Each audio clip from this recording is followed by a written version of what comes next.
3 days in to our Switzerland ECS, we've had some thrills and spills so far.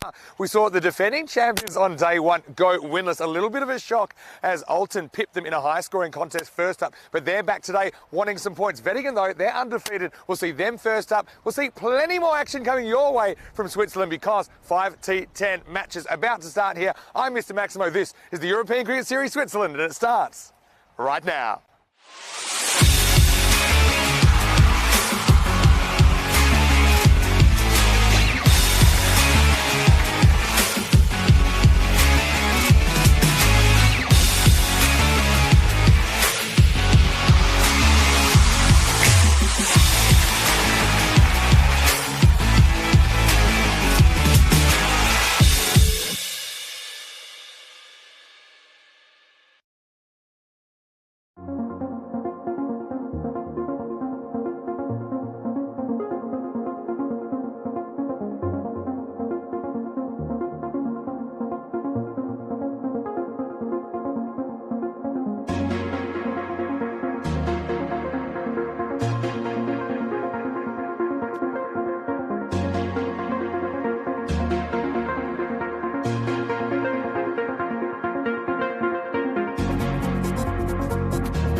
Good morning to you, good morning, wherever you're watching from around the world. Welcome to another huge day in European cricket as this European Cricket Series rolls on into day 4. It's been so nice to be back in Switzerland. It's the first cricket we've actually shown here since 2020, so that's over 3 years ago now. And the world's changed a lot. I tell you what, the cricket has changed a bit here in Switzerland over that time. In fact, the scoring rate here is out of sight. We are at the same ground, but we are seeing even more action every single day, and it's going to be no stop in sight here. 5 matches about to start. We've got matches number 16 to 20 for you today, and we've got the defending champions back first up. They find themselves down towards the bottom of the ladder, which is a little bit unusual, but it is the Zurich Nomads who will be getting us going this morning. They're taking on Wettingen, undefeated at the moment. Let's see what happens at the coin toss. Tyrone Peters is in today for Rob. He's got the 2 captains. Let's see who wins it.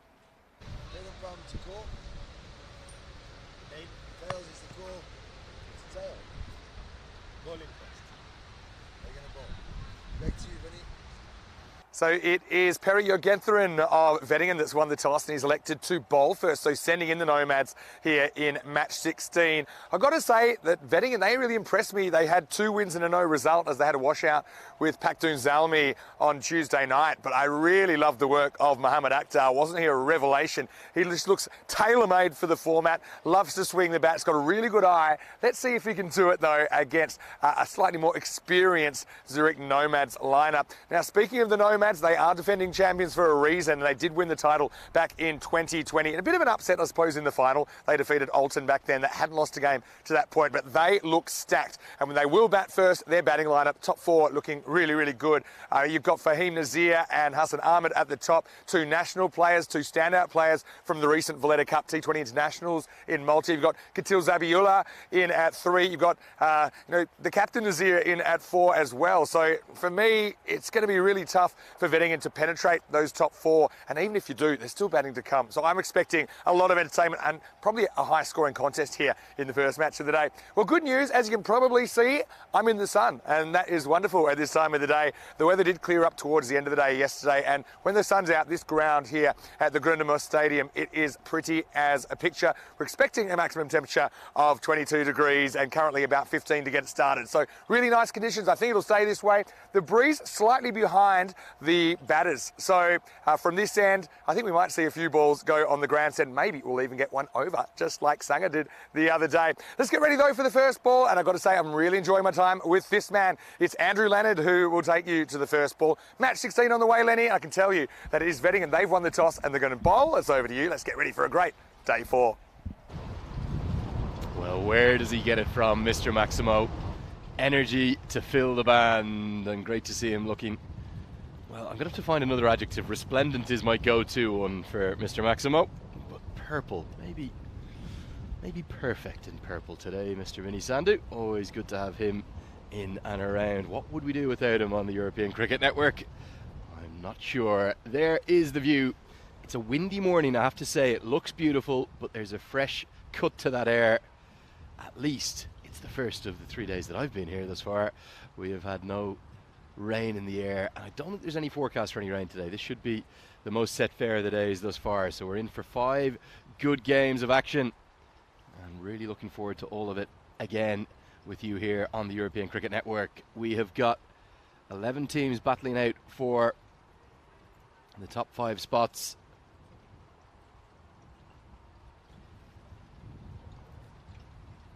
And we will guide you through yesterday's matches, games 11 to 15.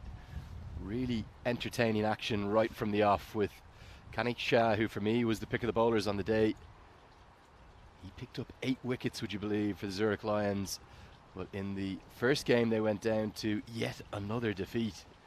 That was none from 3 for the Lions. They never really got into the contest, as Asad Mahmood and particularly Farid Ahmed, who scored at a strike rate of 300, dragged their power up to 130. We called it a slightly ugly 130 because of the way they got there, but it proved more than enough. Then on to game 2. This was the 10:45 a.m. clash. And the Paris CC, having picked up the win in the morning game, they couldn't back it up in the mid-morning match as the Crickets picked up their first win of the tournament. Firdaus Rahimi and particularly Khalid Niazi with the all-round performance. 29 off 14, strike rate over 200, and also 2 for 14 with his little leg breaks, which I think have a huge amount of potential. And the Crickets not only took the win, but they took it with plenty of time to spare. 14 deliveries left in good notice.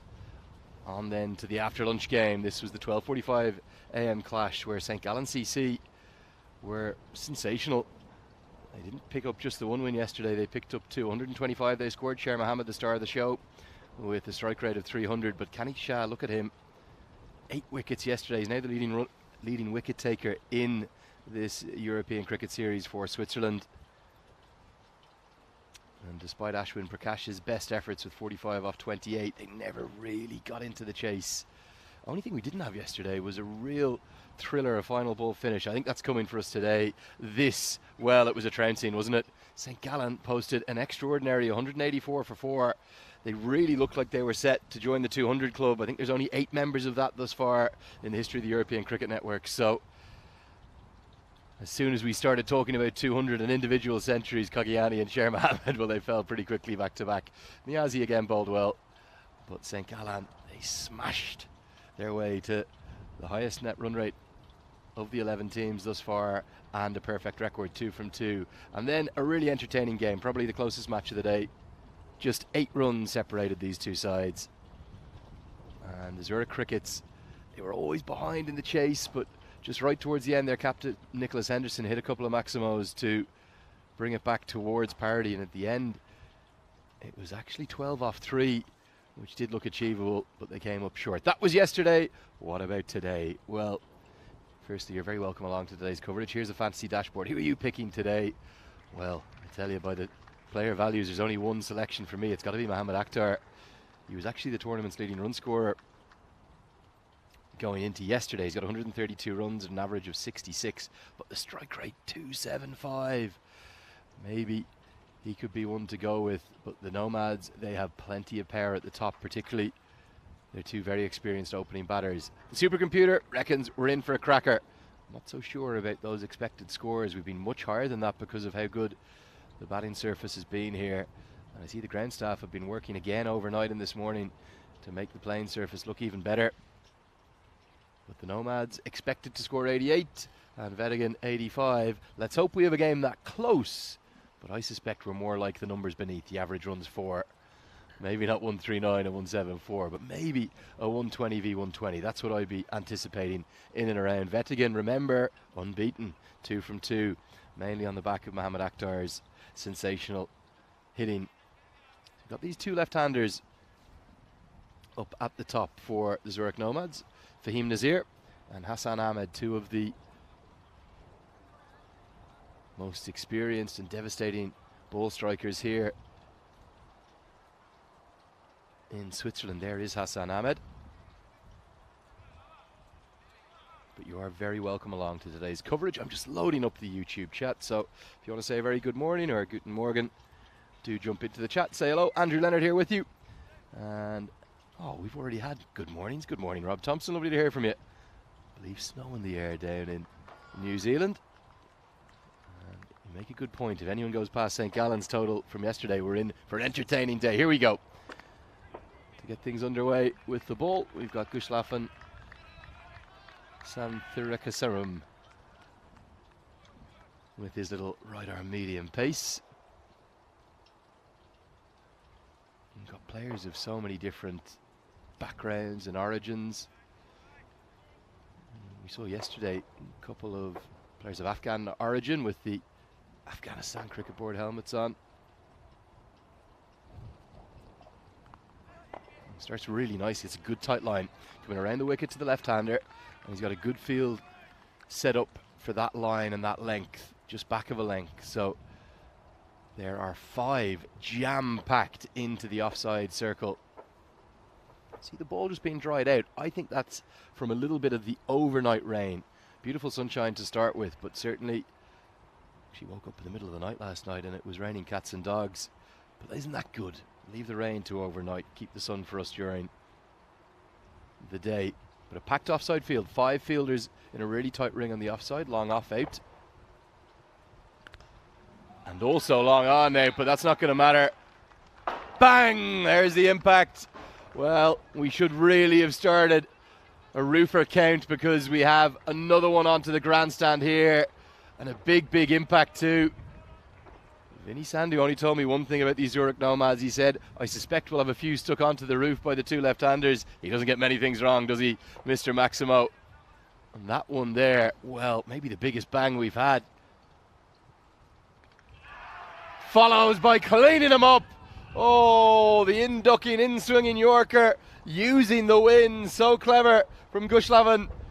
And he strikes back 6 and out. Nazir may have just stuck one on the roof. But from the very next delivery, it's joy for Wettingen as they strike back. This is a very good delivery. Oh, yes, right on the money. Yorks him, and the finger goes up from the umpire too, just to emphasise you're on your way. Get the finger up. Oh, yes, get your stretches in this morning. But what a start. Quite remarkable. Big, big, big 6. I'm talking about probably a 90-metre plus 6 there.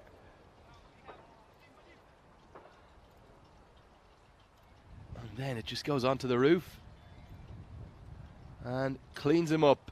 So 6 for 1 the score. Well, you talk about 6 and out. I think that was the name of Brett Lee's cricket band. I'm sure Vinny might correct me if I got that wrong, but I think that was his name. I do have a good Brett Lee story. Actually, I've got a ludicrous name-dropping story for Vinny later on. He was winding me up yesterday. He said, oh, you got David Boone's name in. Oh, well, this one's actually ludicrous. I'm sure he's going to give me some stick about it, but it's an entertaining one. So we'll save that for later. Do stay with us. So the new man to the crease, in comes Katil Zabula. That one just angles down the leg side. Definitely a little bit of movement, just a bit of wobble for Gustafsson.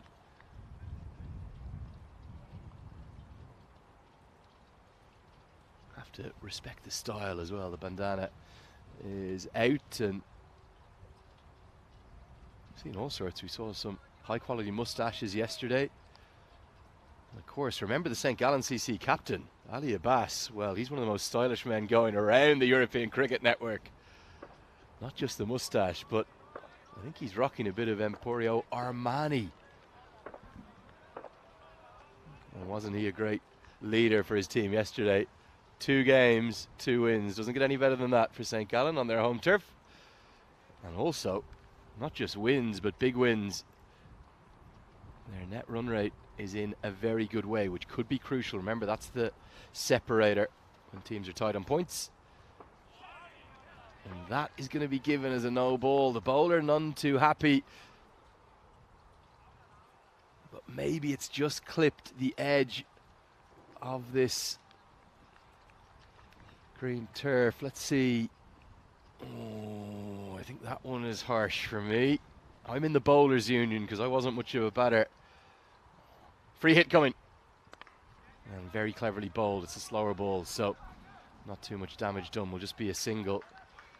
I'd feel pretty aggrieved there if I was Gushalavan. Santhira or Sekaram, because very marginal. The law is here and it's very well implemented. In fact, it needs to be, because we have a slightly narrower artificial pitch than maybe we might be used to. If it pitches off the pitch, which includes those green strips that are holding the surface together. It's played really well, actually. But the law is it's a no ball and a free hit that then follows it. Nice wobble away. Yeah, really good over.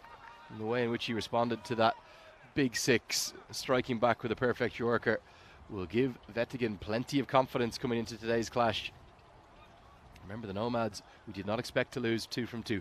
53 days to go to the Euros of cricket.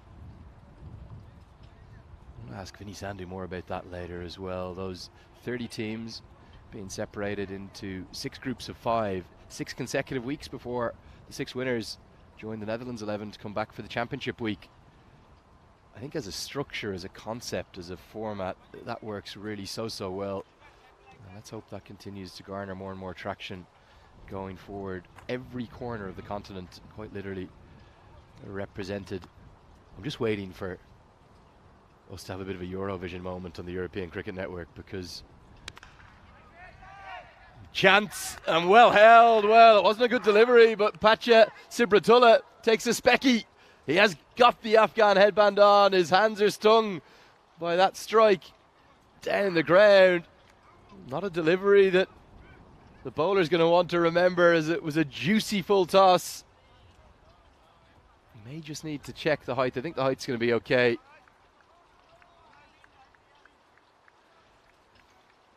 I think should be all right.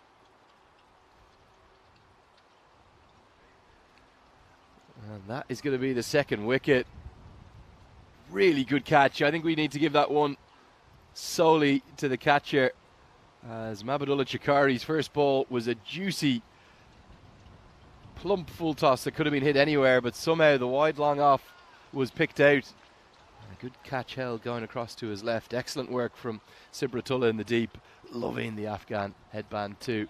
As in comes Jawad Dinesh. The Nomads in early trouble. Remember, Wettingen won the toss and have stuck them in. They feel like the assistance was going to be early with the wind that's gone around in the overnight rain.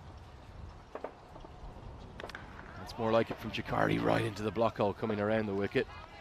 We're just talking about the European Cricket Network maybe having their Eurovision moment, because we've seen Australia take part in the Eurovision, haven't we? Who's going to join the band? Will it be Morocco or Tunisia, one of those North African nations? Bit of cricket down there. What about someone like, someone rogue, maybe one of the North American countries? I think there's plenty of parts of the world looking on jealously at what these European cricketing nations are getting to experience with this remarkable project. Vinny will give us the numbers later, but it's definitely over 1,000 games again this year. Might be more like over 1,500. But you look at those international games alone, 6 consecutive weeks, followed by the championship week, hopefully in beautiful weather in south of Spain. Chakari, interestingly, is going to stay around the wicket to the left-hander. Not an angle you see altogether too often, but he's landed that one nicely.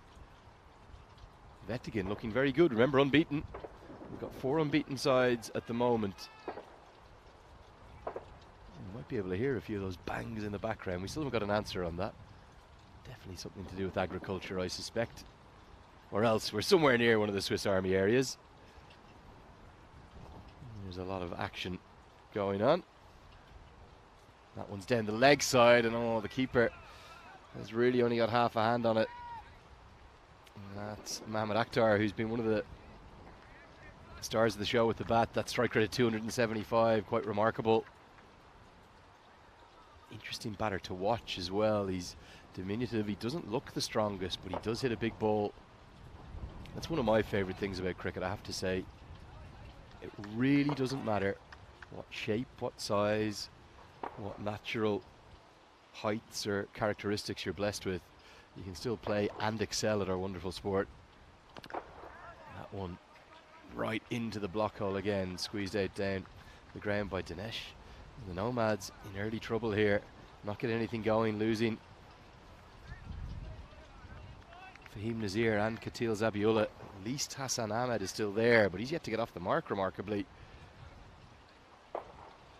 Again, he comes with that big hitting reputation. He's got a lovely setup. Oh, that's more like it. What a way to get off the mark.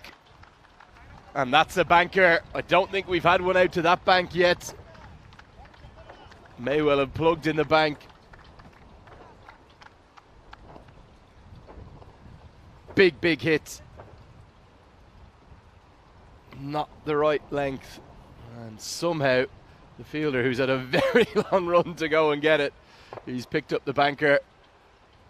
You can pass go. And off you go. Maybe collect 200 too. End of the second, it's 20 for 2. That's the state of play thus far. Slightly misleading, I suspect, that points table with the Nomads at the bottom. They will fancy their chances of coming into it, but there are 4 unbeaten sides. Alton, Wettingen, probably the pick of the 2 of them. That's a nice little wobbly one, and oh dear. This is not where you want it to hit you particularly. It's not even 9 AM here yet. Oh! Right in to the sorest possible area. That's what happens when you clear the front leg. You do leave certain areas exposed if you miss it. That wind is wreaking havoc. Look at how gusty it is. It's really aiding Gushalavan's in-swingers. Just bringing them back in very nicely. I've got a game of lucky likeys. It's one I love. Maybe I'll ask you guys in the chat. We're going to see a no ball signaled. Now, what is this for? Has he clipped the stumps here? I think he has. Yeah, that's the the Stephen Finn law, as they call it. I just noticed the bails on the ground after the delivery, and the umpire eagle-eyed. So the bowler is not, even if it's by accident, which it clearly was, he's not allowed to clip those stumps at the non-striker's end. At first it was a dead ball, but as Stephen Finn kept doing it, it was his knee that kept clipping them. They had to change it. It's a no ball, so it's a free hit. And the free hit not made any contact with. So I've got a game of lucky likeys, the doppelganger game, or I'm talking cricketing styles here. Who do you think I'm thinking of for Gushalavan? A current medium fast bowler in international cricket. He was a World Test champion as well. The man I'm thinking of. Just look at his bowling action here. I think there's a definite similarity. Just there. Oh no. Well, he's worn another one. Dinesh having to readjust here. Maybe not as bad as the last one, but again, right into the regions. Oh, now he's down.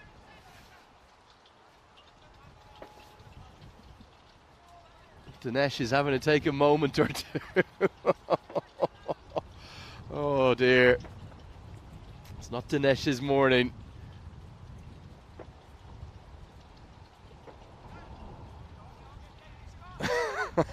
And we're going to see a no ball signal because the bails have been hit again. Here we go. You're going to see at the non-striker's end. Look there. It's his hand. And that's why the ball has gone down the leg side. So a second costly no ball would have been a wide anyway. And what's this? Is this the free hit bat being run out for Ahmed? Doesn't like that bat. So out comes another one. And he's just given reinforcements. So in comes a new piece of armoury. Is this the 6-hitting bat? Well, you can have one to test it because it's a free hit. Can't be out from this delivery unless he's run out of course. So any idea which bowler I'm talking about? Who does he look a bit like? Just there. Massive. A Maximo on the second roofer. of the morning. Crash, bang, wallop up on the roof. Yeah, nice little slow wobbly one, and God, that would have been 6 on any ground in the world, I have to say. Yeah, so for me, the man I'm thinking of with Gushalavan, Tim Southey. I reckon there's just a shade in that gather as he comes to bowl. I really do enjoy that game of Lucky Likeys. Oh my God, well, we've had 3 in the over, and somehow 3 of them have gone right into the vicinity of where you don't want to be hit. Something about Gushalavan, or Tim Southey Light as I'm going to call him, that makes him manage to part the batter's legs and make them miss it. So Dinesh and Ahmed will be happy to see him off with just 1 delivery left. And that is powered all. Well, he's an awesome ball striker, this man, Hassan Ahmed. He's going to get 4, and the dugouts are being banged by the Nomads. They're growing in confidence now. And one of these 2 fiery left-handed openers getting going, Hassan Ahmed leading the charge. It's the largest over the innings as we get to the end of the power play. 15 runs have come from it. It's 35 for 2.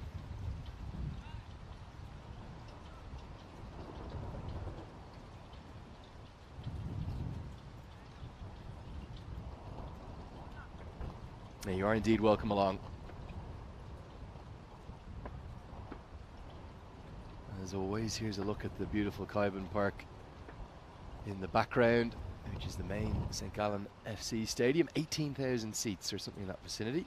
We actually walk right by it each morning. It certainly puts a pep in my step to see such a great sporting facility. One of the things I enjoyed yesterday, though, 2 days ago, it was the Swiss National Day, so basically everything was closed. But it's not just a football stadium, that facility. It's a massive shopping complex, a series of offices as well. Very much see it's the prototype for the modern stadia that isn't just used 1 day a week for football fans. It has all sorts going on, but also here at the reserve team ground where we are, as Manakavaskar comes into the attack and is shuffled away for a couple by Dinesh. Dinesh might be best served by just getting Ahmed onto strike here. But yesterday we saw many of the St. Gallen FC players and staff come into this facility here. This is the reserve team pitch, but out behind our back from our commentary position. And as you are looking from this angle now, you hit one over the roof, you can actually get one all the way onto what are not just a couple of training fields, it's about 14 or 16 pitches, artificials, real turf, all kinds of synthetics. Such an impressive sporting facility. As this one is going to be 6. It's a Maximo over the offside, and well, just as well that man got his bike out of the way, in enjoying a bit of the morning action, and Dinesh gets in the act now. It's one of the areas that's really impressed me. If you haven't played cricket before, hitting inside out, which in essence means having to go against the force of your body, so your natural instinct as a batter, particularly a young cricketer, will be probably to hit to the leg side. Your dominant hand tends to be your bottom hand, your right hand in the case of Dinesh here. So you'll try to hit it like he did there, towards the leg side more naturally. But the way in which he's opened up, like many of the batters have, the offside to get it inside out, that's the way we describe it in cricket. Over extra cover, and not just for 4 but all the way for 6, has been quite impressive. Very top levels of the game up at international test cricket. It's always a shot, and test cricket tends to be along the ground. In ODIs they'll often go over extra cover. Usually one of the most beautiful shots. It's the windiest we've seen it now. The wind is piling across this ground, making it difficult for the bowlers and batters in a funny way. The bowlers on their approach, and then once the ball is delivered, there's definitely more movement through the air. Very gusty indeed. I hope these aren't winds of change. We're going to be in for a nice day's weather, but oh, one of the fielders has lost his hat. And we're going to have a dead ball signal because he's had the hat blow about 20 yards. He was at deep square leg and the hat's ended up at square leg. He's now going to end up fielding there somehow. And the bowler's lost his run up. The stumps have blown over. Oh dear. Very, very windy. The cube looks like it's having a rattle. Here go the stumps. You ready for this? Down they go. And at first the batter wasn't happy that the bowler had pulled out, but just as well he did. Would have been interesting if the ball was delivered at exactly that moment. I'm sure our umpiring team would have got it right and called dead ball. But well, there go the bails at the non-striker's end. There's leaves blowing around. The man at square leg is physically holding on to his hat right now. Like a mini tornado whipping across. Yeah. And that is windy, to say the least. Just when we thought we'd seen it all thus far here in the European Cricket Series Switzerland. On day 4, they start to mix it up. And the wind is wreaking havoc. I think we're going to have to go without the bails for a little bit. I don't think that's the worst call from the umpires.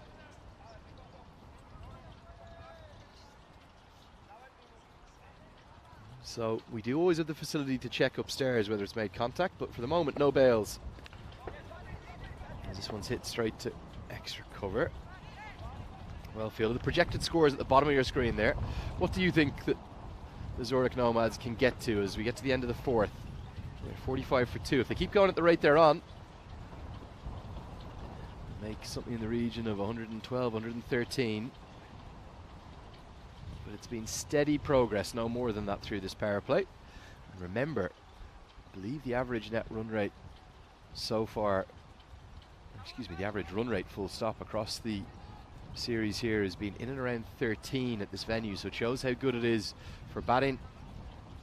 Outfield has had a nice trim, and here comes one of the cult heroes thus far of the European Cricket Series return to Switzerland, Naresh Kumar Thangavadivel, who has been doing a bit of everything. Lovely to hear all your comments in the chat.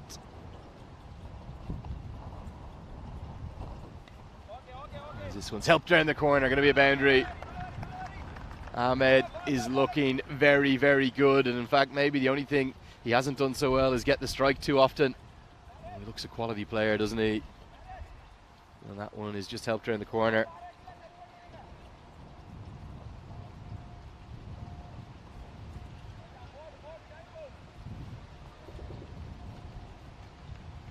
Will be a boundary.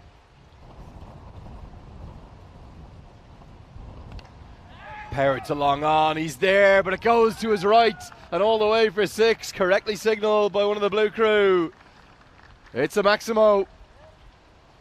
Not out of the middle by any stretch, and just muscled, wasn't it? And gets enough of it to get 6. Drag this time. Will be Pacha Sibratullah, who took that excellent catch early in the piece.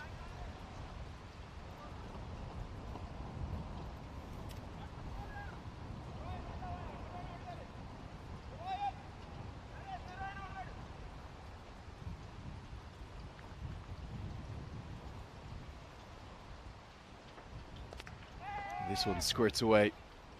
And it's going to be 4. I didn't think he got enough of this. Jawad Dinesh, again, it's that slightly unorthodox style, but look at the way he opens up that front leg to access the offside. He'll get a boundary. Great to hear from you all in the chat. Very good morning to Mohammed Narajul Islam, Ahmed Arif, Robel, Sajid. Goes again through that extra cover region. Now they put a man out there. Let us know where you're watching on from. I'll give you a shout out and hope you're enjoying the action. It's the morning game, the first of 5. We've got 5 every day throughout this.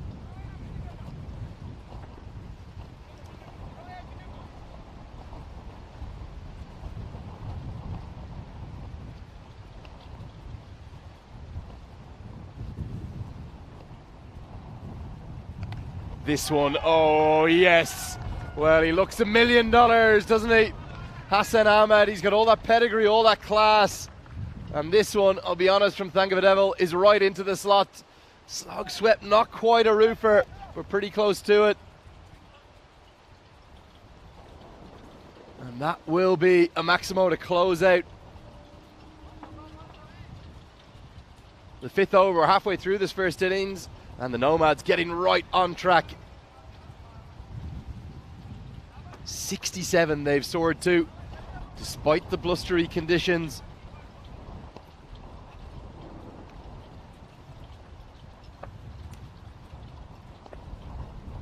And for Wettingen, remember, the unbeaten Wettingen side, they are going to have to find a way back into this contest. Can Manakavaskar provide that? Oh, right into the block hole. Now, I'm not so sure about that. That's given as a wide.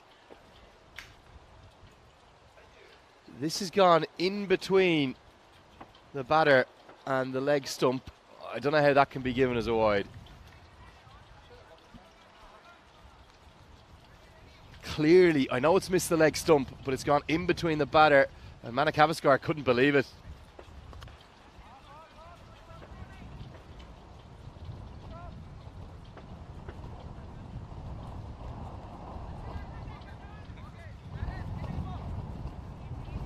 Just going to get it checked. It was initially signalled as a wide. Hopefully that might have been rescinded by the pleas from Manakavaskar. I think it has been, so good decision. We get there eventually, as always. And that's a long way outside. Given as a no ball. We're just going to have this checked now. Did this pitch pass the stumps? Oh, I think it did. And again, we've had an amended decision. This one is now changed and given as a wide. So, bit of an all-action umpiring start to the 6th over. Remember, they are early starts, 8:45. Get some coffee for those umpires after the first innings, as that's very, very well bowled. I don't think this is out. I think this is a very good decision. It was full. It was a Yorker length. They're appealing for, I think, caught behind, but I think it's come underneath the bat. We might see it well from this angle. Could be an inside edge.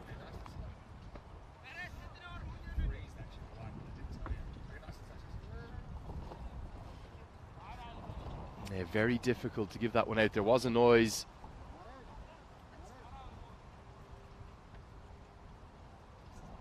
Difficult one to call. Not out the decision. Ahmed survives. A little bit of a helicopter shot coming out from Ahmed. Got a bit of a lucky too for Hassan Ahmed. Not the exact same, but what international left-handed opening batter does he remind you of? Give us your answers in the chat. Plenty, in fact, thousands viewing on right now on YouTube Live. I hope you're enjoying the action wherever you're watching from. Also welcome along if you're watching on Fancode in India. Also some on the Facebook Live feed with the emerging cricket team too. Down the track, and that seems to be a favourite area of Dinesh's. But Manakavaskar has done a really good job here. So come on, have a look here at Hassan Ahmed. What left-handed international is indeed an opener.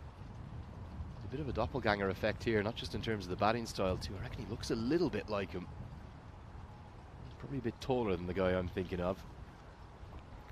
Who do you think? Do you have any guesses in the chat? Let me know. Who does Hassan Ahmed remind you of on the international circuit? That goes all the way. Well, that's really good improvisation. It was the attempted Yorker turned into a low full toss, and Manakavaskar can't get out of his second over, his final one. Probably not quite where he intended it, but he gets enough. And it runs all the way for a Maximo to close out the 6th. It's 77 for 2. Nice to hear from Arajit Roy. He says this is Vettigen's game. They have solid hard hitters in the team. Akhtar, Naresh, Selva, Pernapam. Anything less than 160 would be less for them. Well, 160 would be the record chase of the week. But remember, there is a bit of track record. There is a bit of previous for the Nomads. They posted over 150 and it wasn't enough in the opening fixture of the series. I was on a plane, I wasn't here yet. That was a thriller to get things going on the return to Switzerland. Pernapan Yogathiran to come into all his leg breaks, and he starts, oh dear. It's one down the leg side. The umpire looks like he's going to indicate this is a wide, so 2 free runs to the total. Is there anything on this? Let's get a look. No, good decision. Never easy, is it, for the umpires, I tell you, particularly with the wind, the way it's blowing about. You really have to commend them. It's going to come a really interesting direction here. Right arm leg spin, in fact it might be right arm finger spin, through and around. You see this with left armers sometimes. There's good fielding on the rope. We'll keep that to 2. He's been everywhere, hasn't he, Pacha Sibratullah? And definitely clean this stop. Nothing wrong with that at all. Jay's going to come right arm through and around the wicket. So that means he comes in between where the umpire is viewing. Something you used to see left armers do a lot. Now he goes to the leg break, and oh, it nearly works. Skews off the outside edge. Ahmed gets a single. So come on, I need your guesses. Who do you reckon Hassan Ahmed reminds you of as an international cricketer? And Robel, you were spot on. The ECN umpires are the best. They do a brilliant job in all sorts of conditions.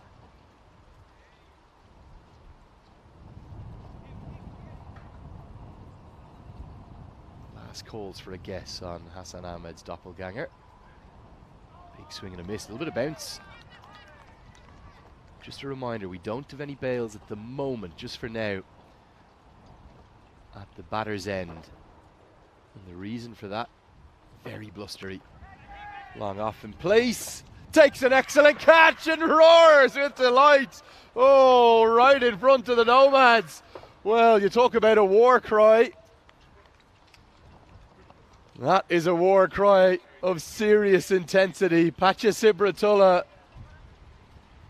Well, I want to focus first on how good a catch this is. It is right in front of the Nomads dugout, and look at the roar. It was before he'd almost caught it. Pumped up.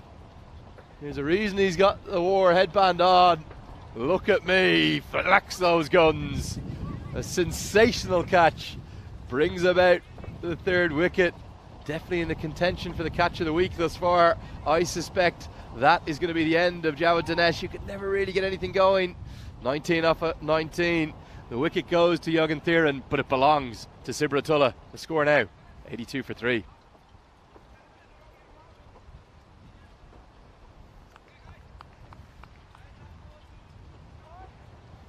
Wonderful piece of fielding. It would have been 6 if not. All happening down in front of the Nomads dugout here. This is helped round the corner. There might be a word or two being exchanged. Friendly words, of course, between the Nomads and Wettingen. And not just one, but 2 of the blue crew are down. Just making sure everything's okay.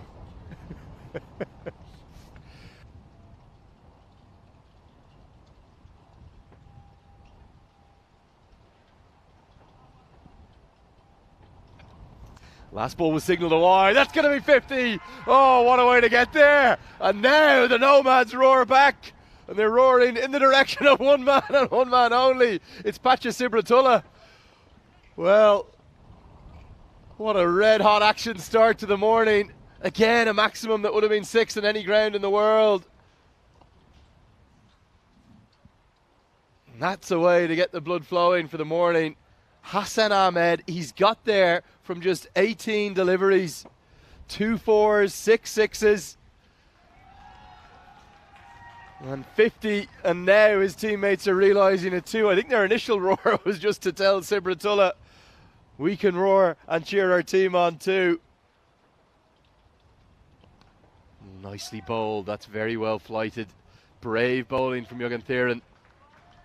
Single to close out the 7th over. Zurich Nomads 90 for 3.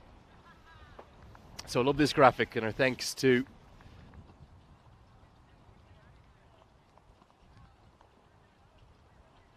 thanks again to Ravi for making this up. So this compares the run rates between 2020, the first time here to Switzerland, and now the return in 2023 each day. So you can see every single day we've had so far in 2023, a higher average run rate than 2020.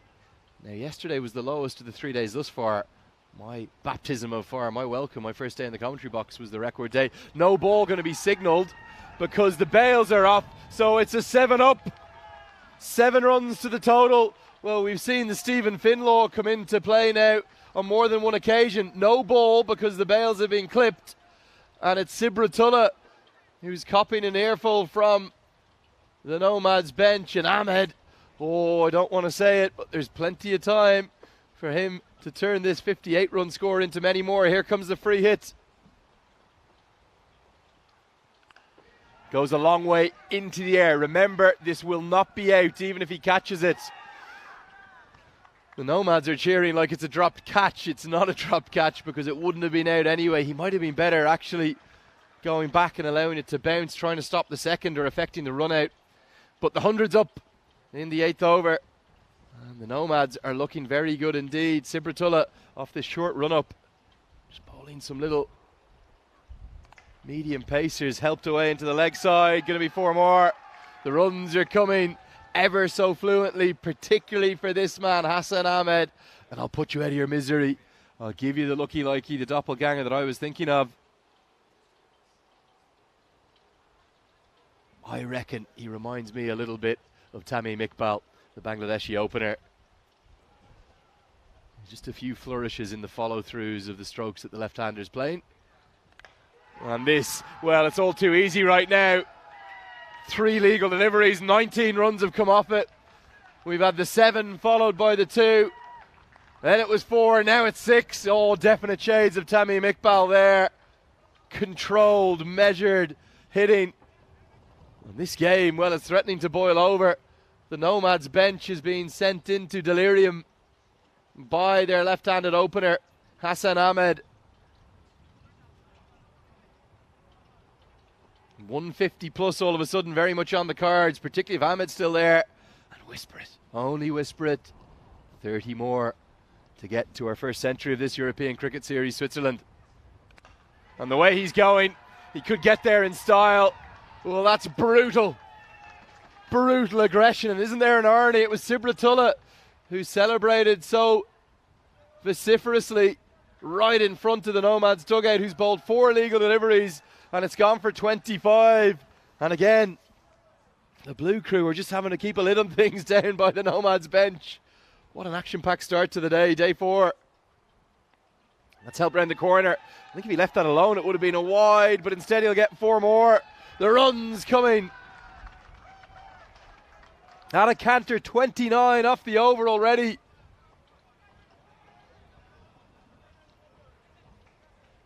And I just wonder, will Hassan Ahmed maybe be tempted to take the single? He has soared to 80. That's correct, 80 off 25 deliveries. Strike rate 329 Maximos in there.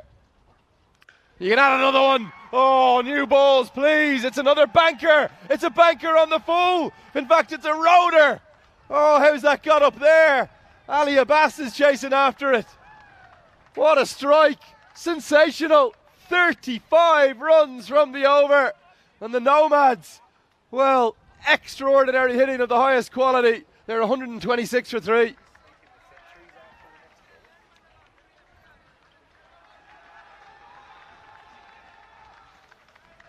Well, well, well. And right now, all the action's actually out at long on. Sibratullah's had to go back to long on, or long off as it is now, his fielding position for the right-hander. Nazir hasn't even faced a ball yet. You've one job here, Azim Nazir. Get a single. Get the big man on strike. Well, he's not going to do that. He's going to hit a Maximo. That'll do as well. Remember, keep an eye on the clock too. It's all happening. Carnage. Chaos. It's the European Cricket Network. 6 is raining around the ground. There's the centuries. Look at how many of them we've had. This is just in 2023. Back live with you now. Gone. 6 and out for Azim Nazir. I just wonder, is it the better call looking to get the single? I know he's trying to hit a maximum, but the way in which Hassan Ahmed is striking the ball,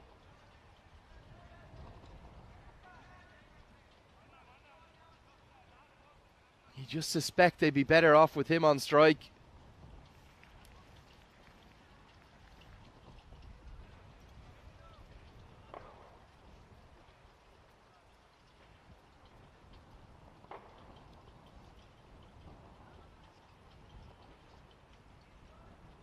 Can they get him on strike is the quest. Qasim Chowdhury, the new man to the crease.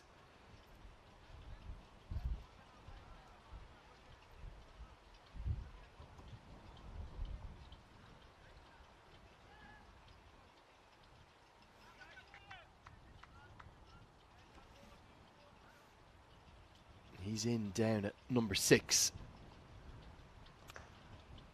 And he will surely get the single that Zurich Nomads won. Here we go, 14 away. Well, we've had a little bit of everything thus far in just 3 days and a morning of action at the European Cricket Series return to Switzerland. Are we going to see the first 3-figure knock? Hassan Ahmed is 14 shy. Plenty of time to get there. 9 deliveries left. Well, that's only going one place. That's going out of the ground. I don't even know where that's gone. New balls, please, is the call. It was a gigantic Maximo. Oh, he hits the ball a long, long way. Look at that flourish.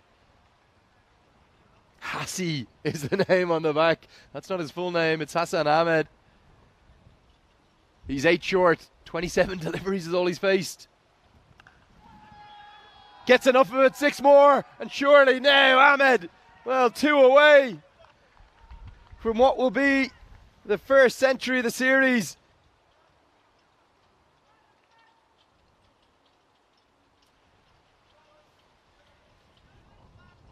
"17 centuries we've had so far this year.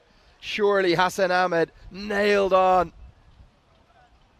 to be number 16. Somewhere number 18. I'm getting carried away now.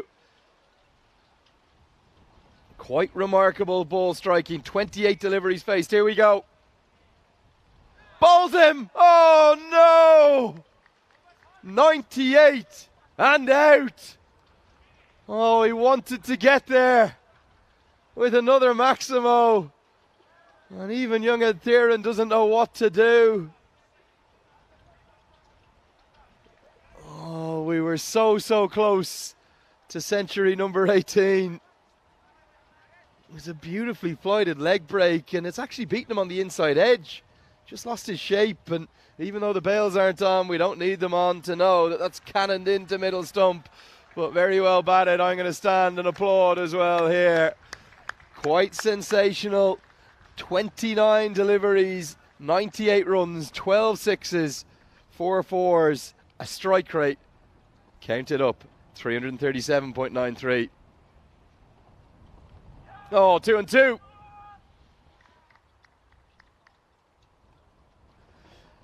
As the full straight delivery from around the wicket gives Wettingen some respite.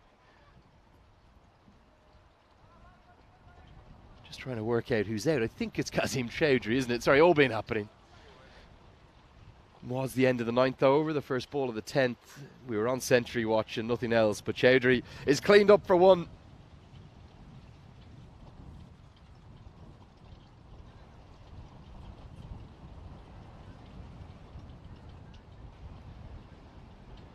And in comes the new man. It's going to be Amjad Ahmed with another one of those magical numbers that are added to by the masking tape. In down at number 8. There's our graphics. Back they come. I think they went on strike for a ball because they wanted to see the century too. And 2 right. Poor old Hassan Ahmed. Hasn't he treated us to a spectacle this morning? 98 off 29. This, I think, will be a no ball. It's given by the square leg umpire. I think rightly so.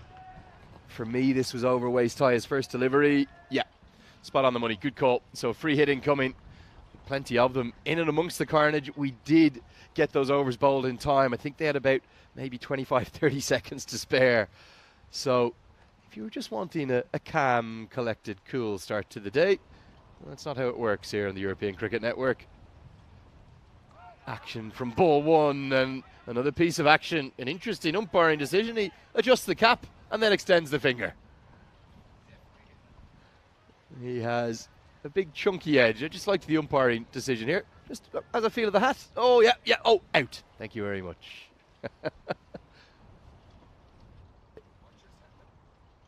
It was, of course, a free hit, so can't be given out. The umpire just checking his hat. Dot ball. I think I'm in need of a morning coffee as well. Yeah, just confirming that was a free hit. So indeed it would have technically have been out, but instead it was a dot ball. And the umpire rightly just checking his hat, nothing else. He bowled really well here, Chikari. He's been by far the pick of the attack. Let's hope that those bails can be put back on for the second innings. I think that wind has relented enough. We'll leave that up to the umpires, but I'm sure the Blue Crew will have a word and see if we can get those bails back on. Always adds to the spectacle, doesn't it, of a bowl to see the bails go crashing off. As this one's right in line with the stumps, they'll run a quick single. And as we get to the final delivery of the first innings, well, I've got to give credit to a few of you in the chat. You predicted it, you called it in. You said 150 was on the cards. A couple of people were saying 160 at one point. They won't get there, barring something miraculous.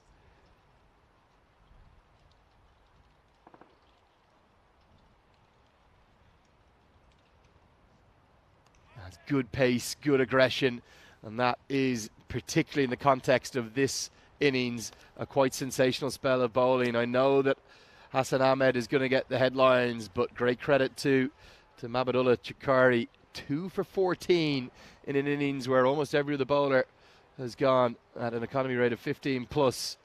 And the Nomads, they are going to have to settle for what they have. 149. It will be around 150 that Wettingen will need to keep their unbeaten record thus far. Great thing about the European Cricket Series, this is just the first of 10 innings that we're going to get to enjoy. That was the start of things. Gushlavan, he cleaned up Fahim Nazir, and then spectacular catch. Zabiullah held by Sibratullah in the deep. Really, all you're going to see here are highlights now of Hassan Ahmed. 12 sixes he hits all around the ground. He started with the roofer. That cyclist nearly got himself into trouble too. And even his mishits were going the distance. Definite shades of Tamim Iqbal for me. One of Bangladeshi's finest exports. And look at that moment. Look at the passion on show. The problem for Sibratullah, despite that excellent catch, as he roared with delight, was it seemed to fire up Hassan Ahmed and the Nomads bench. And then we just saw some ludicrous hitting. Ball striking of the very highest quality. Damage done up in the grandstand. Azim Nazir, he came and went quickly. 6 and out, just 2 balls for him. That was the moment on 98. I wonder if he could have it again. Would he just nudge a couple of singles and take the 100? And even the keeper had to applaud what has been the innings of the tournament so far. 98 off 29 deliveries, but credit to, particularly to Mabadullah Chikari for the way he dragged things back. It's the highest individual score of the week, and not too bad a team total either. 98 off 29. I'm going to read the strike rate to you one more time. 337.93. You strike at anything over 200, you're going well. Over 300, well, you're a rock star. And that's what Hassan Ahmed is. The best individual score made here at the European Cricket Series in Switzerland. It's driven the Zurich Nomads to a total of 149 for 6. What about the bowlers? Well, a very clear standout despite the 3 wickets for Paranapam Yogathiran, who was expensive going for 33 from his 2 overs. For me, Mabadullah Chikari with his left arm around the wicket. Very good use of the angles. Very good at hitting the block hole as well. He finishes with 2 for 14. The pick of the bowlers. Pacha Sibratullah, look away now. 1 over. Oh, none for 35. So that's going to round it up for the first innings and our coverage of what has been maybe the most entertaining innings thus far. We so nearly, ever so nearly, at Centurion number 18 of the year. Instead, Hassan Ahmed will have to be content with an ever so graceful 98. We'll be back with you with all the action in less than 10 minutes time. We will start in 11 minutes from now. It's going to be 150 for Wettingen to keep up their unbeaten record. We'll see you then.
So a warm welcome back after the innings break. You might have just seen in the background there Vinny Sandhu sprinting off. I think he might have been getting ready for the next game.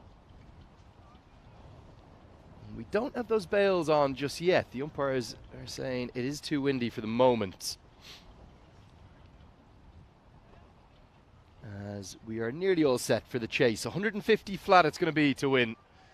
That is the requirement for Wettingen to stay unbeaten, and if they're going to get there, you would have to suspect Mohamed Akhtar is going to have to do a lot of the heavy lifting, and he is opening the batting alongside the iconic Naresh Kumar. Thankavadivel, really good entertainer, good ball striker as well, and an interesting field this one, maybe one that you'll see a bit more frequently in T10 cricket than others. The 10 over game. Here comes Nazir to open the bowling. Oh, starts with a big full toss. I think we're going to have a no ball to start with here. And Akhtar wants to get back on strike. It's slipped out. Accidental from Nazir, but clearly you'll see here from square on. Oh, yes. A big no ball. He's actually done pretty well to play that away,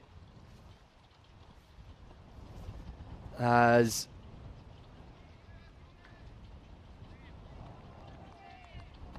it is going to be the free hit signalled. And it's going to be 6. The slower ball picked. Oh, it smashes in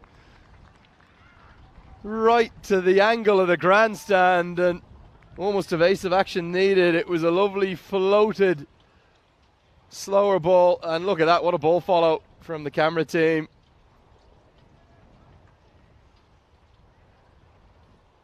The first delivery, well, in essence, it goes for 9. No ball 2, followed by the Maximo. Oh, nice shape away, given as a wide. Nazir none too pleased with that. But yeah, I was just trying to tell you about the field before this all action starts. We have got what I would describe as a very wide slip. A short third. A point fielder, a cover point, an extra cover, and a long off. It means there's only 3 on the leg side, so there's plenty of space for Akhtar to work with.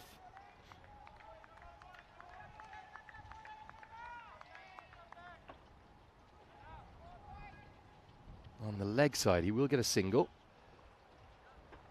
Remember, they need about 15 runs per over in this 10 over contest. They needed exactly 15 runs, didn't they?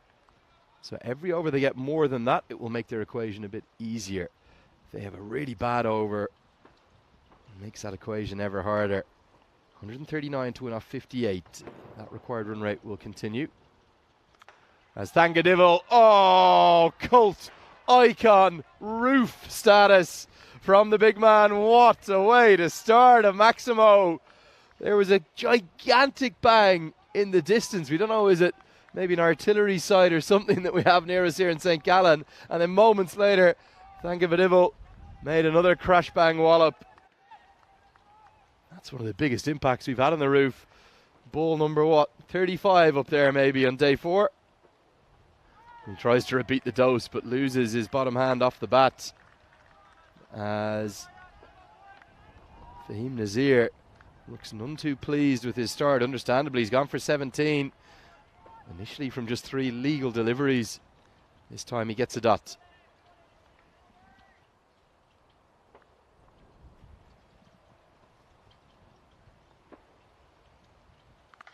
Oh yes, Thankavadivel with the banker. We've had a roofer, and now a banker on the full. Amazing, on day 1 and 2, I don't think we had any bankers.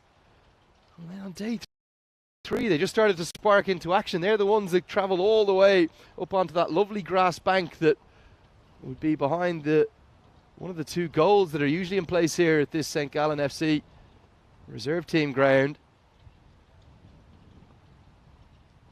An almighty strike off the back foot this time. Oh, he is good to watch, but has he held out this time? Yes, he has. What a first over. 23 runs and a wicket come from it. It's an action-packed start to the chase, but Thankavadivel after 2 Maximos, has given it away. Not out of the middle this time. Probably towards the bottom right corner of that bat. And as a consequence, he has to go. Gets a punch of the gloves on the way off. We've 79 matches since the Golden Ball. That streak, I'm sure it's going to be broken here in Switzerland, but the question is, in which game? I suspect it's going to be this week. Maybe not today, maybe tomorrow. I'm going tomorrow. Tomorrow's the day. We haven't had that many close finishes yet, actually. But it's such entertaining action.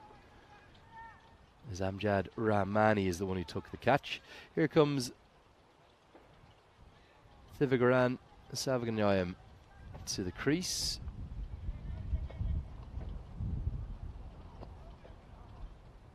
Acquired run rate about 14 after that flying start. 23 run opening over.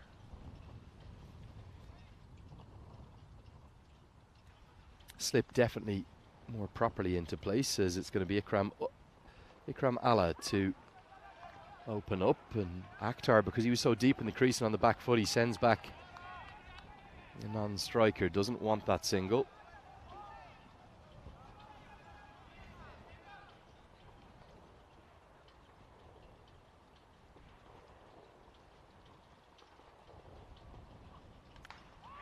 Big shot into the offside. Could this be a chance? Long off comes in and takes the catch. Oh, jubilant scenes of celebration.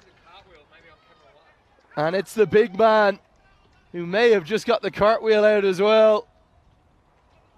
Hassan Ahmed, 98 runs. He doesn't look to be in complete control of his body there. Looks like he's got a hurt finger.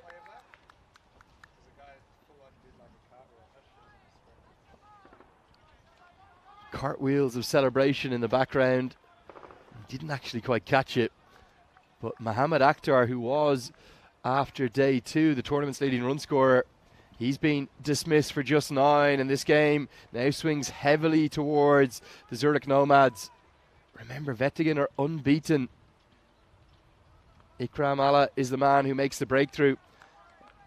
And it's going to be the captain, Pernapam Yogan Thiran, with those little leg spinning all-rounder role that he plays into the attack. Pretty simple formula, isn't it, from Ikram Allah? Just some medium pace off a couple of steps. But that catch was ever so well judged by the man who is, well, looming large as the banker for the player of the match. Big swing and a miss, an appeal from the keeper. Jawad Dinesh is very animated. Great haircut too, Jawad Dinesh. Look at that. Loves every second jumping into the air with the take. As this one goes down the ground, going to be a Maximo into the grandstand. Balls going everywhere. Well, it really has been an all-action start, hasn't it? We've seen 2 wickets. We've seen Maximos aplenty. As that one goes straight as a die, I think Vinny Sandu himself has to go and help out and get that ball back.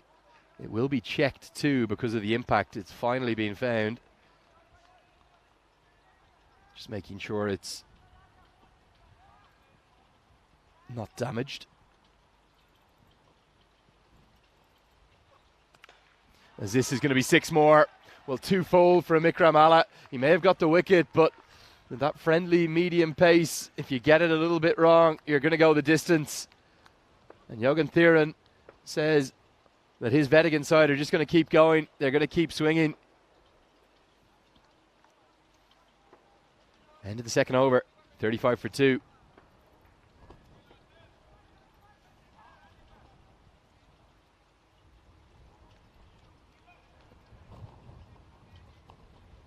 There are the standings. Wettingen unbeaten. They do have a non-result. Just that one game we had washed out after very heavy rain on Tuesday. But as we get into Thursday, day number 4 of the series here, for the European Cricket Series Switzerland 2023.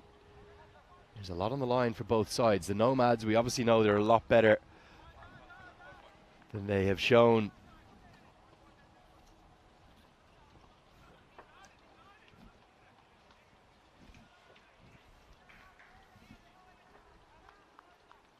But none from two. You do want to get winning. You don't want to go none and three. But for Wettingen, they could make it 3-0. As this one's carved away. Oh, that's powerfully struck. And even though the fielder got both hands to it, it's burst through those hands. And Nasratullah Mumazai. Look at the contact here. Such power. It comes right out of the screws. We're seeing some of the additional teams that are going to come into action. I think that could be Winterthur coming down the bank. Amjad Ahmed's first ball, short wide. Second one much tighter in line, that's better. Remember, you can visit the European Cricket website, europeancricket.com, to get all of those previews, stats, and more. I love the way the statistics update immediately so we can tell you who's doing what and where they are in the mix. Highest individual score we saw this morning. And this is going to be 4 more. Edged away, not where he intended, but the power play is still in action, meaning just 2 fielders can be outside the 30-yard circle. Long on and deep mid-wicket in place at the moment. And right now, everything seems to be occurring from every ball. Wickets, runs, the bails are back on the stumps too, which is great to see. That wind has just settled down. It was very blustery in the first innings. Maybe Wettingen are saying we're still in this contest despite losing our 2 openers. Goes through the leg side, not out of the middle, but will get 4. Just 1 bounce. You can see the problem for the Nomads here. There's no issues with their batting, but their bowling has struggled.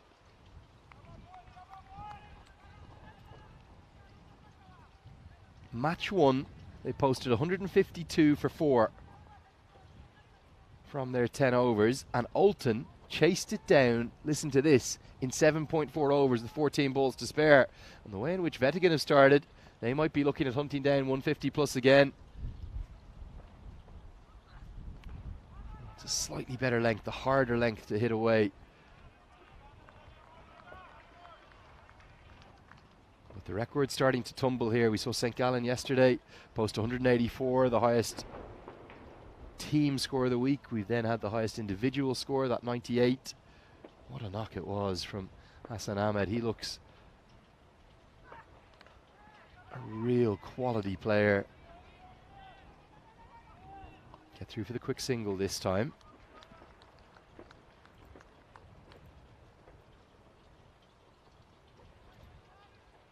And despite the direct hit, safely home. So the power play is ended. 3 overs have been bowled. It's 48 for 2.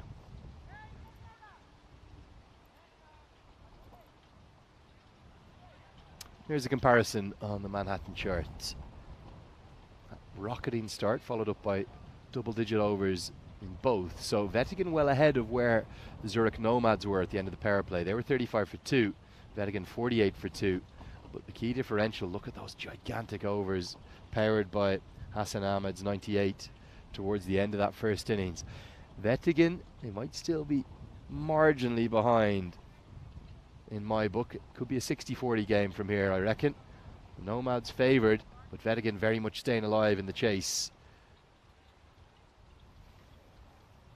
That's going to be Thanathiran Thanabalasingham to have a bowl with some what look like little left arm tweakers to me. And he again, we're going to see another one through and around. Always love watching left arm spinners operate. It's gone out of the game a little bit, that left arm through and around. Very, very popular in the 70s and 80s, but the majority of left arm spinners now like to just come around the wicket. To the right-handers I'm talking about here, but it's through and around. So he's going in that gap in between the umpire and the stumps. And then he's just slinging in these little darts. All angle, no turn. Oh, that's missed everything, I think. It's gone in between the legs of the batters. Will be given as buys correctly. With the arm going up. Yeah, always difficult for an umpire, so when he's having to tell the bowler to wait, he needs to extend his right arm here. Well, that's the wrong line, isn't it? And the keeper says the same. Now, can Wettingen get back on strike? He can. He wants to because he wants the free. Excuse me, it won't be a free hit. It will be a wide. 3 to the total. He does want to get back on strike. Good start from Wettingen as well, the captain, 12 off 4. So 3 free runs to the total. The 50s come up in this 4th over. Wettingen well ahead of where the Nomads were, but remember that Nomads surging finish. That's going to miss leg stump. Ends up lodging in that back pad. Look at this. So it hits the thigh pad and it gets stuck. Keeper goes in to have a feel for it too. And the batter ends up taking it out himself. Hit into the deep, but protection out there. Great to be with you today on game day 4 here at the European Cricket Series in Switzerland. Welcome along if you're watching on the YouTube channel, on the European Cricket Network. You're very welcome along. Do let us know where you're watching from in the comments. Andrew Leonard here with you. Another one that's gone between the bat and the pad of the batter, and the keeper can't get anything on it. So this will again be signalled, I suspect, as buys. Indeed it is.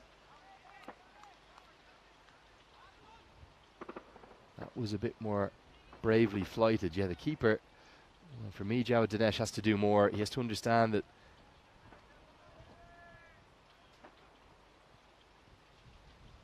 the ball isn't turning much. And that does go into the hitting arc, but not out of the park. As Wettingen can't find any timing. It's been a topsy-turvy over. But lovely to hear from all of you. Very good morning and namaste to Sushil Bandari, who's watching on from Nepal. He says, the Taklu Dai, good morning. And very good morning to you, Sushil. Good morning too to Vaishek and Mohadin Ahmed Rokan, who's watching on from Bangladesh. Azhar Mia. Mohammed Faisal, he's looking forward to the India-West Indies game tonight. Pranav Patel asking me who will win. I don't know. I think it's right in the balance right now, although that over maybe is swung it again towards the Nomads. There's more bangs ring out in the background here. Nice to hear from Mohammed Akram, Lutfor Ramanan, Mohammed Rahim. And do get in touch. Remember, if you are sending a message, we always like to hear where you're watching from as well. What part of the world are you in? Not just the country, what city are you in? As the return of Ikram Allah back into the attack with these little medium pacers. Just gone a little quiet now, Wettingen. They're still in the contest. They need 94 more runs to win from about 6 overs.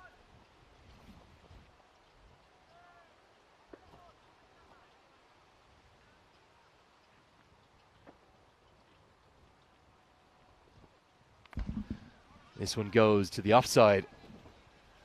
Be a single. The boundaries and certainly the maximos for the moment have disappeared. And the problem is when you need 15 and over, even 2 bad overs get you in trouble. Even 1 really bad over can be disastrous. There's the maximo they need. Gets it just really only probably 8 inches over the head of Long On. By no means out of the screws in terms of the very middle of the bat, but he does get enough of it, and a good athletic effort by Fahim Nazir down at Long On, but it wasn't enough. And that's a bit more like it for Wettingen, back in the hunt. Not going to be a boundary this time, as it's very well fielded right on the rope. Zurich Nomads, they know they have to get winning. Lovely to hear from everyone telling us where they're watching from. Keep those comments coming in. That one goes into the leg side. End of the over, I'm going to give you all a shout out. 4 more to the total. Selengi Ayam gets a boundary. He hasn't been quite at his best, has he? But Wettingen, they're just hanging around, just staying in the chase. As the wind is again gusting across this ground. Blue crew are going to have all sorts of work this afternoon, I suspect. Gets us to the halfway stage of the chase. Oh, it's nip and tuck, isn't it? They're not quite to the halfway number of runs, but they've got 8 wickets in hand. And at the end of 5, it's 69 for 2. So that is what we've got to look forward to, the upcoming events. In fact, that one there on Friday the 4th of August starts tomorrow. T20 International Cricket for the women. In Romania, Rico is going to be over there before coming to join us here in Switzerland. And then the European Cricket Series continues as we move on to Germany. We go north of Switzerland. And then more T20I action. That's the Netherlands-Ireland in Women's T20 Internationals. I'm going to watch all of those on the network. Wish I could do them, but I'll be starting that Ireland-India series the day after. Wonder if Vinny Sandhu would swap with me. I'll have to ask him that later. Okay, come on, tell us where you're watching from. Messages coming in from all over the world, and thanks for responding. Thanks for keeping me company. Definitely puts a smile on my face when I hear where you're watching from. Not just the country, remember, tell me the city too. We're going to read some of those at the end of this over, I promise you. This goes into the sky. Has he got enough? Oh dear. Well, it was the sun, then it was the potential collision, and somehow it's ended up just dribbling across the rope. It was a definite catching opportunity, but the 2 men out there got themselves in a muddle. Look, he's trying to block the sun, then he's trying to avoid his colleague, Amjad Rahmani, and the end result is 4 to the total. That was a real drag down, not a good delivery. Won't be a boundary, will be 2 more to the total. Thana Balasingham has just struggled to get his length and his line correct. Yeah, you are so welcome along to the coverage today. Andrew Leonard here guiding you through every ball of this game 1. And then we're going to get Vinny Sandhu back with us for game 2, I think. So looking forward to hearing from the great man. I'm getting dozens of messages where you're watching from. Love to hear from you. Again, the line's just wrong. Thana Balasingham has to correct this. He's got to correct it quick. He's got 3 more balls to work with. Just that angle, isn't it? Because he's coming sort of in and out, through and around. That's a better line. The keeper, though, definitely not having his best day, is he, Jawad Dinesh? So should have been a dot ball, but instead it's a bye. Given as a bye, the 2 umpires working in tandem. Square leg, just reminding. Well, now he's got the wrong arm out. Got to have the right arm out.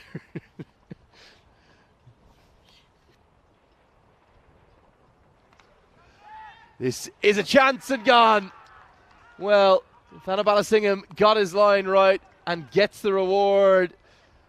I don't really think it was Thavagaran Selvangyayam's day. He never got anything going. And that's going to heap pressure onto the lower middle order of Wettingen. The required run rate and the pressure, the scoreboard pressure, it's starting to tell. Simple catch held at backward point will bring about the 3rd wicket. So Thavagaran's gone for 20. And the score, it's 78 for 3.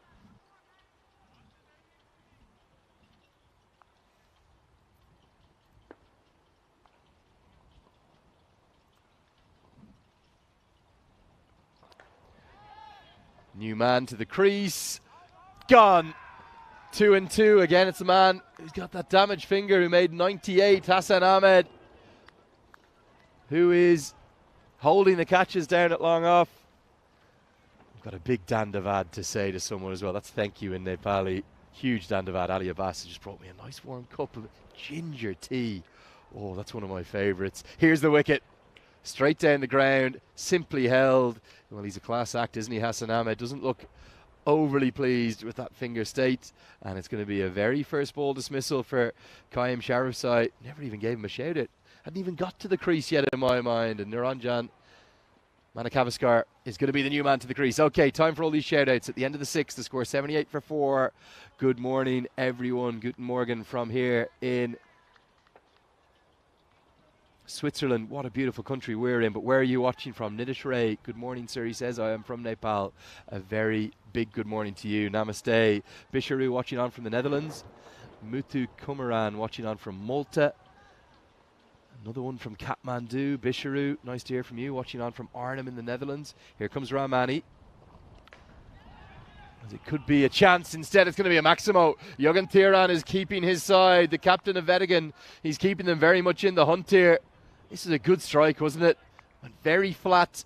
And more than enough to get 6 more to the total. Jyoti Kunwar also watching on from Nepal. Good morning to you. Tiksa. Ramrosa. Ikdam Tiksa, let's hope. I think that means very good, doesn't it? This one cannons into the stomach and gets a roar from the fielders. Vaishak says he's eagerly waiting for the weekend so he can come back to the ground and play some cricket. That sounds like me, mate. Always looking forward to my next game. Robel watching on from Israel. Elsboy watching on from the sofa in Doncaster. Good place to be. Rob Thompson watching on from Tim Saudi country. He obviously enjoyed the comparison earlier. On tour watching from Bangladesh. Robel and Nitesh as well. Raheem. Kai Bay watching on from Sydney in Australia. This one's helped round the corner. No fine leg in place. The outfield not the quickest, but quick enough. It kisses the rope. And it's another boundary. Jürgen Thiran, well, he's almost having to do it single-handedly.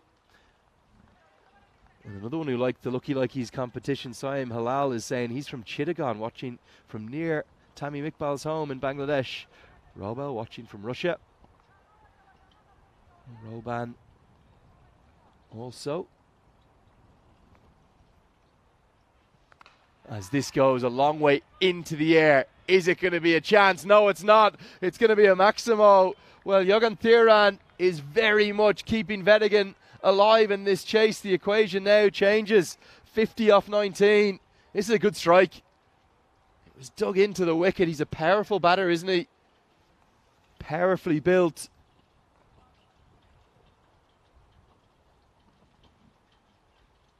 That's going to be given as a no ball. It's off the pitch. The free hit incoming, the last thing that Zurich Nomads need. Remember, they've already failed to defend a total of over 150.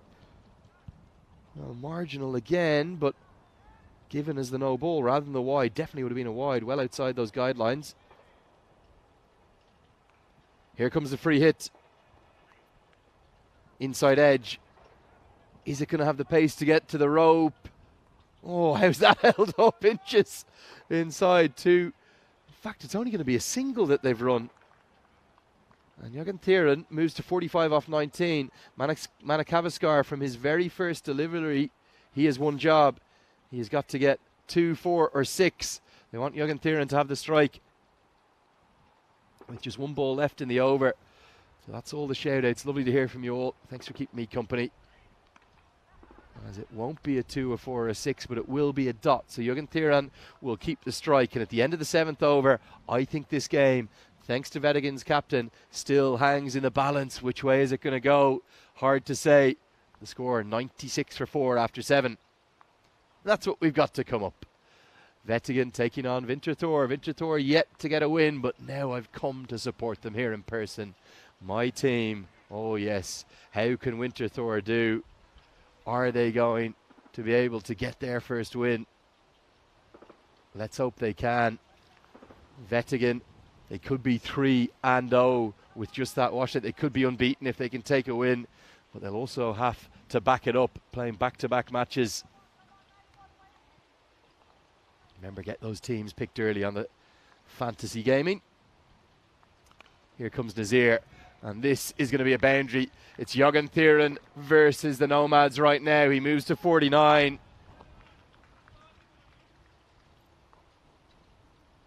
Really good effort from the captain. He's done it almost single-handedly.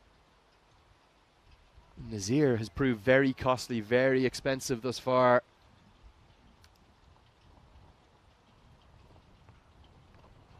Gets the slower ball in and gets away with it.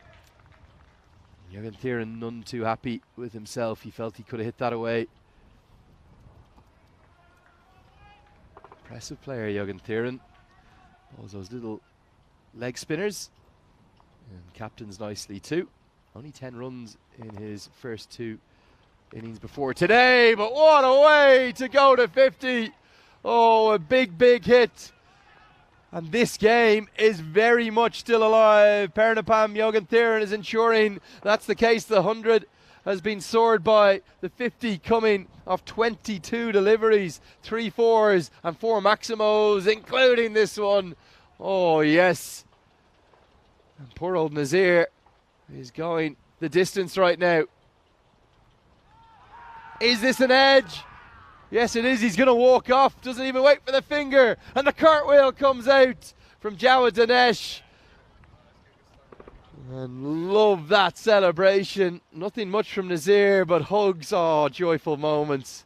A cartwheel of joyous delight, and then a hug of respect for his opposite number. You have to love European cricket, don't you? Definite edge, a good catch held. And here we go. This is the magic moment of the day so far for me. Take the catch, and then as soon as you take it, you know what you've got to do.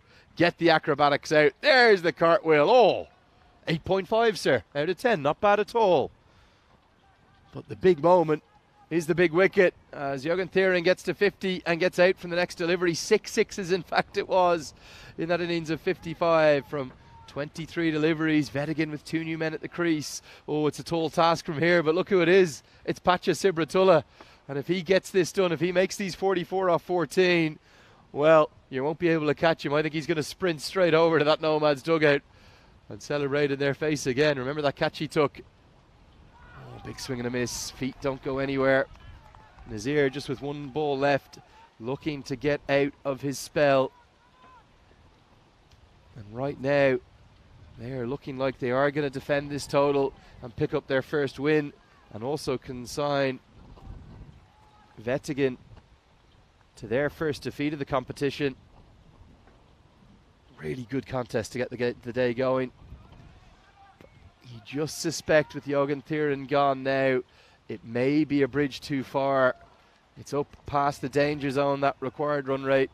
The point of no return is what Vinny Sandhu calls it, and this graphic will illustrate it further.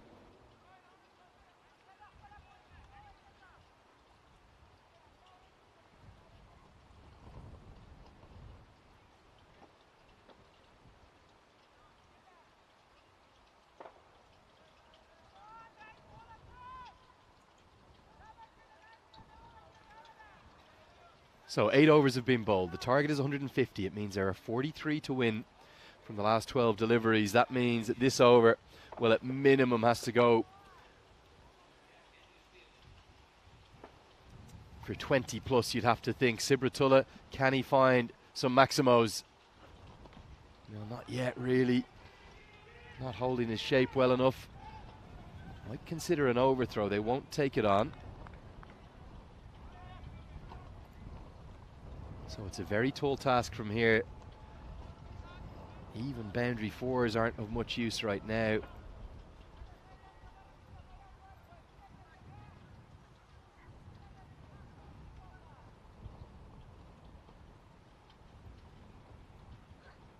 Short, wide, swing and a miss. And that's inside the guideline. This game, well, it's moving inexorably in the direction of the Nomads. They are looking bankers now, surely, to close out this victory. 42 off 10. It's going to need something very special. The problem is the 2 batters, 0 and 2, out there in the middle. And another big swing and a miss. And the Nomads know they're on the cusp. Really, just 3 more good deliveries will do it.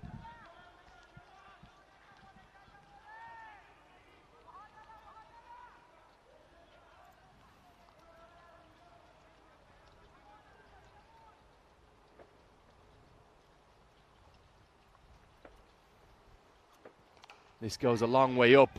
I don't think he's got enough of this, so it should be a chance in the outfield. Oh, it's put down. Suspect it's not going to matter. But Azim Nazir, the captain of all people, has dropped the catch. He looks like he's got a few problems with his fingers as well. Might have been better leaving it to the long-on fielder who's already held 2. Hassan Ahmed, who's coming around. 40 off 8 now needed. It's a slight hold-up in play, as I think Hassan Ahmed is asking if they can get a sub-fielder on, because Azim Nazir, the captain, has certainly hurt his finger in dropping that catch. So on comes Dargai Nurullah to get a little bit of the action he's going to enjoy.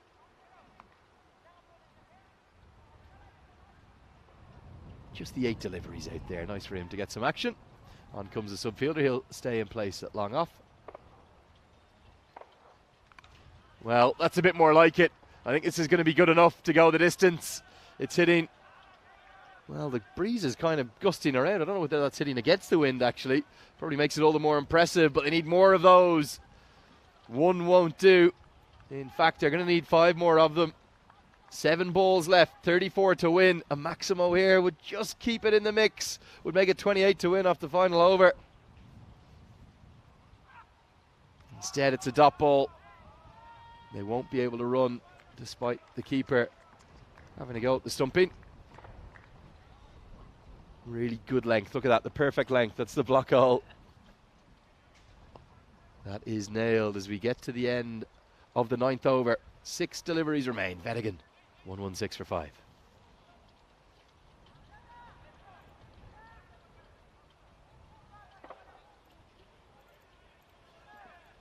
So there's the bowling figures.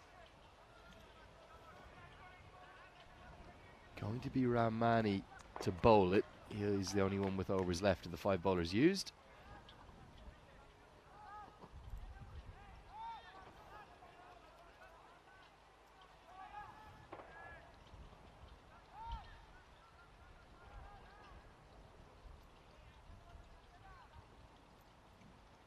So here we go, the final over. And really now, anything, as long as the bowler can keep his foot behind the front line and not bowl any extras, is going to be enough for the Zurich Nomads to pick up their first win. Oh, it did threaten at stages in this chase to be a classic, but ultimately, I think Hassan Ahmed's innings of 98 is going to be more than enough to see the Nomads over the line for their first victory. I feel we're in a funny position down there, don't we? Almost a long stop. Down behind the keeper, gone more towards a very fine deep third. And that's going to be that, really. Another leg bye given. Too little too late here.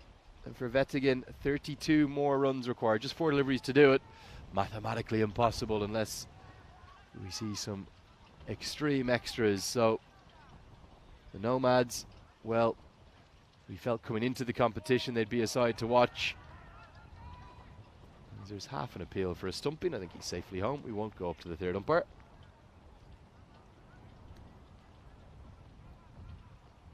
Well, they say who laughs last laughs the loudest. And even though Sibratullah took that catch and roared with delight right in front of the Nomads bench, I just wondered, did that fire them up a touch? Certainly the real fireworks seemed to come from Hassan Ahmed after that moment.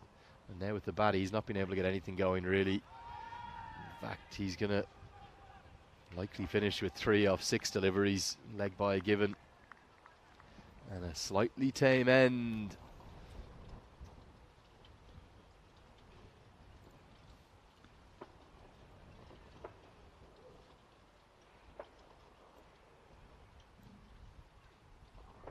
There's a big swing and a miss from Manakavaskar. Credit to Wettingen. They've been brilliant on their opening day of action. 2 wins and that washout. But they are going to go down to their first defeat here. It'll be a comfortable enough victory too for the Zurich Nomads. You think of anything more than a 20-run victory, even in T20 cricket, has been pretty comprehensive. This is going to be a 29-run victory. With a single to close things out, Manakavaskar and Sibratullah just couldn't get anything going after that sparkling innings from Jürgen Thieren. What that means is that the Nomads will be elated to pick up their first victory. Smiles all around. That's what we've got to come at 10:45 Central European time in about 20 minutes from now. The action never stops here. Winterthur looking for their first win just moments after the Zurich Nomads will have picked up their first one. I quite fancy them. But let's take a look at the highlights. The best of the action from the second innings. It was a chase that had an action-packed start. 23 runs and a wicket from the first over. Look at these few big hits from Thangadivil. Thank you, Vidivil, even before he was dismissed in the deep. Well caught, and then some big hits started to come out really from the captain. 9 Maximos in total, 6 of them came from the bat of Pernapam Jorgen, who's a good ball striker, isn't he? But that was the key moment. He was caught at backward point by Mumazai, and after that, really nothing else to offer from Wettingen, despite that one boundary into the leg side. And a few more blows here and there. It really was all over once Jorgen was caught behind. That was his dismissal. Very good catch. And a cartwheel of joy, of delight from the keeper, Jao Dinesh, to see the Nomads home by 29 runs. I think they're pretty good value for that victory as well. We have to give them credit. They are going to be a side to watch. I think they're vaulting themselves into playoff contention. Just the 3 batters to get to double figures. Thanga Vidivil, Selvan Yagayam and Jorgen, the standout with the best strike rate of the lot, 55 off 23. Name of a strike rate of 239.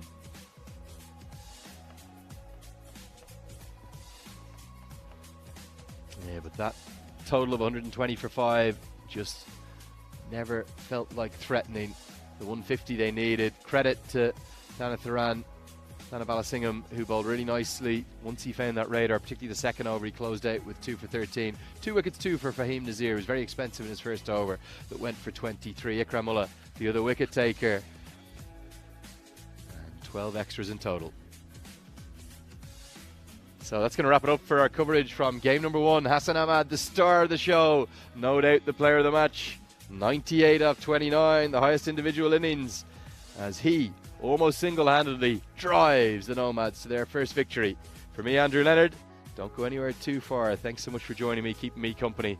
We'll have game number 2 of the day coming up in about 20 minutes' time at 10:45 a.m. local time. Match number 17 of the series. We're approaching a third of the way through the group stages. An action-packed, terrific Thursday in store here at the European Cricket Series Switzerland. Do stay with us. We'll see you in about 15 minutes' time.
Here we are with St. Gallen Cricket Club at Mount Saintis, the highest mountain in East Switzerland with a height of 2,500 meters, looking over 4 different countries.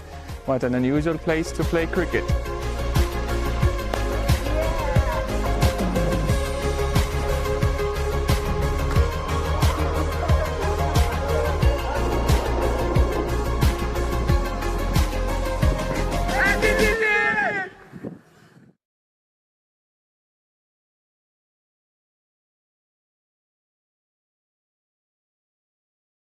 Hello and welcome back. Great to have your company. Game 2 coming up and it's match number 17. This one will see Winterthur. They're back. They're taking on Wettingen. Let's see what happens at the coin toss. Tyrone Peters has the coin and he's got the 2 teams. Winterthur to call. Heads. Heads is the call. We will have a bet. So Winterthur, they win the toss and they've elected to bat first. I like that move from them. We know they struggled a little bit with the bat on day one. I think they were probably a little bit over-aggressive. Sometimes they cross the line between aggression and insanity, but that's the way they play. Certainly with the ball, they looked like they could mix it with any of the other teams, but the big question for me, will they get enough runs on the board? We know that Wettingen, they have had some success and they have been able to consistently put up big scores. So 2 teams with different paths so far. We know also in that last game, Wettingen, they struggled to contain the Nomads lineup. Let's go up to the commentary box now. Andrew Leonard is standing by with the news from the toss in match 17. That Winterthur, they've won the toss. They're going to have a hit.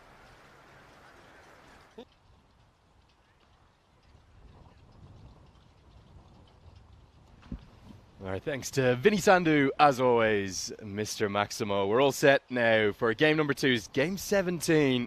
We are ticking them off, aren't we? We really are. And we have one late change. Narajan Manakavaskar, who just struggled towards the end. He is out of the starting 11, and in comes Deepak Jar. We will get that corrected. So every other player is right, apart from that one.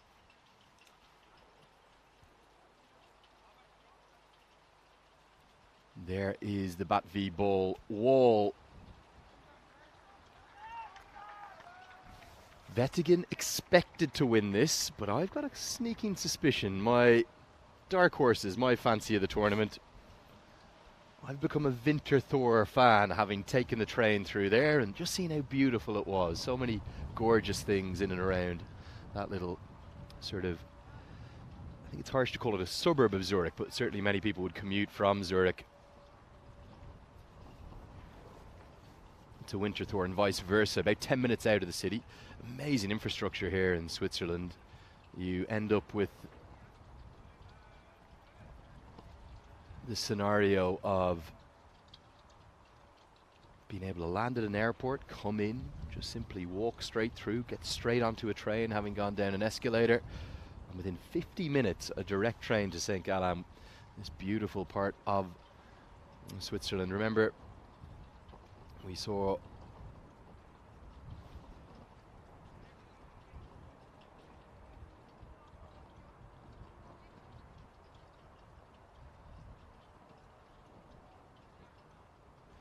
Winterthur win the toss, deciding to bat first. It means that Wettingen will bowl first.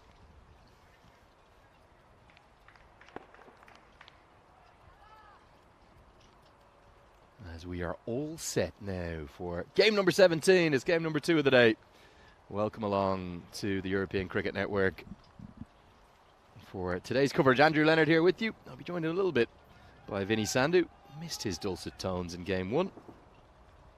We also had the founder come and visit us, Daniel Weston, as that one is getting us off to a rocketing start. Maximo to get things going. And it's all coming up. Winterthur. Chami Karna Godagaj gets that one into the leg side and starts in perfect fashion for Winterthur. Looking quite wonderful. The wonderful Winterthur side in the red. I think they are going to join the Zurich Nomads by picking up their first win today, if that is anything to go by. The non-strikers end, it's the captain, Grant Capito, as Gushal Evans treated by going the distance from the very first delivery. Scamper through for a single.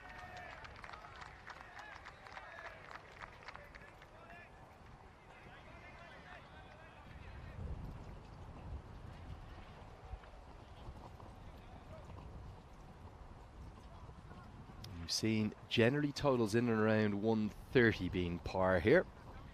Yesterday it was a bit more like 120. Much better weather we're being treated to.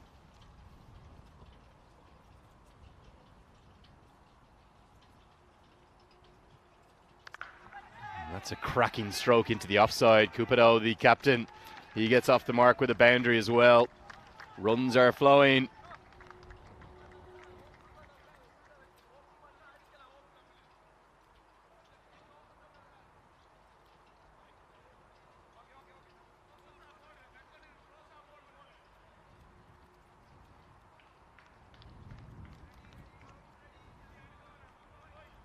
So you're very welcome along to today's coverage. Do join us in the comments on the YouTube chat as well.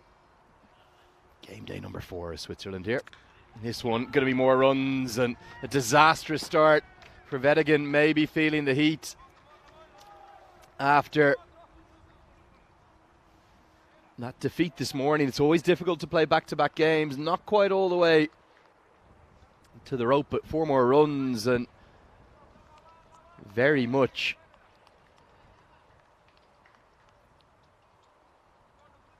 a rocketing start from the side that lost their opening 2 games.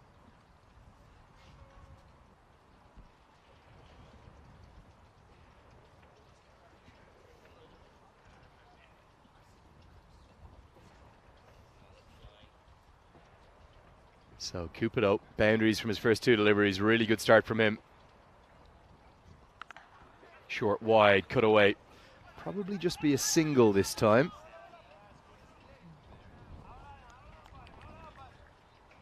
And for Wettingen, they just need to be careful and make sure that they don't get carried away here. Having gone down to a defeat in the morning, back-to-back defeats be the last thing that they would want.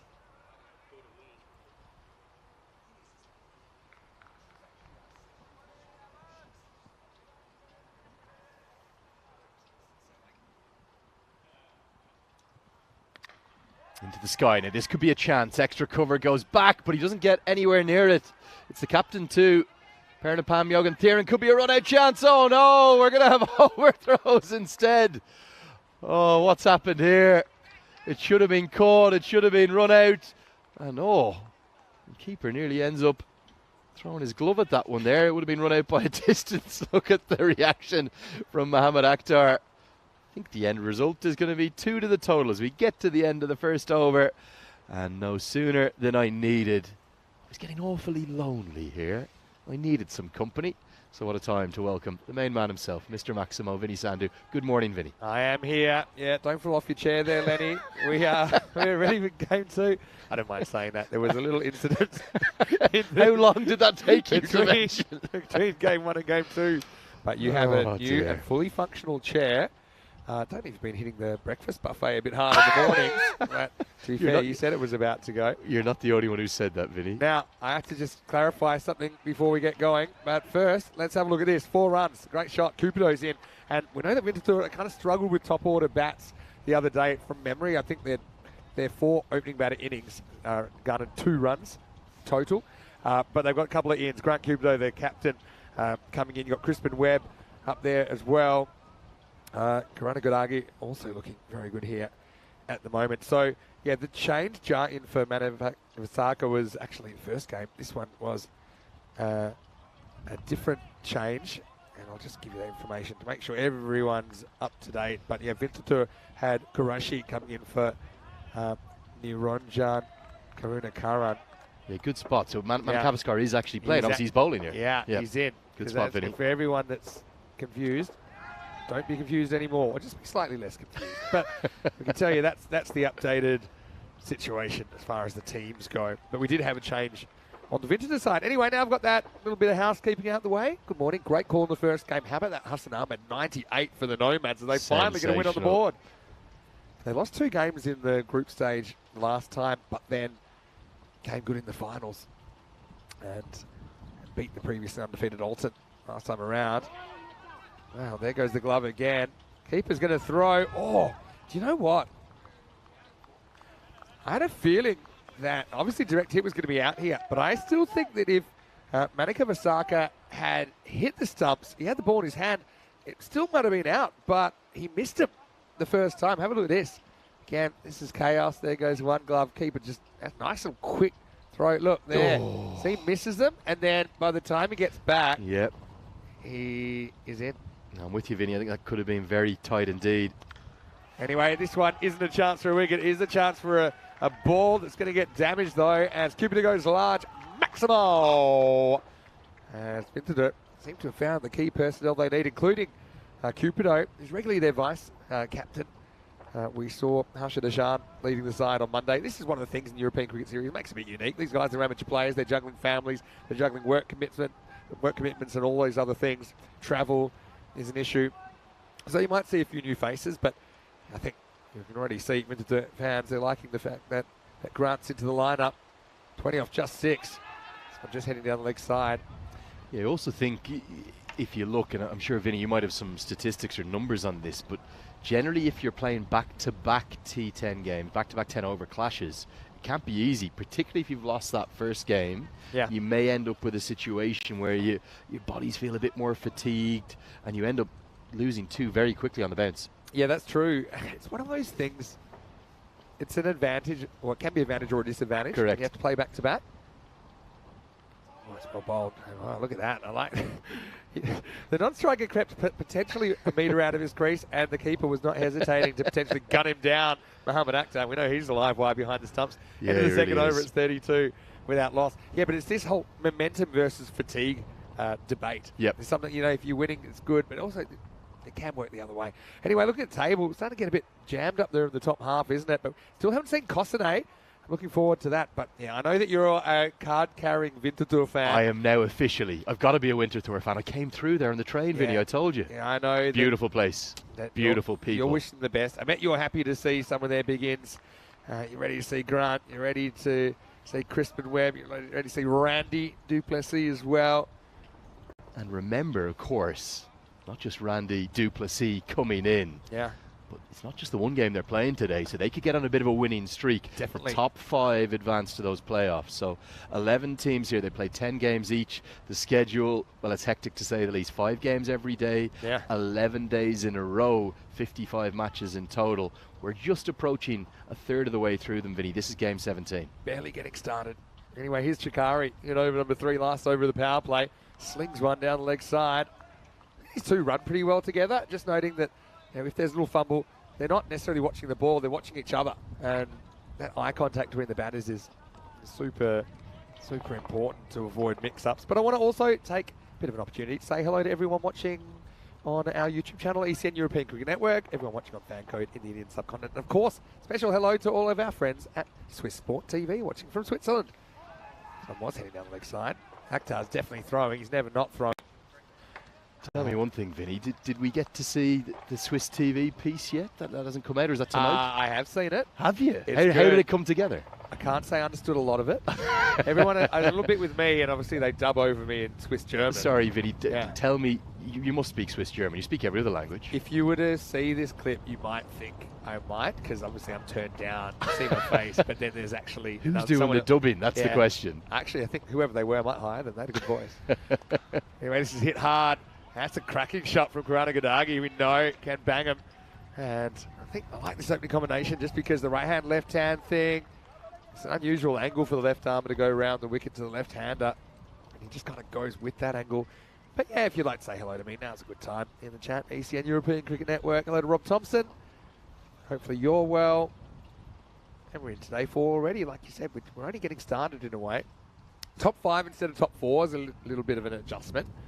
So 5 teams out of the 11 will get the chance to play finals.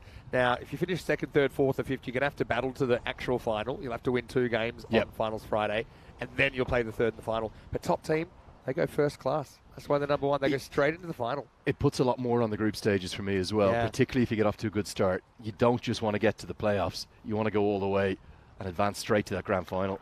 Full toss and dealt with. That's going to be 1 bounce for Kuranagadagi. Just gets one knee high.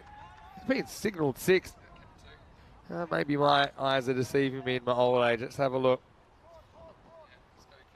Probably just all right here, isn't Probably it? just okay.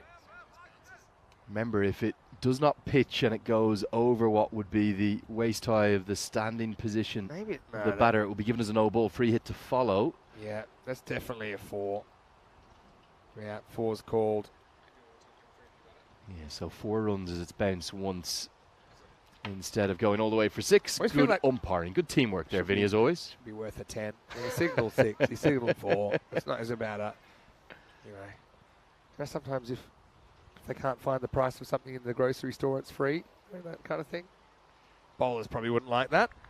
Anyway, Chikari having a bit of a rough day. The umpire just crosses himself like he's touring the Vatican about 3 times or 4 times to sort it out. Anyway, here we go. Be a free hit. Given, well, this is given out LBW, Vinny. Well, was that a no ball or not? Oh, it wasn't called a no ball last time, so we thought it might have been a free hit, but it wasn't. So that was all the crosses. Was there bat involved here as well? That's my other question. Well, maybe not. There was 2 noises, Vinny. Well, there's a couple of things going on here. To me, actually, I don't mind it, but look where he's standing. Pitching on, maybe hitting. Was there bat in it? Didn't get the reaction. That's normally how I sort it out, but wow, everything happening here in the power play. I can tell you that Wettingen needed that one, didn't they? As Winterthur were off to the races, but Chikari does break through in the end. It's 42 for 1. And here comes Amel Fonseca. It is the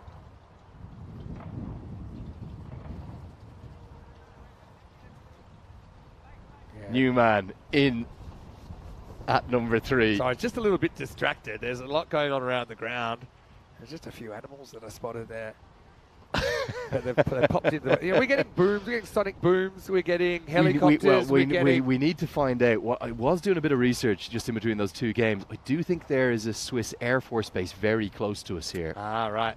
So I just wonder, are some of those big bangs we're hearing in the background, I'm going to probably pronounce this incorrectly, apologies to our Swiss viewers, Alten Rhein Airport base is right up next to Halton Run. That sounds about right. Yeah, right up next to the major lake, and that's that beautiful lake. I'm looking forward to seeing that. You're giving me one day off here, Vinny, You aren't you? get Sunday off. Just one. But That's how it you'll works. have to battle the crowds here because we'll have the 15,000 in and 3,000 at the cricket because the football starts. All right, here we go. Super Sunday. Last ball of the third over. It's down the leg side and it'll be called a wide. Classic last ball, Jinx. Want to say hello. A lot of good-looking people here in Switzerland as well. I know that Leah's tuning in this morning, and she is a big Winterthur fan. So, yeah, I know that there's plenty of room here in the grandstand. It's only about an hour on the train.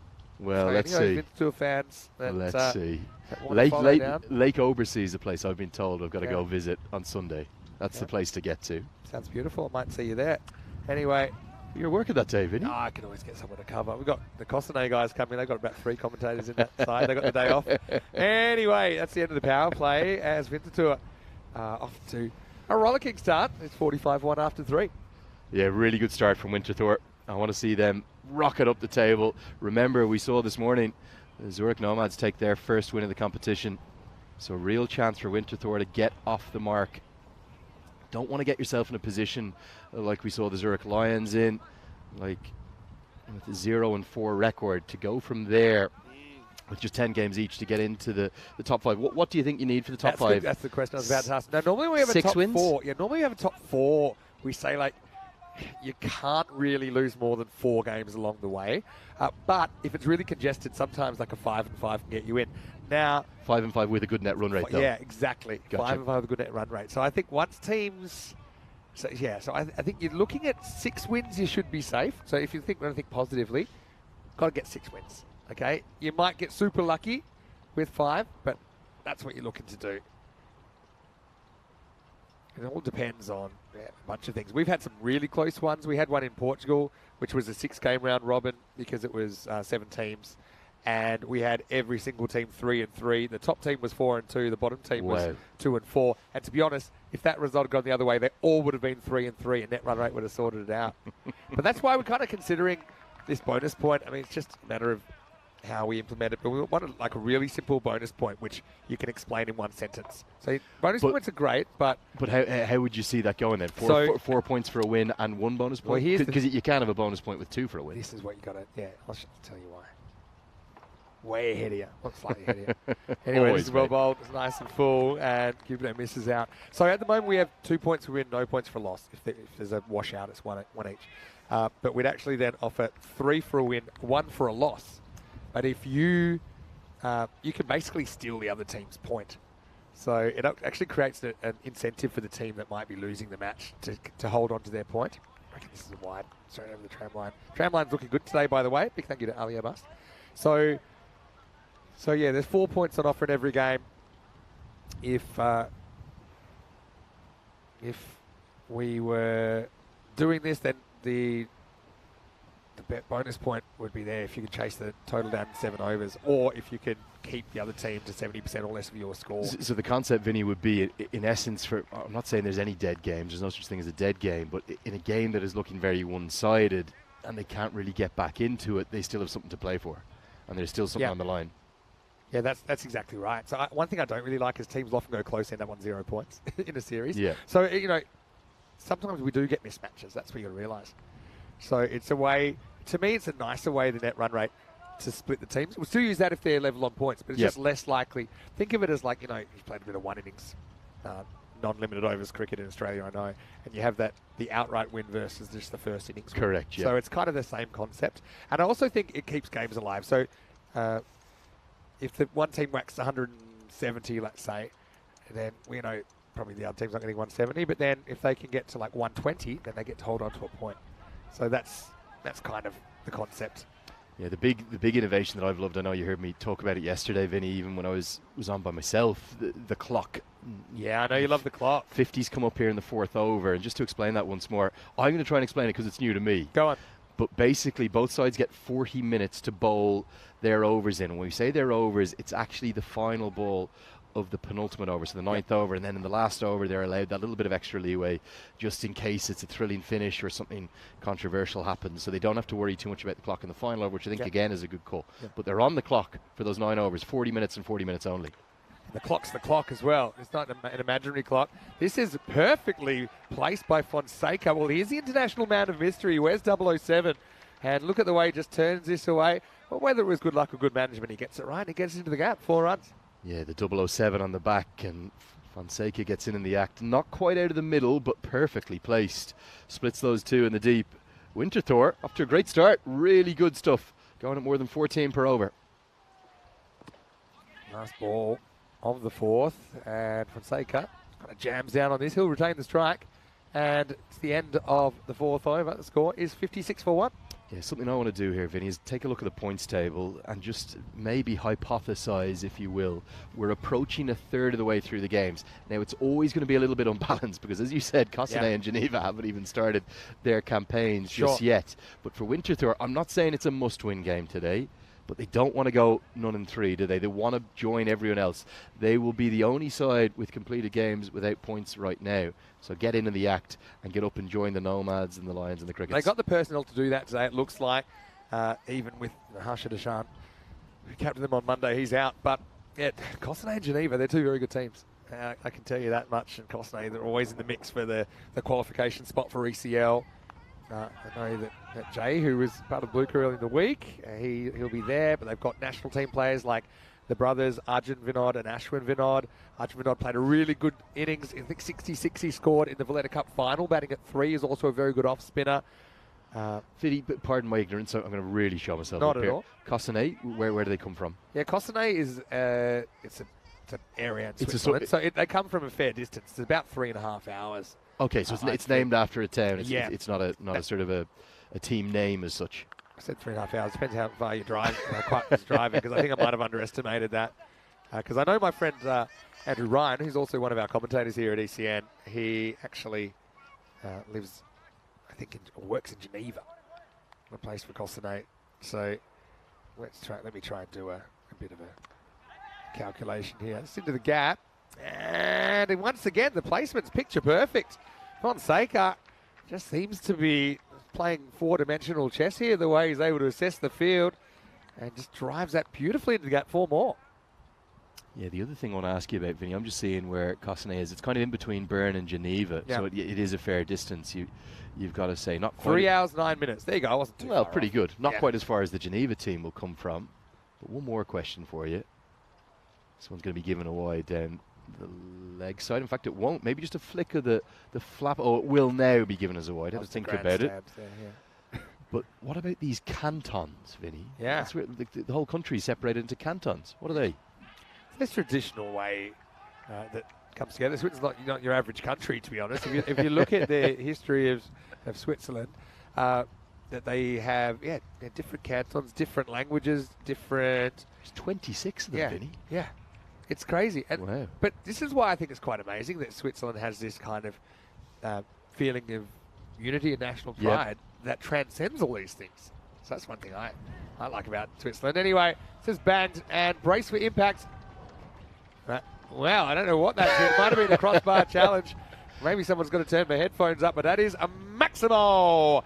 As old JB James Bond, Amar Fonseca goes whack and says, sometimes I place them, but sometimes I'll just power them over the field. What a shot. Yeah, good timing. Not easy when Jürgen Thieren bowls these slow, loopy leg breaks. He gets 1-6. He looks to make it 2. Vinny, he's going to. Back-to-back Maximos. And he does, so... Yeah, rolls the dice, comes up double sixes. Fonseca's gone up a notch from what we saw the other day at the moment. As we get to the end of the over, it's 77 for 1. Walking sticks, 77 over the first half of this game. Vinny Sander here, Mr. Maximo, joining in the commentary box for the first time. Andrew Leonard doing a great job so far. And I know you're a card-carrying Winterthur fan. Is there any truth to the rumours that your presence here has spurred them on to I think so. A good start? They are looking in inspired form, loving their kit. It's almost a bit of a tribute to the Swiss national colours. They've got the red and the white going together, and I think they're a little bit of a dark horse team from what I've seen so far. I've got to be a Winterthur fan. You've got to pick a team to follow. All right, that's my one. You can do that, but I'm going to kind of play the contrarian as we see this bang down the ground. Another 6, Maximo. Go on, the Winterthur. Now Resch gets the ball here in the 6th, and he's greeted by, it gets straight back over his head. There's 6 more. This inning's getting out of control. Wettingen are a good side, though. Let's not forget that they put up some big scores as well. And they were undefeated through their first day. I just wonder, is their batting a little bit heavily reliant upon Mohamed Akhtar? You felt once he was dismissed, despite the 55 from Winterthur in the morning contest, that they really didn't have much more.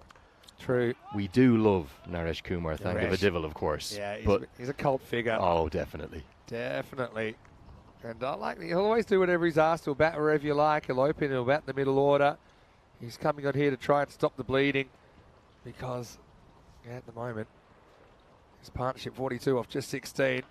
That's well bowled. One of the things I was saying, Vinny, in the first game, I know you were doing all sorts. You're always multitasking and juggling. You're in and around. You might have heard me talk about it, but one of my favourite things about cricket, without doubt, it literally can be played by anyone. Yeah, for sure. Every shape, every size, every height, every background, every ability. And that's really something that you guys embrace wholeheartedly at the European Cricket Network. Oh, we want to be not only a really entertaining cricket organisation, but also the most inclusive cricket organisation. You know, if we had more resources, I imagine we'd have visually impaired cricket. We'd have all sorts of things. Just because everyone here is very interested in growing the game. Obviously, in Europe, there's certain limitations on player numbers and where we're at the moment. We also want to eventually have a European Cricket Series W as well for women's clubs. A big focus on juniors at the moment. Anyway, this is smashed again. Well, can I say Cupido, he's looking solid as a rock out there. Just have a look. Just gives himself a little bit of room, but he doesn't try and hit too far inside out. Just pretty much nails it down the fairway. And that was a pretty good over in the end. Thangavadival goes for 14, and Winterthur up and away. 91 for 1 after 6. Yeah, Winterthur, great to see them soaring here. And right now, I have to say, Vinny, Wettingen look a little bit listless in the field. They look a little bit short of answers. To use the rugby parlance, I don't know, maybe it's rugby or soccer it comes from. They're at 6s and 7s. They're a bit all over the place. Where does that come from? I don't know. It is a great expression. we'll have to find out. Yeah. Well, what did they say? Why was 6 afraid of 7? You heard that joke? I don't know. Because 7, 8, 9. Oh, because 7, 8, 9. Oh, dear. There you go. I don't often do jokes. I don't think I will again. Anyway, here's a bit of fake footwork from Fonseca, who then just gets a loopy full toss. Probably a slight slow ball from Chikari. He just knocks it out to the leg side boundary for 1. Yeah, it's not known where the origin of at 6s and 7s comes from, Vin, but it's most likely something to do with the dice game. A British etymologist, an etymologist is someone who researches the origin of words. My mum was big into etymology, actually. Sure. Well, that one's 6, and it's not 7, but it is 6. He's not at 6s and 7s. Maximo, as the 50 partnership, has been brought up, and now it's growing. Winterthur putting a big score on the board here in match 17. But it just really emphasises our point, doesn't it? Even their best bowler, who was so impressive in the morning game, Mabadullah Chikari, he now goes the distance too. But yeah, it's hard when there's no conclusive answers about these things as well, because you just they're kind of trying to work it out. You stick it in the search engine, and you're like, okay, tell me. What do you mean you can't tell me a simple answer? Big swing and a miss. I'm going to give you the best synopsis I can. Please. So I think this game, there was a dice game called Hazard, and the expression was originally to maybe stick on number 5. And they were the most risky numbers to shoot for were 6 and 7. So if you're at 6s and 7s, you're in trouble. So the modern description of it would be in a confused, badly organised or difficult situation. That's exactly what Wettingen are in. Good explanation. This is hit pretty hard. Down to long off, just a single. And Jeff Maguire watching from Northern Ireland. He said, it is not good cricket playing weather there today. So I suppose we're happy, at least we're not there for the ECS today, Jeff. Although maybe one day we could have a European Cricket Series in Ireland. I actually think that would be amazing. Well, Vinny, we've got a lot of Irish viewers that love what we do. There is a rule. Like I'm going to hold you to this now as well. Okay. If you do have a European Cricket Series in Ireland, you can't do it without me. Not possible. Done. All right, we'll pull you up. You'll have to find my schedule. We'll pull you up whatever World Cup or Test match you're on. There it is. There it is. Yeah, I'll say, all right, Lenny's with me. I'll pull out this footage as the 100 comes up here. Oh no, you've already bookmarked it, have you? 6.4 overs. Yeah. First innings, game 17. I'll just text Harsha and I'll say, sorry, Harsha, need many. Anyway, this one is whipped away over the leg side. Maximo. No end in sight, really. Chikari hasn't hit the deck there. Tempted Yorker, just overcooks it. Cannot miss his spots out here in Switzerland. Yeah, really well picked up, wasn't it? Again, that shows how marginal the game is. You miss by a matter of inches and you go the distance. That's what we've got to look forward to come September. It's only about 6 or 7 weeks away, Vin. Ireland 11. We don't know what their squad will look like, but it's one of the squads that people are really keen to see. We'll probably won't know it for another 6 weeks or so. What about another one of the smaller sides? Someone like a Belgium maybe, or Belgium, France? now, let me tell you about Belgium. Belgium were runners-up in 2021, and they shocked everybody. Not only did they make it into finals week, and they play, well, people are from the land of Bazball that are watching. Well, Belgium ball was what we call it, because not only did they make the final against England 11, they whacked 149 in the first innings of the final, of the ECC 21 final. Now, it took Dan Lincoln and Harrison Ward, two very good players with county experience. It took them to bat very, very well and have big innings to chase it down. In the end, they did. But it looked for all money at the halftime. We said, we can't believe this Belgium are going to win the ECC. And England, yeah, they found a way. But they had to pull it out of the fire. Belgium always bring just such dynamic players, such dynamic energy. Anyway, this is going back to the wall, touch and go. It is caught. Nicely held down there. That's Sibratula. We know that he's been pretty expressive with his fielding and his body language this morning. This time, fairly understated. Probably a sign of how the game's been going, but Cupido is going to have to go for 48, so he just misses out in his half century, but still has his team in great shape. What a great start for his ECS journey. It's 107 for 2. Second wicket down, and maybe just a little window in. It is amazing that this 10 over format, Vin, like I said, it's the first experience I'm having of it. But it is funny how we're Wettingen to finish really strongly here. 15 good deliveries, restrict Winterthur to 125. All of a sudden, they'll feel confident going in. You can't have a bad 10 minutes. True. Yeah, it's risky. And look, well done to Naresh, who finds the breakthrough. This is in the air. Bat's going to get lucky here. Goes one bounce 4. And so, Tawana, also known as Boom Boom Vicky, if you remember from the 2020 series, he was a bit hit and miss. He started with miss and finished with hit the other day and was banging him all over the place. You see there, he's got a good chunk of wood in his hand. Knows how to use it. So just quickly, so Belgium, there'll be players to watch. Another team I'd put in that category are Austria. Now, I know that you saw Austria in the World Cup qualifiers in Scotland recently, but it'll be they'll have a lot more confidence in their own conditions, essentially. Continental conditions. Wow, one hand 6. Thanks for coming. There's the boom. Almost a one-hand banker from Boom Boom Vicky. Tawana goes 4 and 6, and this one was convincing. Well, it's amazing, isn't it, that you can actually generate that power. It's almost baseball style, isn't it? You see that sometimes in the home run follow-throughs. That's gone a long, long way. That was not just... That was in the safe of the back. It was wedged. Yeah, the momentum swinging heavily back in Winterthur's way despite that second wicket as Naresh Kumar Thankavadival goes the distance, 16 off 3 balls. What a start for Jagdeep Tawana. And with plenty of batting to come, including the wonderfully named Randy Duplessis. Telling me earlier, we've got some great names we've got down the years of the ECN. Randy Duplessis. I like Randy Duplessis. He seems like a wrestler. Is he a wrestler? He's got to be a wrestler. Well, I haven't seen him wrestling. I tell you what, he's got P.O. batting above him. He wouldn't want to be drawn against him in a wrestle. I'll tell you that much. You'll see P.O. shortly. Anyway, right now, this one is short. It's too short. It's 2 leg side. That's a banker on the other side. And Fonseca, he's been there. I know he's lost his skipper, but he doesn't look too phased. Go. Nope. So many teasers, haven't we? Yeah. What have we had, 9 or 10 now? There's P.O. He wasn't looking to just push a single there, but he got the ball that was right up and knocked it away for 1. Yeah, so Sucklane, and that was in that record chase of, I think, 173, 174. That's the highest chase ever. But that was a 10 over clash again, not a T20I. No. Okay. So 2 overs, 1 for 61. First one, I think, went for 30. Second one for 31. Again, they just ran out of options. All right. You're a bowler. Go. Someone's going to go again. Yeah. So I guess congratulations. Anyway, 2 to come here.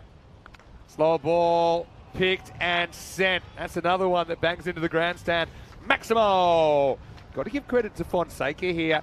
He hasn't always had the strike, but when he has had it, he seems to have been able to keep his mojo, and he lifts that score up into the 160s now. Last ball to come. Shade of Thesara Pereira there in the follow-through, the Sri Lankan all-rounder who used to club sixes for fun.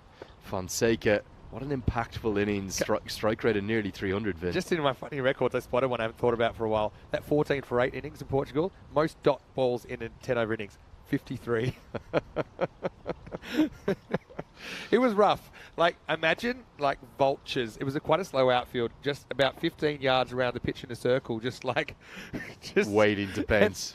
They had some good players. They had Greg the imagine. Wizard Bullock. They had Paul Stubbsy Stubbs, but it wasn't going for the Dragons. Anyway, swing and a miss, and things will wrap up here with Winterthur in very good position, winning the toss, batting in match 17. 161 for 4 off the 10 overs. And you can see that's the long and the short of it right there. And it's going to be a big chase for Wettingen. Lovely, but lovely moments. Who's to say that Wettingen can't do this? But I've got to say, Fonseca, he walks off and deserves the plaudits, doesn't he? 62 off 23 with 6 Maximos and 3 fours. He is the top scorer in this innings, but good support from his skipper, Grant Cupido, 48. Jagdeep Tawana with a lightning 22. Then Pio comes and joins him and helps him get the team over the 160 mark. I think I'd love a hug from Pio de Silva. Who wouldn't? You can ask him. I know you're a big fan. Anyway, take us through the highlights. the big bear hug style. Here they are, yeah. Certainly it was all about the run scoring aspects at the start. Winterthur off to a flying start.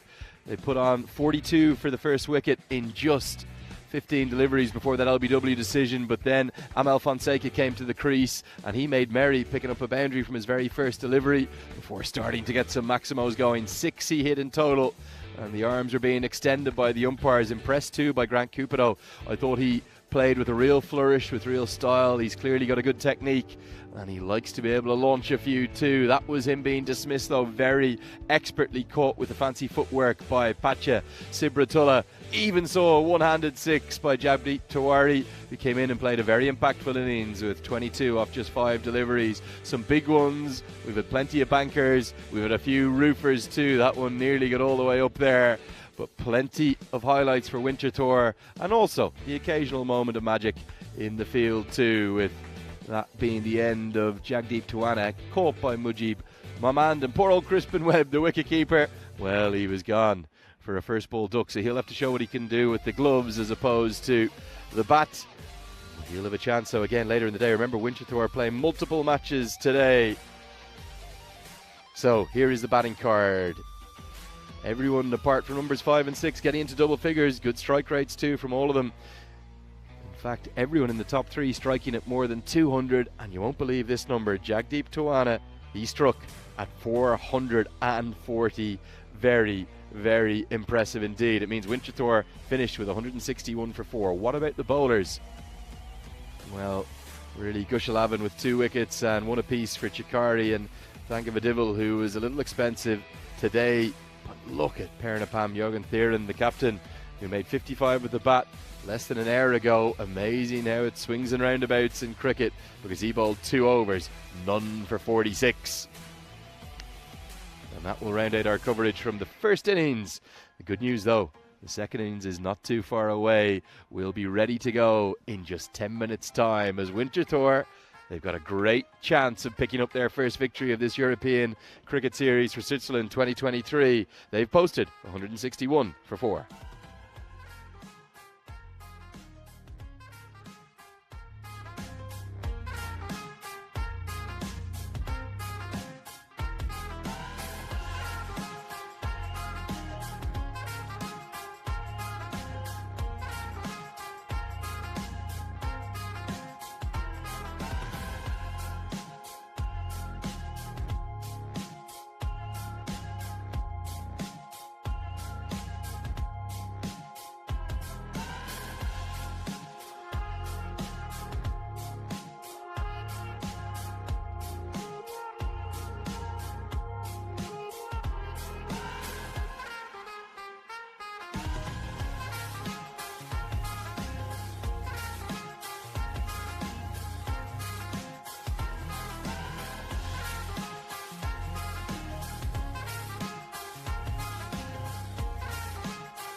Hello, cricket lovers. Welcome back to Switzerland. More ECS action about to take place here. We are halfway through the second game of 5 today. It's day 4 in this European Cricket Series. European Cricket Series is the biggest and therefore the best cricket series in the world because we'll have over 1,000 matches in ECS. So if you're a quantity kind of person, you've come to the right place. Of course, we have so much cricket going on the European Cricket Network this year. We've got the European Cricket Championship coming up, which is the Euros of cricket as well. We've had the European Cricket League played in February and March, won by Drouot, the French club, who will return for ECL 24. I know that Jeff Maguire is watching from Northern Ireland.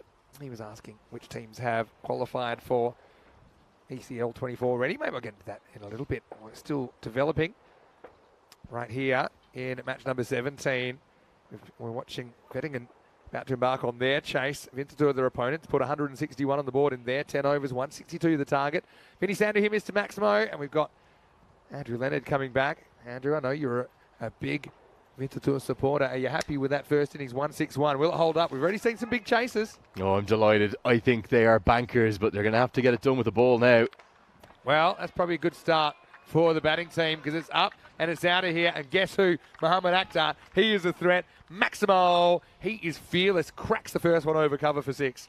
Well, Purushthaman Karunakarn, probably guessing some Sri Lankan origin there with those wonderful names that always test us up here in the commentary box. Got a good action, doesn't he? Big, strong action.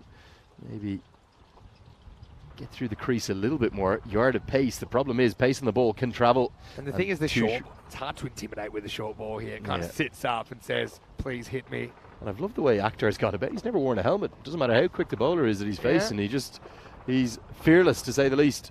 Don't get the top edge. Oh, it's probably wide. Yeah, it's coming. I'm starting to learn the nods. 7 or 8 nods. That means the wide's coming. But you can definitely hear the artillery going off. Yeah, I think there's shots fired here, but there's shots fired nearby as well. I think that has answered the question for us, what those bangs have been. So my little rudimentary research, there's an airbase around the corner. Yeah. Pitches up, kind of clunks it. Oh, almost runs out his partner, Naresh, who has the turning circle of the Queen Mary, but he does get back in time. Karunakarn, always a tough thing when you get banged for a 6 first ball, and then you have to come back and bowl to the same guy. He's looking confident, but you always feel Akhtar will give you a bit of a chance as well. Dear. Great keeping though. I've got to say, Crispin Webb into the side behind the stumps. He reacted very quickly to stop that going for extras. Well, that's sensational. That's world-class keeping. That easily could have been going swiftly to his right because that's where the ball was going. But look at this, off the edge of the wicket, and oh, brilliant. He was so well balanced there because he could have gone either way. He picked that it was going to be a ball that could have done either, so he kept quite a neutral position. Very good. I'm going to keep my eye on Crispin. The only other Crispin I know is Crispin Glover from the Back to the Future movie. Anyway, Akhtar almost falls down as he cracks this one over cover point, but he does get the journey.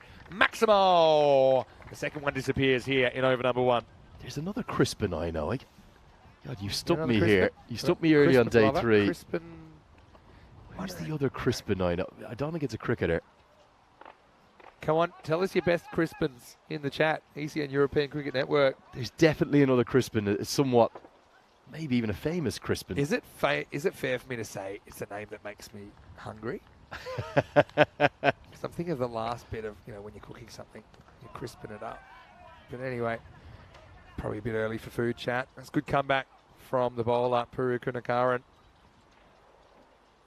Gets it full and I think you just have to shrug your shoulders and go, okay, that's the way it goes. You're going to get whacked occasionally. You still got to go out there. I know they like great Shane Warne. That's what he used to say when he started playing T20. He says, one thing, he says to all ballers here, you have to understand something. Everyone's going to get whacked. Well, this one is whacked, and it's going to go the journey into the wind. Great effort. Oh, brilliant. And he's going to end up in the stronger together banner there. But I got to say that Hedjatullah Qureshi is a late replacement into the side, found himself in the action here. This was holding up in the wind a little bit. That's why he might have had a play in it, but yeah, he's outside the boundary anyway, so even he touches that, that's 6. Really good intent, though. Yeah. Really good. Right on the rope, trying his very best to save every run possible. 20 off the first over already. Ball to go, Vin. Magic start. And this one is another up and under job, and that is Arufa. I didn't quite hear it because the gun went off at the same time, but it's 26 without loss after 1, and the perfect start for Wettingen, and in particular, that man, Mohamed Akhtar. Oh, look at the wrists. It's almost helicopter-esque, wasn't it? We are actually hearing gunfire in the distance. I can't distinguish the bangs anymore.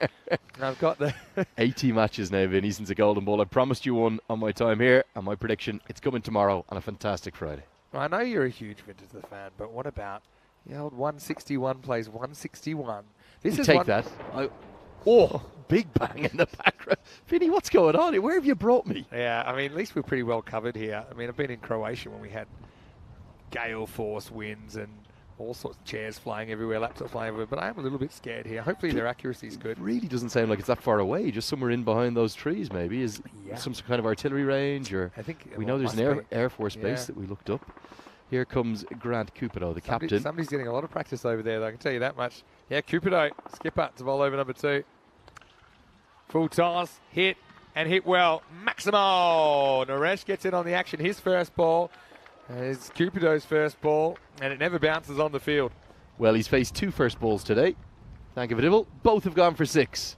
This is why he's a bit of a cult hero. We love the way he goes about it, the big man. He's got those broad shoulders. And a little bit like big Rakeem the Dream Cornwall. Makes those pads look pretty small too, doesn't he? Yeah, well, this is another full toss. Ooh. You can see what Cupido's going for, and I actually don't mind it as a tactic. Just go straight to Yorker. Go straight to defensive.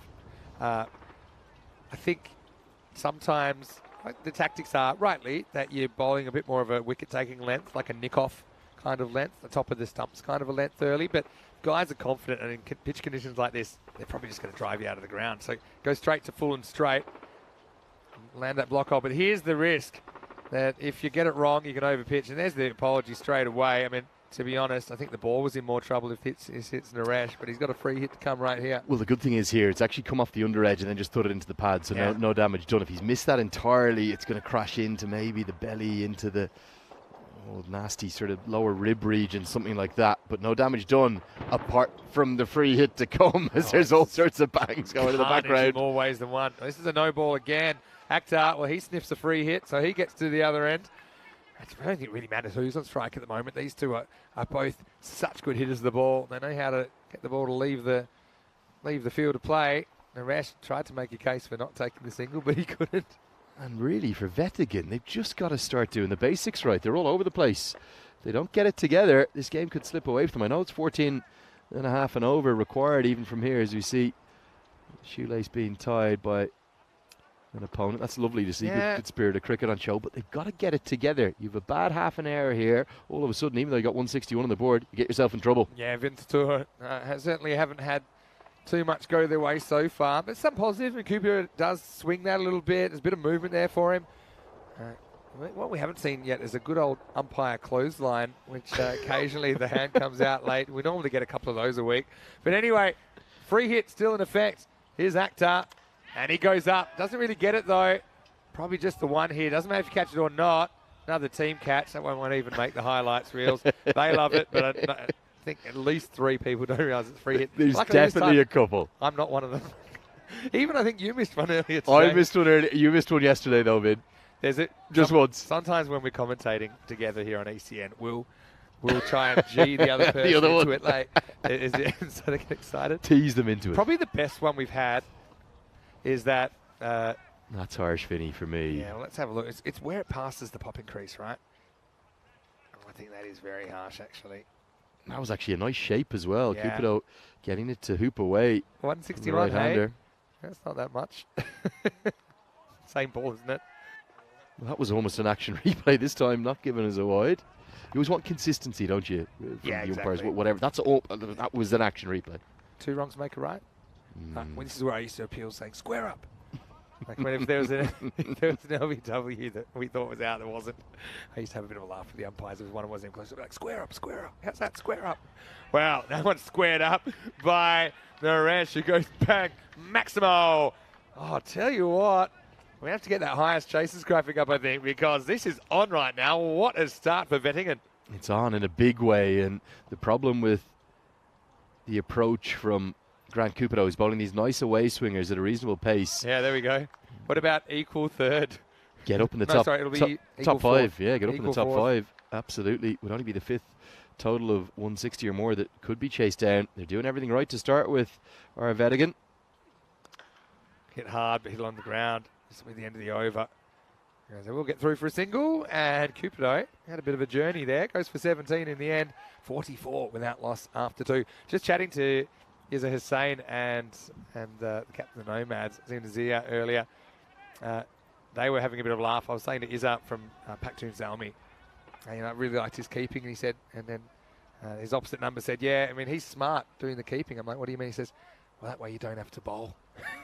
Because I think the bowlers have found it pretty tough out here. That's the state of play in the standings right now. Still no Costaneir Geneva. They'll come into play later in the competition. 10 group games each. It's a really good structure. It's a really good format. It's a festival of cricket. It's a fondue of cricket here. It is. A melting pot Everything is in the land of cheese and chocolate. covered in chocolate. All right, this is a rare dot ball. Took a bit of a sideways hop. I want to say a quick hello to a few people in the chat. Hello to Keanu, who's watching from Australia. Hello to Arijit Roy, who's enjoying the sheer power from Naresh. I know that Wazim is also saying, Wazim Ahmed, I love ECN cricket. Well, we love you, Wazim. Tell us you love us. We'll tell you that we love you right back. This is a good ball. Just sneaks inside the tram line. Yeah, nicely bowled. The length here is the key because he's got it right up towards the block hole. Something you see bowlers practice more and more at the international level now. They get often a set of shoes and put them down right full on where that pop increase, that white line is. I've even seen some franchise teams now going around with half a car tire. That's too big. Incredible, isn't it? We used to use a 20-cent coin. But no, I think the thought process behind it. Wow. How about that? Boom, boom. Vicky brings the boom, boom. And he just gives him a free set of directions as well. And the Boom Boom's had a good game here. Stops the bleeding 4 now. It's 44 for 1. I love everything Thangavadivil does. He just is a panache about it. Even when he gets cleaned up, he does it in style. The stumps go cartwheeling everywhere. What an impact this man is having on the game. He came out and smashed it everywhere. Jagdeep Tawana.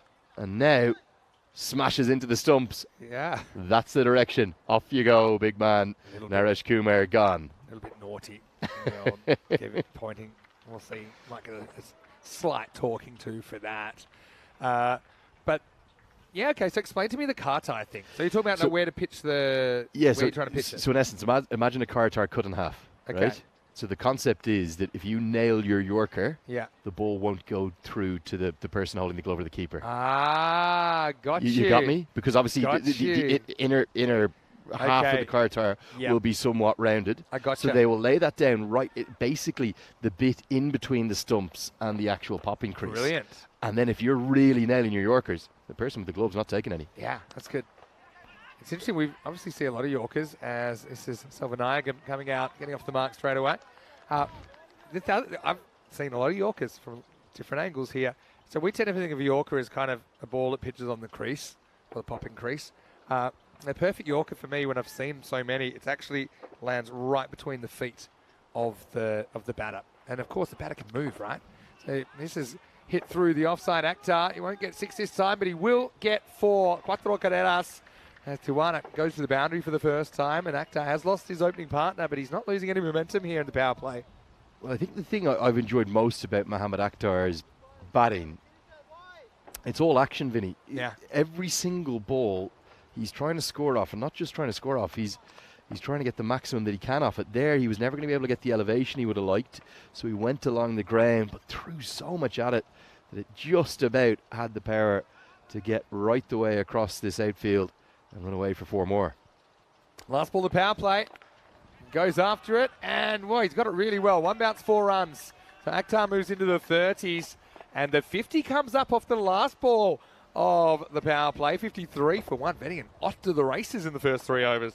And it's going to be a memory test for me. We'll see. The graphic may correct me in a moment. I think Wettingen may be ahead of where Winterthur were at this stage. They were. Thank God, Vinny. But Okay. look, it's not often you see 10 double-figure overs. And normally there's one in there that, Consistency 6, 7, 8, in a world gone couple mad. of magicals. That's the difference between 130, 140 and the 161, which they put on the board. So super consistent scoring so far. Hey, bit of news as well. Now just double check this is true.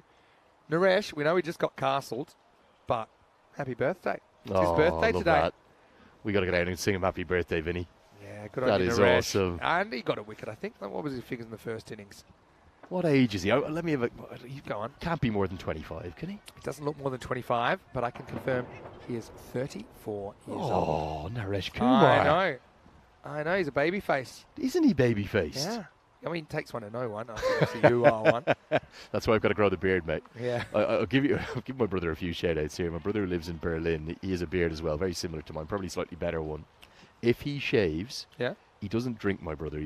He's lived clean, he's lived happy, he's healthy, he's a bit of a hippie at heart. Smart If he shaves, I think he's 44 now, Yeah. he will look about 25. Yeah. It's ridiculous. Never see it. It's got the Homer Simpson effect. It's a good party trick. You know that episode of The Yeah, yeah, Simpsons it just keeps where the going. one time Homer Simpson does it- shaves does off it- the beard. Does it keep growing back really quickly? Is that what it is? And he just, boom, Just keeps- it comes yeah. back. Luckily, I tried as a young age not to shave too often because I heard that it grows back quicker. But anyway, Sasidaran is the new bowler, and he was pretty good. He just looks take completely one. different, doesn't he? Homer Simpson know. with no beard. And then just as he finished the shaving, it then kind of popped back. Yeah, exactly. Like 3 seconds. That's good Yorker. That's what you're talking about. So what I was going to say, we were talking a bit of Yorker chat before, join the conversation, is that there's one thing to be able to nail that length, say what a traditional Yorker length is, but then you also have to be able to make adjustments as a bowler to when the guy's deep in his crease or when he comes out in his crease slightly. So there still is a little bit of feel about it. Of course there is, yeah. Because if the batter can just adjust, saying, okay, you're nailing this length, I'm just going to stand forward a metre or back a metre. Then And you do see that particularly Yeah. at the death of a batter. If there's a slightly faster bowler, they'll go so deep in their crease, they'll almost be right back on top of their stumps, or they'll take that little skip out. I just love that concept, though. I don't know who came up with it. Probably one of the franchise coaches. I think you could make it even more fun, like dig a big hole or put a little swimming pool in or something. You know what I mean? Like get it in the kiddie pool. Well, the IPL teams have the money to do it. Yeah, that's true. All right, high in the air. Should be a keeper's catch. Webb goes back and he takes it. That's actually a really good catch in these conditions because that is swirling round like a tornado. He ends up taking it in quite an orthodox fashion, but at least he gave himself a shot. Ran too far, backed back, but held it in the end. 55 for 2. As we were talking about yesterday, love your keepers. He may have got a first ball golden duck, but he still has a chance to impact this game. The reason this catch so good, Vinny, it has swirled and it's gone back on him late over his left shoulder. That's in fact an exceptional grab. He's adjusted to the wind just as it got the gust going, and it means the breakthrough comes again. The second wicket has fallen. Really action-packed start. It reminds me a little bit of the morning game. Yeah, which was chaotic as well. When you're keeping, or even when you're fielding, super important to know which way the wind's going. 'Cause that really affects what your strategy is going to be. So this is one that, that he wants to keep running with the flight of the ball in the same direction of the wind, but actually he overruns that. So it might have just been that it swirls on him. So the kind of textbook went out the window with the technique, but at least he was in the drop zone and he improvised a fantastic take there, Crispin Webb. Now a leg glance, new batter, Jorgentheren comes out and he gets full first ball. So that's been the story of this series so far, Lenny, and it's good 10 over cricket. New batters coming out, finding the boundary straight away. Yeah, it gets off to an immediate start with the boundary. I do think we have to keep reminding people that some of the bangs you may be hearing in the distance on the coverage, just through our effects mics, we think there's an artillery range or something to do with the Swiss military. Well, if it's not, what's Something's going on? going on. It's been all action, though, isn't it? That'll be given as a wide. Sorry, Vinny. Alter Rhine is the name both of, Alter Rhine. I think, the military base, but also the little Flughaven, the little airport little there airport for there. St. Gallen. Yeah. Maybe a little military airport, perhaps. Could be quite beautiful. It's right on the lake as well, up next to Lake Beautiful, Oversea. crystal clear lakes here. Have a swim. I think you've got to have a swim Sunday. This is clunked straight to the fielder. He deals with it in the end of the over. They've just lost a little bit of momentum here. Just behind the rate, but only just 60 for 2 after 4. They're going at 15s, but 17s required from here on in. My point of no return's normally 18 and over, but I feel like it needs to go up to about 20 here. We're just showing Vinny Sandu Wow. on the screen here, an image of the St. Gallen airport. That is beautiful. Yeah. Wow. Stunning. We might see if we can get that up. We didn't fly in here, though. Probably just as well. Yeah, I flew into Zurich and then hopped on Yeah. the train up. Really good experience, I have to say. Have you ever flown to Gibraltar? No, I've heard about it. I heard It's it's a bit hairy. on a different planet. Ever done a U-turn in a plane? Anyway, that's going to be a big no ball. I think he just slipped in his delivery there. It's Qureshi comes out. That'll be no ball plus 1 run. And again, look at his eyes light up there, but not for the right reasons. That means that his captain, Perry Jurgenthren, will be on strike for the free hit. Yeah, I think certainly, Vinny, for me, Winterthur's bowling's been a little bit off. Wide, so continue the free hit. So yeah, little targets. So you want to be 80 after this over to be on target. When you've got a big problem or a big chase, I think the key is break it down into biteable chunks, manageable chunks. Just try and stay around the mark. If you get conservative and let it get out of control, you're never going to win. So at least this way you give yourself a chance, even if it means you're taking risks earlier than you would otherwise. So yeah, 80 would be the little target to get to at the end of the over here. Yeah, and it is funny to see them ahead of the Wettingen efforts. Excuse me, ahead of the Winterthur efforts. Another wide down the leg side. Qureshi just looks as though his run up is a touch all over the place. Just doesn't have the rhythm. Remember, they're running straight into the teeth of the breeze most of the time, these bowlers. It's a little bit right to left, but also, yeah, you can see that'll put them off a little bit. All right, this is going to be another shot where he opens up. It's right off the corner of the steps. We'll check that ball for a flat side because it smashes into the stairs. Maximo. Right now, Qureshi's finding it hard work. Well, that is classic Mohammad Akhtar, isn't it? He's got this slightly unorthodox way of basically getting underneath a delivery like that, which is a low full toss. Often you'd see batters try to hit that to the leg side, but he gets it straight down the ground. So I'll tell you what it is that it's a very tape ball type technique. So deep in the crease, a very open stance, right?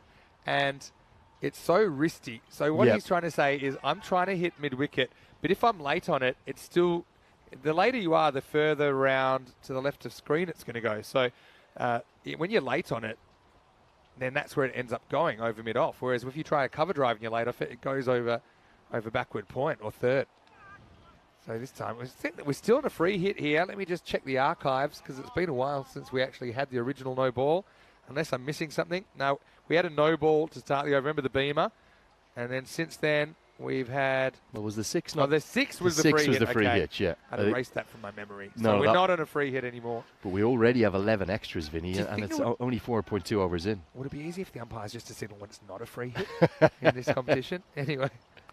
Oh, well, there you go. And when he does get it in that area, he does go leg side. Plan A works for Akhtar. Maximo as he moves to 47 off just 14 balls. I happen to be watching Jagdeep Tawana here out at long on, and you actually see it in the background perfectly there. Disgusted. He knew as soon as the ball wasn't landed it was going to go the distance. Akhtar came into this game today with a strike rate of 275. I think he's back towards the top of the scoring charts. I think he in fact is with this innings of 47 out. I'll get that checked, but you're seeing one of Switzerland's very best here. He is lighting up the European Cricket Series here. First time in the ECS as well. This one looks like a slight slower ball from Qureshi. Dragged off the inside half of the bat for one. So I talked about that 80 as the mini target. Well, they're up to the 80 now. Well, here we go. There's the picture of the little airport around the corner here in St. Gallen. Wow, that is beautiful, isn't it? And that's Lake Oversea there in the background. It looks so peaceful, though. Stunning. It looks so peaceful in the picture. It really does. It's quite noisy. I can tell you that much.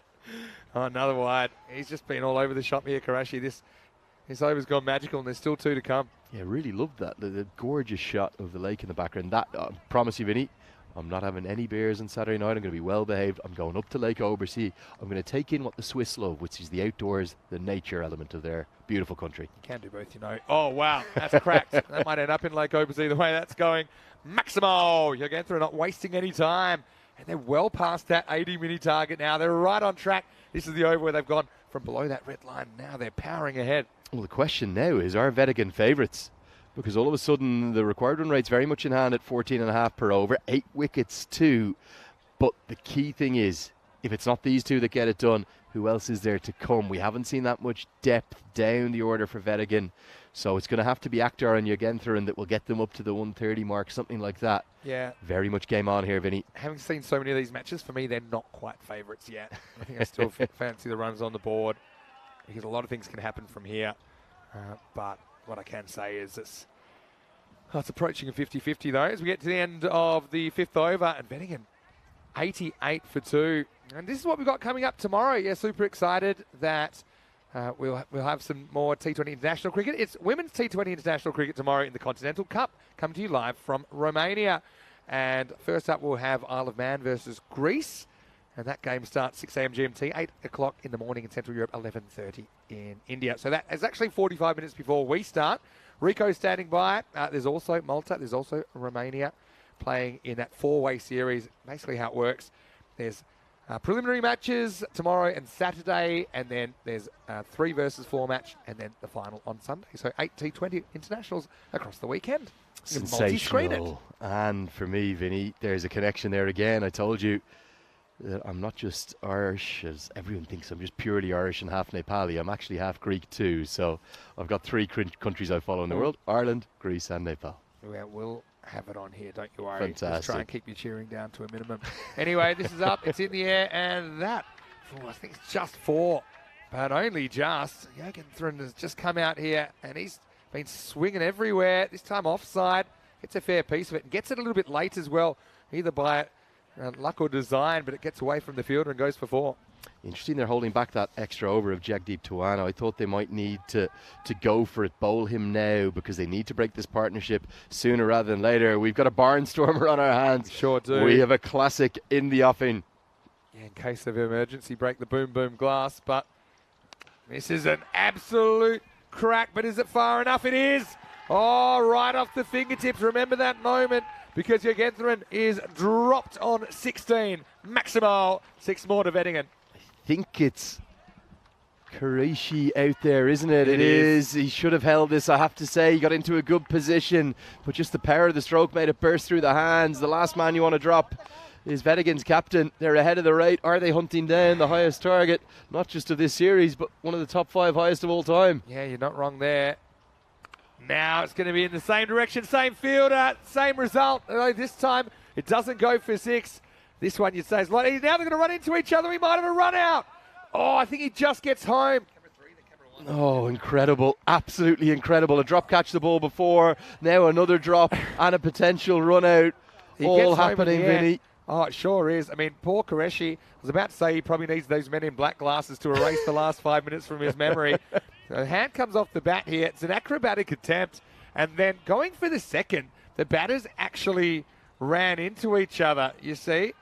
And then, he's just home here.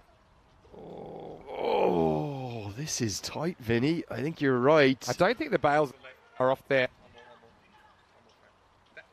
That to me is when the bails are removed, that frame. So you do have the little double white line action going on. He's benefit of the doubt. You've got to account for the curvature of the earth. Yeah, for me it's not out. We are spinning. Imagine that. Tackling your captain and causing him to get run out. Meanwhile, the hundreds come up, but only just. Sasidaran with 3 to play for him. And this is drilled, and I think that's got all the way. Maximal. Jurgentheren, well, he survives his partner. He survives the run out. Now he thrives. This one again, not quite Yorker length. Something to drive. And yeah, for me, that's just gone over the line. 6 runs. Yeah, really good stroke again. This is almost trademark of the series. Vinny, I'd love to ask you, is this just here in Switzerland, or generally are you seeing across Europe they're hitting brilliantly inside out over extra cover? That's been the standout for me. Some places more than others, but yeah, when you see high-scoring venues, that's normally what it is. They're not one-trick ponies. They're not one-dimensional. It's the ability to hit, maybe not 360 degrees, but certainly maybe 250, everything in front of the wicket. Exactly, and when you've got somebody that's constantly only trying to hit leg side, then as a bowler, you can come up with a plan for that. I mean, that last ball he bowled, if they weren't so good at hitting offside, they'd probably try and slog to mid-wicket and miss it, and that's when you don't see scores as high. But now, when the batter establishes he can go both ways, the bowler is like, okay, now what? And now you're kind of relying on length more than line, I think. And you just got to hit that block hole. Doesn't, but slow ball in the air. Again, big moment in the match. It's a swirler. Crispin wants it. The bowler wants it. They crash into each other. But it's caught and bowled. And I think he's right. And I think Crispin's saying, I've got the gloves, but the truth is Sassy Darren's got the ball. So a bit of everything. I said our collision index is through the roof here in the ECS. Ugenthran goes for a brisk 30 to say the least, but what a good caught and bolt it is by Sassy Darren. It's 106 for 3. How good a catch is this, Vinny? Absolutely extraordinary. It's gone almost up to the moon. And surely it was the keeper that was going to take it, but it was Shrikant that held his nerve. The keeper lost his cap, and a 51-run partnership that came off 13 deliveries is broken. Ugenthran 30 off just 10 balls. It's 106 for 3. Yeah, I mean, that's a very good catch. In the end, it's probably lucky that Crispin Webb, the keeper, was diving. It meant that they weren't at the same height, because the problems happen when you're both hitting the ball with your hands at the same time. Anyway, it's Sharasai. He comes out and he makes a pretty strong statement first up. Maximo, and how's the wrists here from KM Sharasai? And I've got to say, surely now Wettingen are ahead, even though we're talking top 5 chasers of all time. But there's a little bit of a baby helicopter about that one as well. Mini chopper, maybe a mini drone. Maybe that's the drone shot rather than the helicopter shot, Vinny. Just gets enough of it, doesn't he? Only a flick of the wrist, no more. Game on in a big way. 112 for 3 after 6 overs.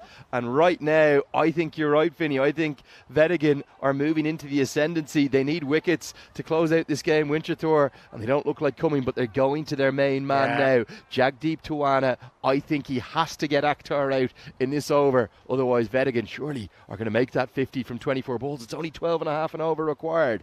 They need to. Well, that's not a great start. Overcooks the Yorker. There's 4 runs to start, and it brings up the 50 for Mohammad Akhtar. Well, this guy is having such a great series. Hasn't even had that much of the strike in the first 6 overs, but he still reaches his half century. He is thrilled about it as he brings up the 50 off just 16 balls. 6 sixes, 6 Maximos and 3 boundaries, including this one, 3 boundary 4s. Just helped around the corner, wasn't it? We don't see fine legs in place in any of the 10 over cricket we've seen so far. There's the wagon wheel. Again, very good over that extra cover region. Good down the ground too. That's well bowled. That's where you want to be. We just haven't seen enough of those balls so far. I think no matter how many runs you're on, how well you're hitting them, unless, you know, what you get at professional level, you get guys that are really adept at ramping these deliveries, which is normally a premeditated stroke anyway. It's just not much you can do with that. That's just survive, get the bottom of the bat on it. This is close to another block hole delivery from Tawana. So even, you know, a couple of balls like that. Amazing. You know, can turn the game so quickly. Yeah, because again, you're saying all the momentum's going Wettingen's way, but let's just say Tawana, particularly to the new batter here, can keep him quiet for 3 deliveries. The task is still a tall one, 45 more to win. Throws the hands at this. This will be 4. So Sharasai, we know he's got those magical wrists. He likes to just throw them at the ball at the last moment. The point was pretty much dead sideways. He gets it late. And even look at the way that bat follows through in that direction. Finds a gap and finds 4. Well, he likes the drones, doesn't he? He's got the drone shot down the ground for 6. And now another little mini flourish through. The chat is going crazy, Vinny, because they know we're in for a classic. Is this an all-time ECN classic? Don't whisper it yet, but could we be in for the golden ball? I said tomorrow, could have come today. Oh, team will be lucky at this rate. Well bowled. Tawana, I know he got the first one wrong apart from then. I think he's been pretty good. Just any minor mistakes are being punished. Just going to have to drop the single here. And it's all set up for a grandstand finish here, Lenny. 7 overs down. They'll need 39 off the last 3 to do it. They're 123 for 3. Coming up next, don't forget, we've got 3 more matches after this. And the Nomads, well, they're back. And didn't they look good this morning, cracking 149. 98 of those runs to Hassan Ahmed. But Zalmi, they are a very, very good team. We saw that on their first day in the ECS. They're undefeated, 2 wins and a washout. And Arif Sanger, well, he's the man I'm watching for Zalmi. Well, is it going to be Hassan Ahmed versus Arif Sanger? Because Sanger lit up the tournament with the biggest 6, maybe not just here in Switzerland, one of the biggest 6s probably in ECN history. Yeah. It went miles over the roof and onto the back football pitches. 39 to win off 18 here. Uh-oh, that would have been a wide, but it's gone for 4. I've got a bit of a rule. If you're going to hit a wide, make sure you hit it to the boundary. That's what Akhtar does, and a boundary to start the 8th. I still just don't quite get this angle. Right arm around the wicket. I can't remember much success it's had at any point for medium pacers bowling to right-handers around the wicket. If you get your line a fraction wrong, it's a free hit. Line's wrong. I suppose the theory to a guy like Akhtar is he's he's often setting up to hit leg side. So what they're trying to say is, if I can get it angling across you, that way you're fighting the angle. But if you put it on the legs, it's thanks for coming stuff, really. Yeah. Right now, you see the gap. Look at this. Winterthur, they were 106 for 1, so there's a 21-run gap between them. They did have a real flourish at the finish. This is a critical over. Cupido, the skipper. This is the other way you can do it. I suppose you get it full and you kind of jam him, kind of cramp him for room. Don't let him free his hands. He talked about that good finish that Winterthur had in the first innings. And they were actually, I mean, they were all good overs, to be honest. But those last 3 overs end up going for 55. So that's more than 3 a ball pace. Yeah, so this is the kind of when it works, when it looks good, that if you've got a guy that seems determined to go leg side, and this is Akhtar, this is Sheriff Side strike, but he's a similar kind of technique. Big top ball, that one, Vinny. Yeah. Game very much hanging in the balance. Same thing. Tried to catch up, but he missed the helicopter. And how much 2 balls can change a game? Well, Dot has turned it, the equation, from 34 off 16 to 34 off 14. That required run rate spirals. Sheriff Side be feeling the heat after those 2. And now can't get it past the bowler. He can. And we're not going to get a run there. So 3 dot balls in a row. Winterthur somehow getting back into the contest. Grant Cupido, their captain, almost dragging them back into it. And look at Mohamed Akhtar at the non-strikers end, Vinny. He's down on his haunches. He's desperate to get on strike. 2, 4 or 6, the required result here. Oh, 4 dot balls in a row. Cupido gets it right in the end. And so fantastic finish. As Di Maria says, these are the games that make ECN so awesome. Also want to say a quick hello to Chris, who's watching as well. But right now, I can tell you, we're in for a thriller. 34 required off the last 2 overs. It is 128 for 3.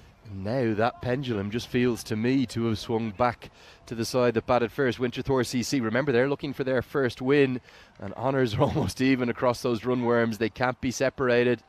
And this, well, what's happening here? It's going to be the James Bond man, Amel Fonseca, who batted so brilliantly. Yeah. He's going to be tossed the ball for the first time in the innings. Is that right, Vinny? Yeah, he is. And I think part of the reason is a lot of other bowlers haven't worked, so they're going for Fonseca. I don't mind just changing it up here. Sixth bowler. Having said that, you've got Cupido. He was pretty good with those round the wicket tactics. But this is Akhtar on strike now. He hasn't missed too many. But again, the change of pace doing the trick. That's 5 dot balls in a row. And just that small window, those 5 deliveries have swung the game massively back. Remember, the required run rate was 12.5. Now it's 18.5. It's moving maybe consistently towards that point of no return, Vinny. 34 to win off 11 now. Beauty of the ECN. Although this is a top edge, hanging, pressure on the fielder, and he catches it. So Fonseca comes in, delivers a dot and the big wicket of Akhtar, and in a matter of moments, in the time you could boil an egg, this game has turned around on its head, Lenny. Well, I think that egg, it's not even done to medium hard yet, Vinny. It's still soft because in about a minute and a half, it's all gone Winterthur's way, and it's fittingly the captain, Grant Cupido, who had to wait an age for this to drop down, but he got into the perfect position and tossed it away with glee. Critically, Mohamed Akhtar, he just couldn't get the strike when he needed it the most. It's another stunning innings, 59 off just 23 deliveries, but he's gone now. And surely, Winterthur, are they now within touching distance of picking up their first win, defending this big total? I'll get back to you, because in the time it takes to boil the other egg, it could switch the other way. 4 to come here. Fonseca taking all the pace off the ball. Fonseca turns into a low full toss, just knocks away for 1, and now Sheriff Side becomes even more important. But he hasn't really faced anything like this yet. He's faced the medium paces. Now he's even more Akhtar than Akhtar, really, the way that he plays his cricket. Well, how's Fonseca not being one of the front-line 5 bowlers? Bowled beautifully for the 6th bowler here, 1 for 1. Oh, there you go, hoping for a wide, doesn't get it. Fonseca quick to get back, he's rushing him, he's got 4 minutes to bowl this ball. But, yeah, variety's the key. Well bowled, that'll be 1. So out of nowhere, we have the first really tight over of the game. I mean, 2 if you count Cupido. We started with a boundary, only went for 5. Wettingen are pulling this out of the fire, Vinny. They're heavy favourites now from here, just 7 balls left. And now stops it, whether he likes it or not. And it's the end of the over. Just 2 runs off that over. Incredible. There. And Well, this is ECN cricket at its best. End of 9, 130 for 4. That's a game-winning over. Quite simply, he was sensational with the bat. He led the way with 62 not out off 23 deliveries, and now with that 1 over, 1 for 2, for me, he's merely rubber stamped his name on the Player of the Match award. Winterthur, just a couple of good deliveries. They'll get it done. Their first win, my team coming into it. Yeah, look, I know you're a rookie, so I'm not going to blame you. But, I know you're getting carried away thinking they're Wettingen so much in front. But I told you, remember at the time I said, for me, building it up, Vinny. even though they're ahead, I didn't feel they were ahead. Because I just think there's a lot of ways it can go wrong, and we've seen one of them. Credit to your guys, though, Winterthur. They've played very, very well. And they're sticking with a bit of spin. Karana Gadagi is going to bowl the last over here. I think it always shows to me that whatever the format, 10 over cricket like we're playing here, test matches, T20s, ODIs, whatever it is. Well, what this is hanging up in the field. Possible collision. Luckily, infielder bails out of it. And then it bends around the outfielder, goes for 4. I don't think it's going to matter. They need 28 now to win off 4. But whatever it is, you want variety in your bowling attack, Vinny. Yep. If you have 5 right-arm medium pacers, even if they're brilliant bowlers, they're going to get lined up, they're going to get sized up, and they're going to go the distance. You need variety. You want left-arm spinners, right-arm spinners, left-arm quicks, right-arm quicks if you can. That's a good shot. That'll be 6. Maximo. Sheriff's Sight now needing 7 a ball, so I don't think it's on. But still, we've seen over 300 runs in this game now. This is cracked off middle stump. Yeah, that's something that Corey Ruckers, who commentates a lot with this, it's the Spanish national coach, he's always looking for right-arm seamer, left-arm orthodox, right-arm offie, and a wrist spinner as his 5 with some extra options as well. Oh, that's cracked by Sharifsai as well.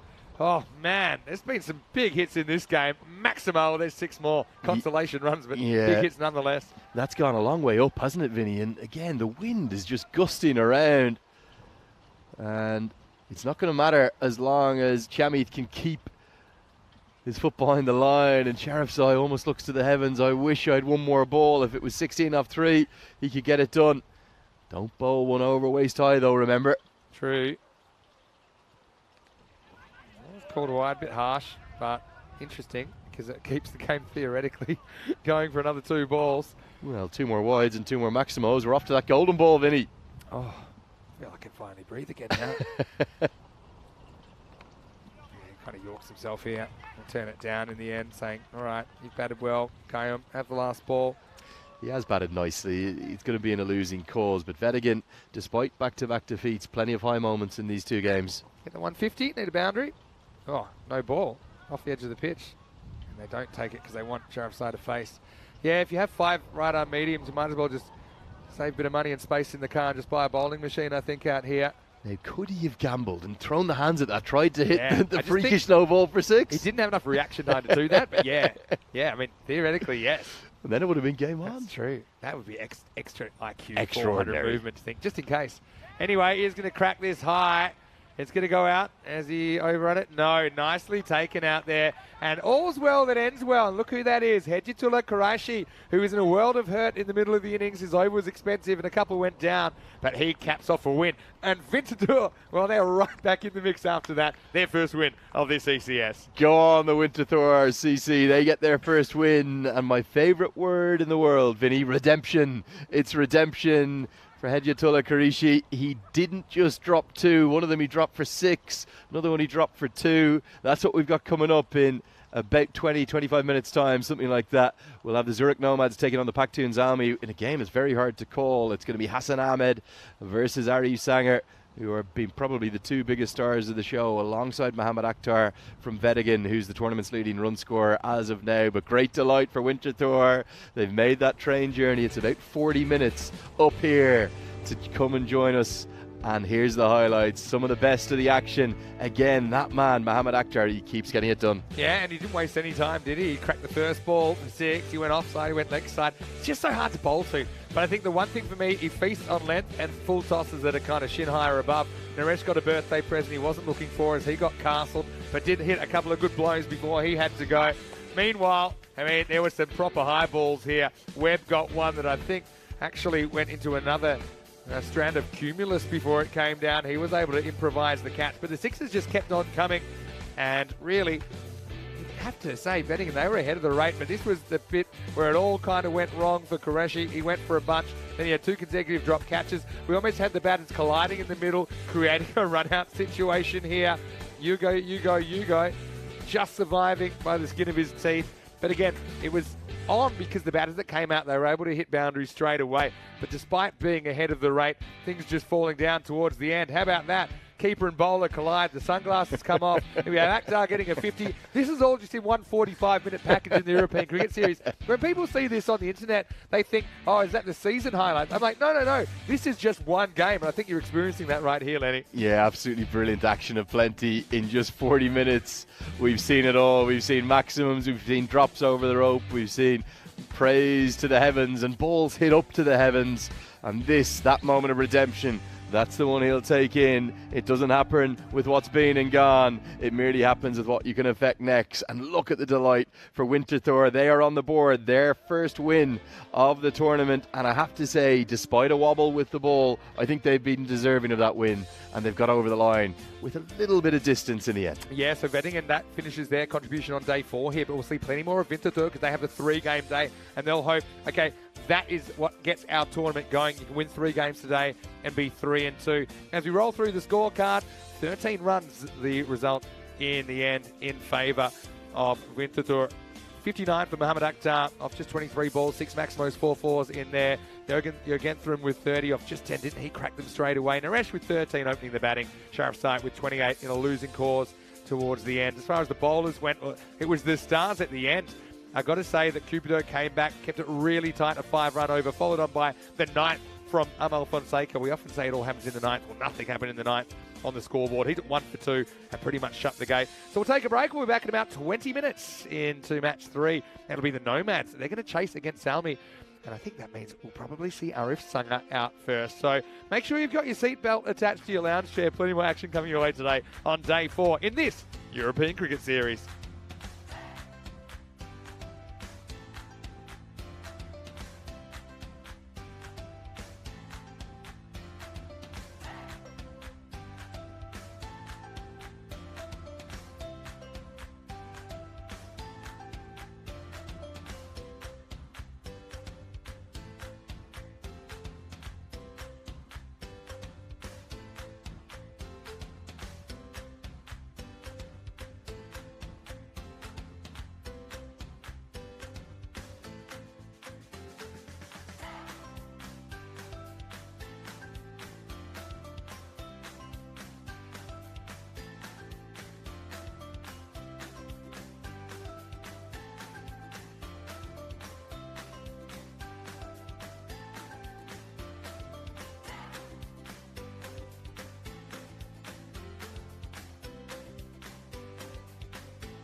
And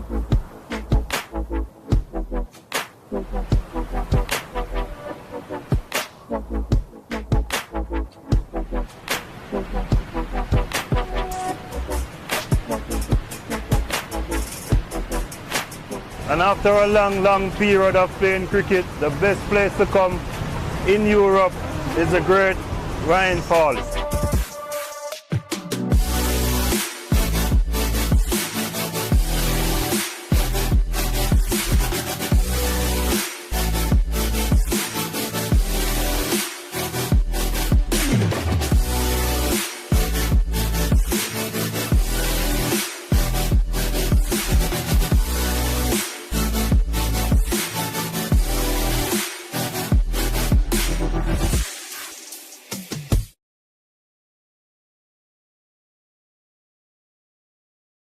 Hello and welcome back to the beautiful St Gallen ground here at the Groningen Stadium in Switzerland. Special hello to all of our fantastic viewers watching on Swiss Sport TV around the country, as well as everyone watching on Fancode, of course our YouTube channel as well, ECN European Cricket Network. Time now for the third match of 5 today in the European Cricket Series, and this should be a good one because we've got Zurich Nomads fresh off their first win of the series this morning. They are taking on Pakhtoon Zalmi.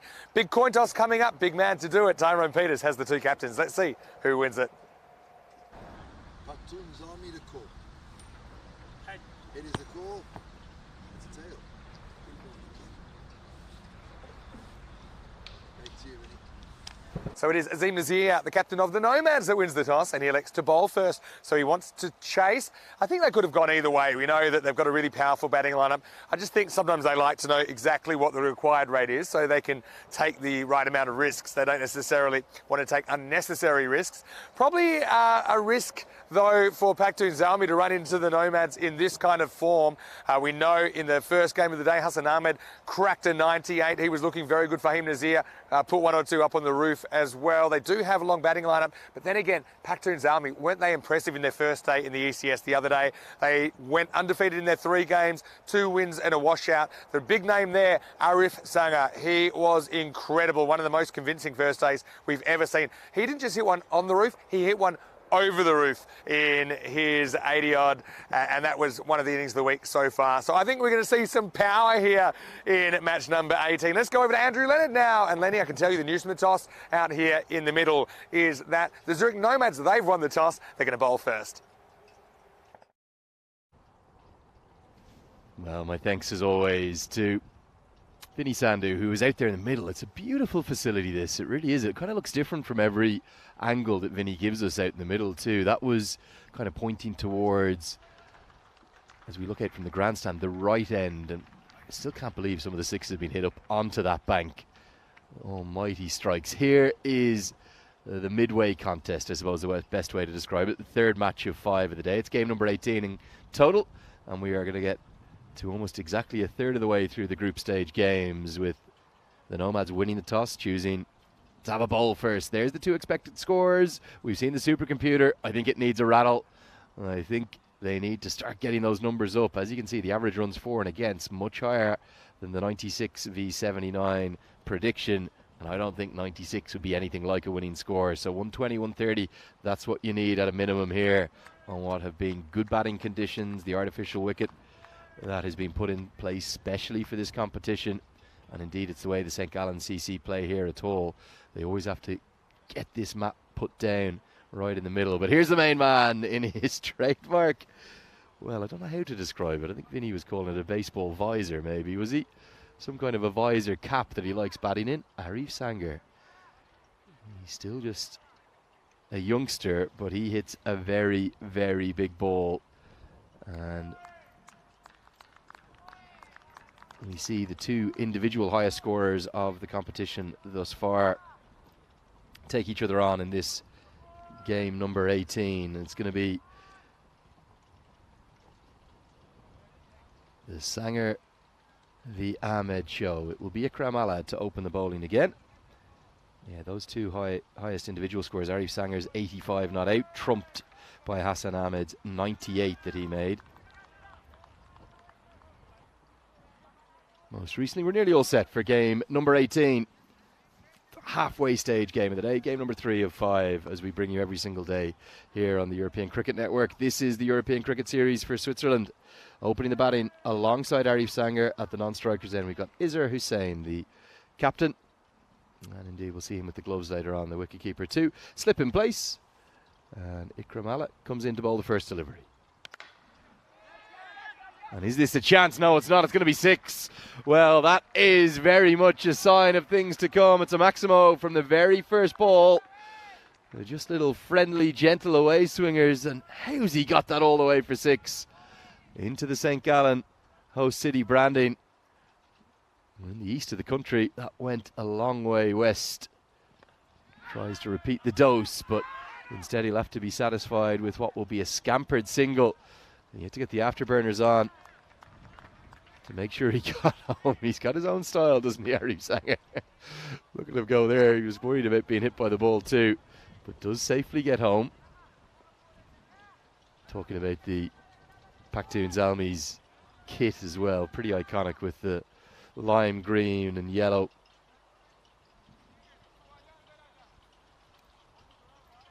Together.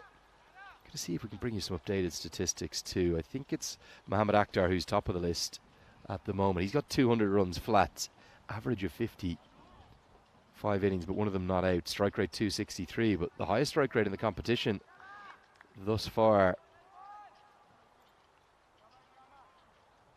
In fact, the only 2, well, 3 of them are over 300. Big swing and a miss from Izzar Hussain. 2 of them are playing today. Hassan Ahmed is striking at 323 thus far in the competition. Arif Sanger striking at 306. Nobody else is over 300 with the exception of Sher Mohammed. And that's come from just his 2 innings for St. Gallen. 3 batters striking at more than 3 runs per ball. You have to love the action here in the European Cricket Series Switzerland. It's been really entertaining thus far. 2 fielders are allowed outside the 30-yard circle. There's a slight difference in the field for Sanger, with both fielders remarkably being on the offside in the deep. It's a 6-3 offside field too, so long off and deep extra are out, and all 3 men on the leg side are up in the circle. I just wonder, are we maybe going to see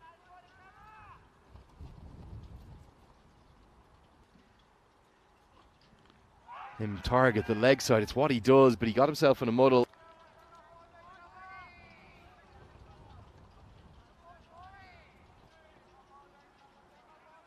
You see it here. He was targeting the leg side, but definite bat involved, so can't be given out LBW. Down the track now, he goes into the sky. Is this going to be a catching opportunity? Point goes back, but he can't get a hand on it. Oh, Sanger, he's trying to smash everything for 6. Every single ball. And that one just skewed off an outside edge. Gets us to the end of that first over. But let's have a look at what's coming up. We've got plenty more action. In fact, we've got overlapping action too, don't we? It's the ECN Continental Cup, the T20I women's event. That will be held down in Romania after the European Cricket Series here in Switzerland. We immediately move on to Germany. The very next day starts on the Monday after the grand finale here in Switzerland. And then on for some more women's action. Looking forward to see Ireland coming into some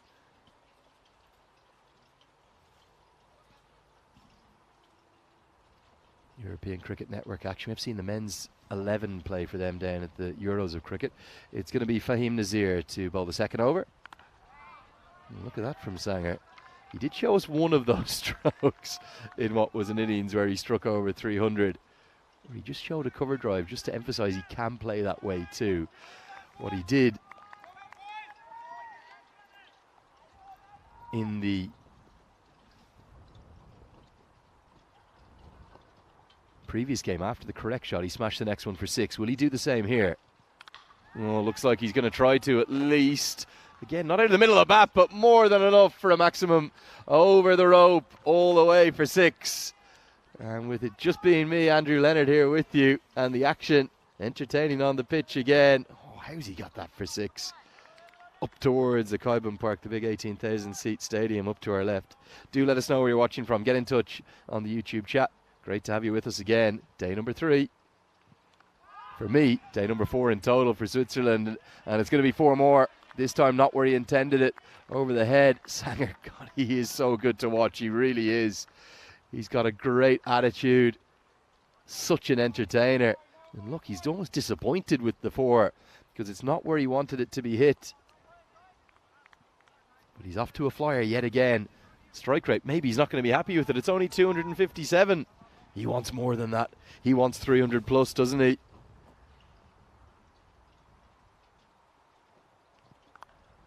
Well bowled. Back of a length, and nothing that Sanger can do about that.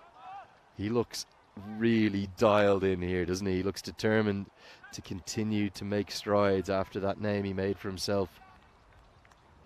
I think it was just his 2nd innings here on the European Cricket Network. He could well have made 100 if he had time to do it, but ran out of balls. As this is cracked into the leg side. Man out at deep mid-wicket. He's going to chase in vain. Big hit again. And even though I think technically he's hitting a bit into the breeze that direction, he does get enough of it. Back-to-back short balls. This time he sized it up and scythed it away. It's yet another maximum, his 3rd. And the runs are coming ever so easily. The keeper, well, he's yawning. He shouldn't be yawning with the action in front of him. Maybe he had a late finish last night. As this one steered into the offside, he wants the single, and I think Sanger is counting his balls, and oh dear. Let's have a look here. Oh, one of those nasty ones. He does have pads on beneath. Very stylish haircut that Jawad Dinesh has. Looks a bit like Ringo from the Beatles, I reckon. A little bit of a similar haircut. Now, there is the action. Every team that's played has picked up a win, thanks to my favourites, Winterthur, getting on the board and getting very much into the mix. So, who's it going to be? We could have a very congested table. Remember, the top 5 advance to the finals. And this game, well, it's lining up already to be a classic. 26 runs from the first 2 overs. Sanger has scored 25 of them. And make that 31 of the 32, as that would have been 6 anywhere in the world. Gets a great piece of it right out of the middle, into the hitting arc, and out of the park. As Sanger, well, he's going to need a shoe tie-laced. His shoes tied up, he gets them done, as that's a maximum. So tell me where you're watching from. Are you enjoying the action? Anything you'd like to know, do ask those questions in the live chat. A few people already predicting 160 plus. Well, if Sanger's still there in the 10th over, I think that's a conservative estimate. Lovely to hear from Wasim Ahmed, Apu Dali. But do tell us where you're watching from. I want to know. Oh, that's going to be 6 more. That one is monstrous. Oh, we saw him hit one over 100 metres that went over the roof of the stadium. It's a different angle this time. But look out. Bombs are being struck here by Arif Sanger. And he does that kind of no-look turn away. Oh, he's a ball striker, isn't he, this man? He's getting that strike rate up above where he likes it, up above 300. 37 not out. And the team only have 38. Could he get to 50 with only one other run being scored? This is quality. And that ball is still being looked for. Went so far. I think the keeper is going to ask for a helmet. He wants to come up to the stumps. He wants to stop Sanger getting any advantage coming down the track.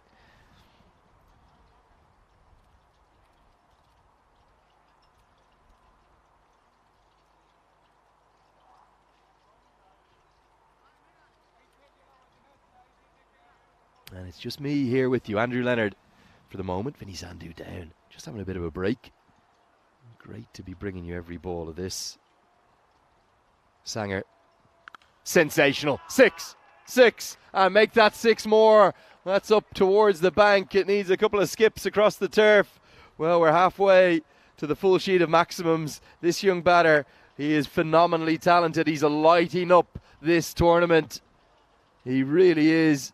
I think he looks determined to take that individual highest score back from Azim Nazir. And also he's farming the strike pretty nicely too. 44 for none after 15 deliveries. Sanger, he's got 43 of them. Quality of that ball striking, quite something. Now, has he got enough of this? I'm not sure if he has. Nearly 4 consecutive sixes instead. It's going to have to be 6, 6, 6, and now followed by 4. Definitely not out of the middle of the bat. And remember, this youngster, he's only 19 years of age. Extraordinary, the talent that's being unearthed on the continent here. Love to see Sanger up the grades, get him up into higher level cricket. He's got such rich potential. The ball striking just next level. Long off, stays out now, deep mid wicket, goes back. Well, almost inevitable. It feels like there's an inevitability. Look at the last 6 balls. There's been 5 sixes. And now another Maximo heaved a mile over the rope. And, well, have I missed that? I think I have. It's going to be 50. 50 for Sanger, coming off just 15 deliveries. I'm not sure his teammates know it. 50 coming. 50 for him. Give him a clap. Okay, they realise now it's come off 15 balls. He's got 53 of the 54 scored, and he's going to smash yet another one down the ground. 34 off the over. So nearly the maximum, 36. Oh, sensational. Sanger, sublime. 6 more. 5 sixes, and now they realise he's got to 50. He's going to acknowledge it late. He points at the back, number 33 on the back. 59 he's got off 16. Quite unbelievable. The Sanger show here in Switzerland. And look at those arches. 34 runs from the over without a single extra bowled. So that's 5 sixes and 1 4. It's just another day in the life of the European Cricket Network. The boundaries raining around this ground. And Arif Sanger, my oh my, remember his name, the youngster. You would love to see what he can do up the grades. Is he, I'm not sure if he's qualified yet, is he throwing himself into the mix? We know he's of Afghan origin, but man, he's emigrated over here to Switzerland. Rich potential. Cricket Switzerland, take note. You've got a star in the making. He's 19 years old. Here comes the left arm spinner. Thanatharan Thanabalasingham, who is going to bowl those little through and around darts. Slip in place. Interesting decision given the score 61 for none, and Sanger's on 59 off 16. Oh my, oh my. My, oh my. Monstrous. Miles into the air. Well, we very nearly had a century this morning. I'll tell you one thing for certain. If Sanger is still there in a few moments' time, even as late as the 8th over, I suspect he'll have 100 next to his name. Quite ludicrous ball striking here.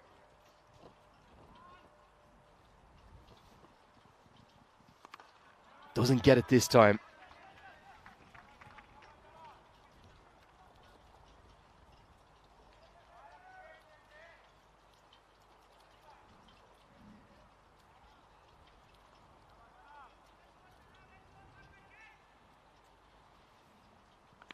And now Hussain gets it in the act. That's going to be another Maximo. Just angled in. No turn on offer. He's not really trying to turn them, so he's got to get it fuller than that. And this one goes all the way too.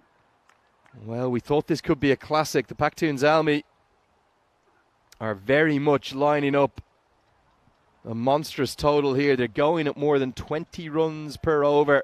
Just another day in the life. I think we're on for a record-breaking day in terms of scoring totals, because Winterthur very nearly had 161 chased down. The morning game was high-scoring too. As always here on the European Cricket Network, it is all happening.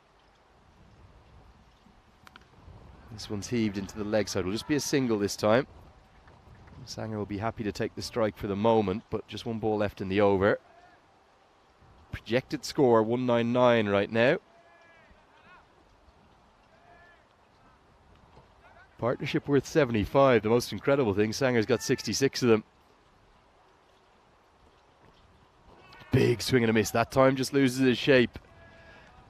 Maybe trying to hit it a little bit too hard. I love his style, the hand on the hip as well. 4 overs bowled now. 75 for none.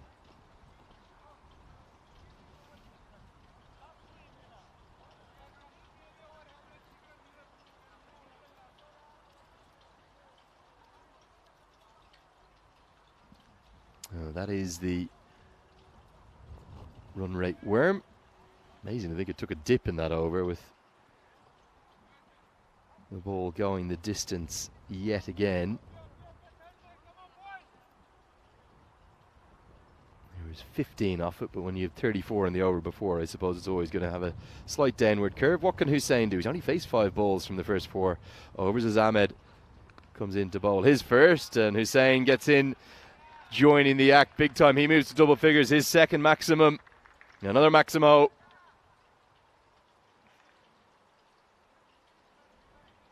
Well, someone told me, I think it might have been Bertus de Jong, my great friend, who spending some time with up in Edinburgh. Journalist writes extensively on associate cricket. He said, what's your catchphrase going to be when you go on to the European Cricket Network? I said, I'm not really a catchphrase kind of guy. I do like Pongo. Pongo to describe a big 6. And that one isn't quite pongoed. In fact, it's going to be out. And caught well held in the deep. Finally, some relief. It's probably not the man that they want or that they need in the form of Sanger. But the captain, Izar Hussain, tries to get one all the way. But instead, he's caught out at deep square leg. It's the end of an 81-run opening partnership. Hussain gone for 15. It's 81 for 1.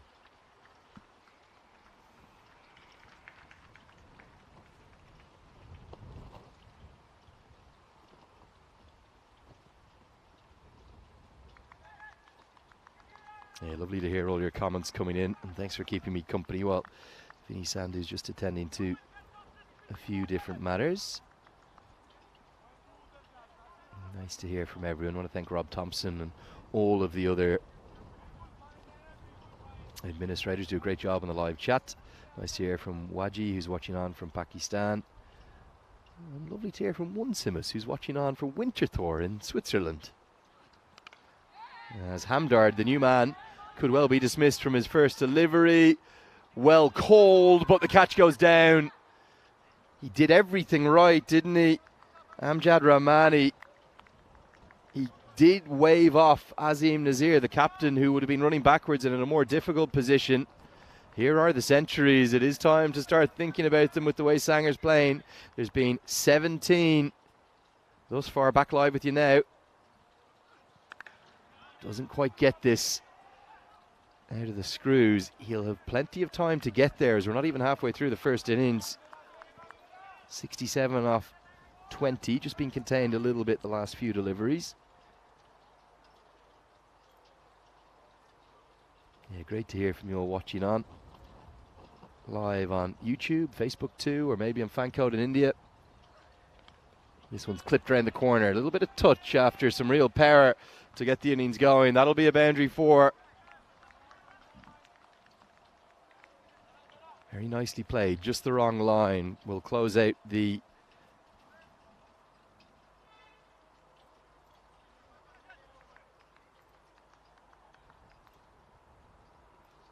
fifth over. Gets us to the halfway stage of the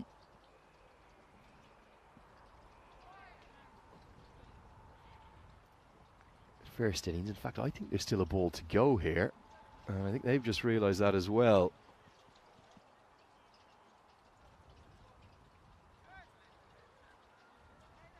Yeah, there is indeed one to come, so we'll just come back live with you now. We'll come back to that graphic in a moment. That's what's coming up tomorrow, starting with the T20I women's stuff.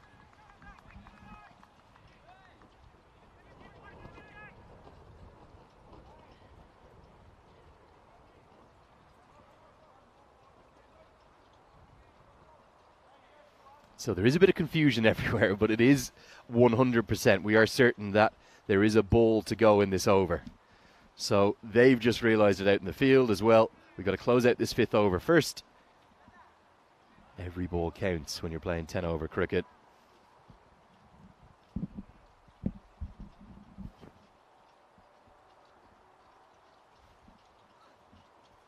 And a big swing and a miss. It means that Sanger will have the strike. He seems pretty pleased with that.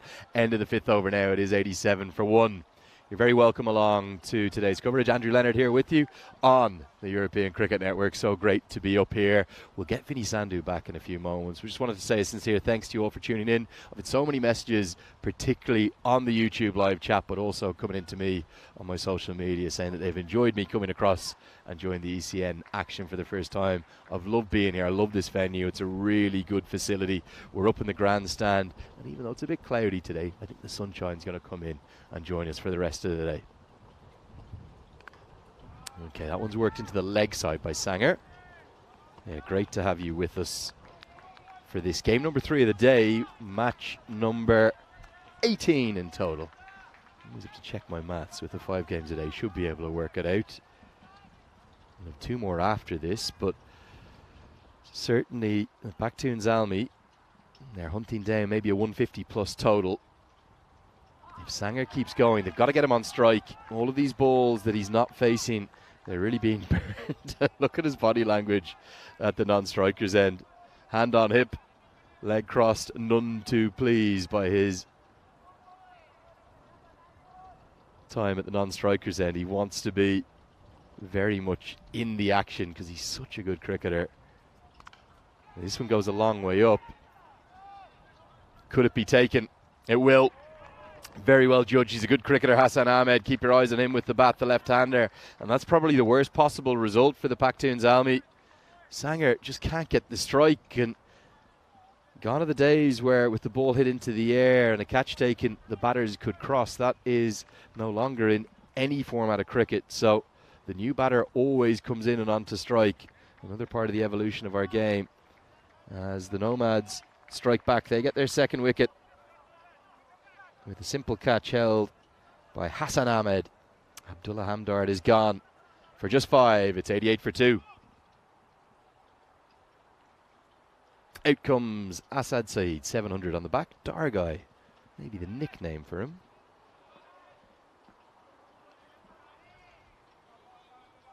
I have to praise all the teams with their kits. There's some really good numbers. I like the Winterthur one, but I like everything about Winterthur.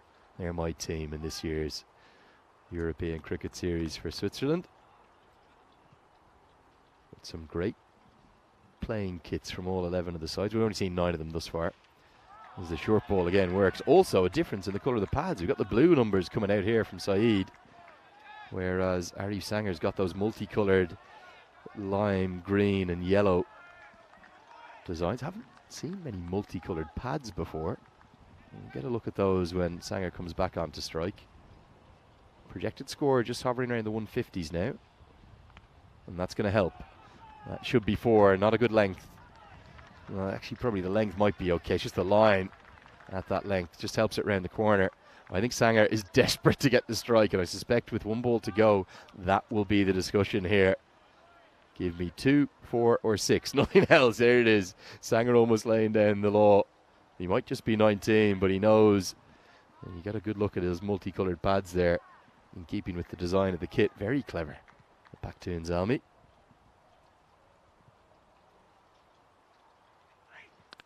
This is hit down the ground. And it's going to be maybe the worst possible result for Sanger. Sanger wants the second. He wants to get back on strike. But he's sent back. And the big smile, he knows he won't have the strike. End of the 6th. It's 93 for 2.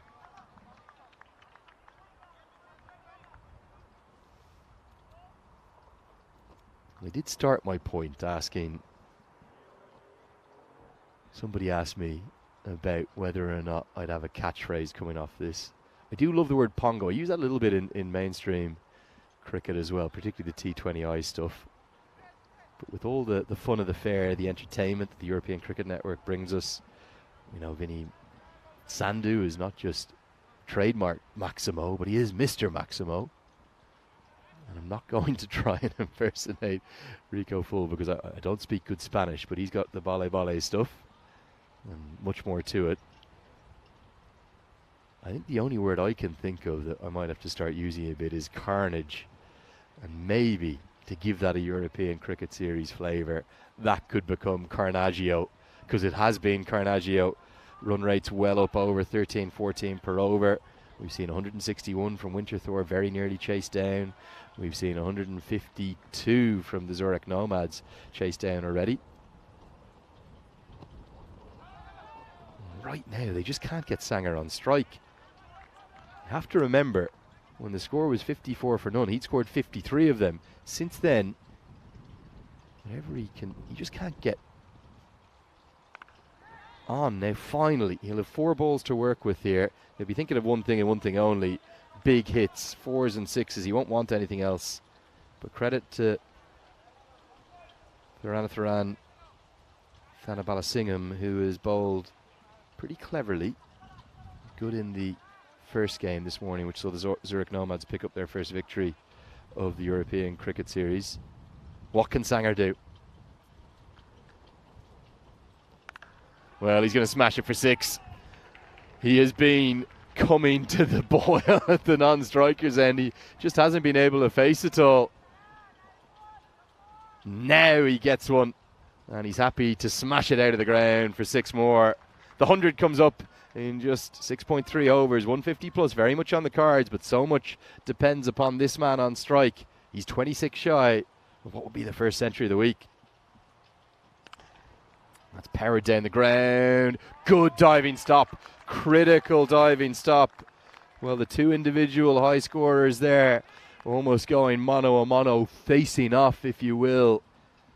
As Sanger smokes that down the ground, but the man who made 98 this morning, Hassan Ahmed, makes a fantastic stop. Now he's going to be called into action again, but it's going to go over his head. Going to go all the way for 6. Saeed gets into the act now. It's a Maximo straight down the ground.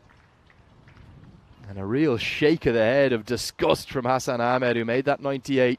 He's trying to get the message across to Thanabalasingham as to where to bowl.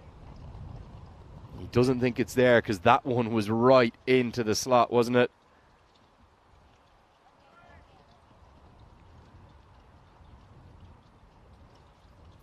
Weather's just turned a little bit on us, clouded over, but there's some blue sky in the distance.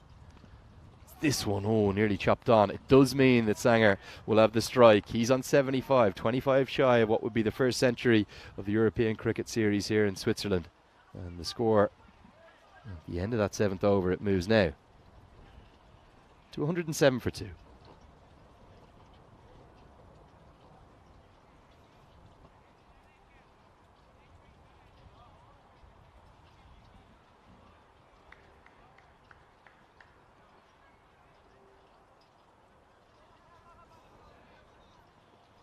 So what do you all think of this Arif Sanger ball striking? It is different gravy, isn't it?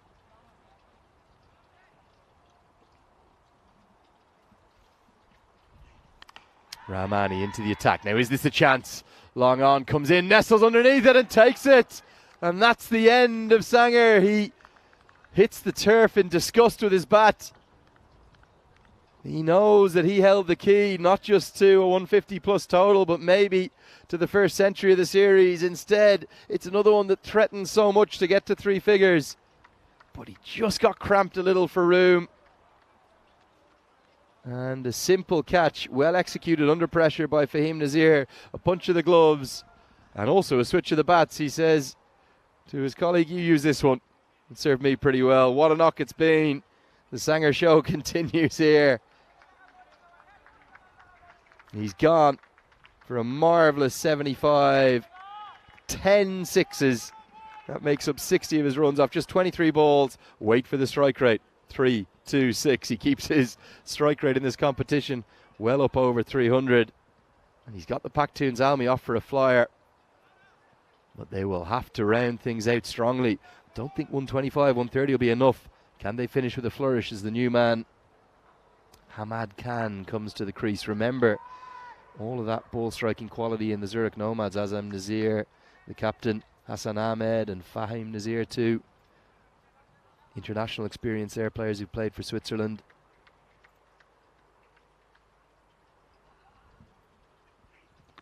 As this hits the pad, big appeal, probably height would be the concern, you'd suspect.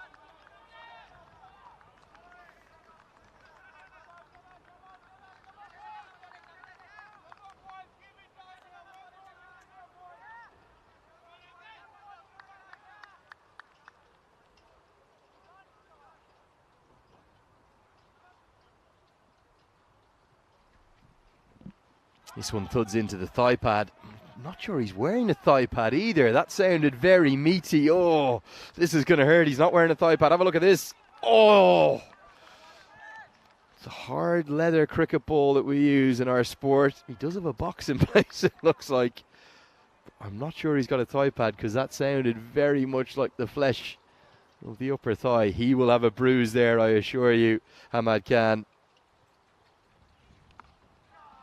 But he will get some pleasure to go with the pain. It will be a boundary 4, sliced away. Third in the circle, so always going to be 4 once you get it up and over him. But great credit to the way in which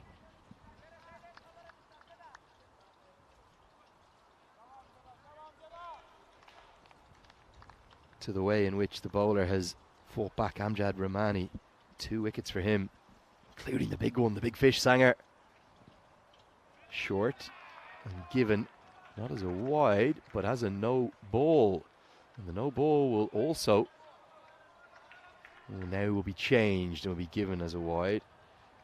Yeah, I think just wide outside the off stump rather than high over the batsman's head. But Rahmani, 2 wickets, including Sanger. Massive impact on the game.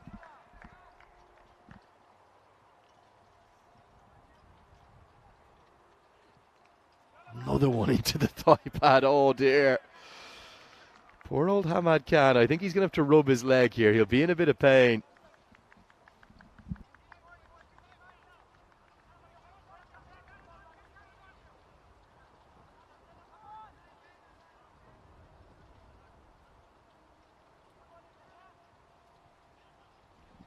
That thigh is going to be looking very weary, so he gives himself room outside the leg stump to try and avoid his thigh being hit again. Brilliant spell of bowling from Rahmani. 2 for 11 from his 2 overs.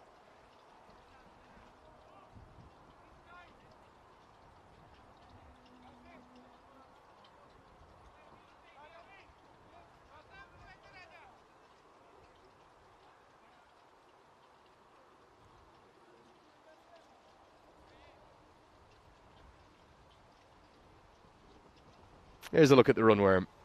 That run rate has continued to spiral down. I think it's going to continue to get even worse and come down towards maybe the 13 mark unless Saeed and Khan can find something, because once Sanger's been dismissed, really nobody's looked altogether too likely. Good bouncer, given as a wide though. Oh, Nazir unlucky there. Can't quite believe that. Where's this gone? Marginal. Marginal would be my call there.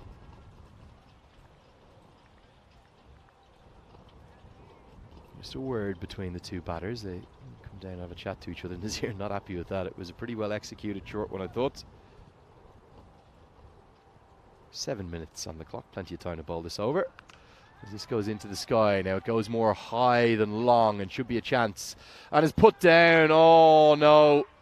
Well, that should have been taken. I know it went a long way up, but Katil Zabiola, I thought he got into a good position too, and at the last minute, well, maybe just his body weight kind of almost went backwards, didn't it? And not able to cling on. Instead of it being the 4th wicket, it's a single to the total. In fact, it's a couple. They did very well to run 2 there. Would have been a run out with a direct hit at the non-striker's end. Action aplenty continues.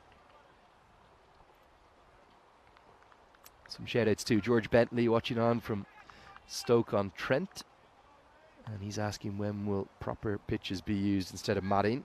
Good question. Very difficult in continental Europe to just create cricket only facilities, if that makes sense. An awful lot of the cricket that's played throughout 31 countries. This one's cut away, should be 4. In fact, it's going to be 6, I think. We might just get a replay of that just to see if this has gone all the way for 6. Yeah, definitely over the rope, and a good call. Good eyes from the umpires to ensure that is a Maximo.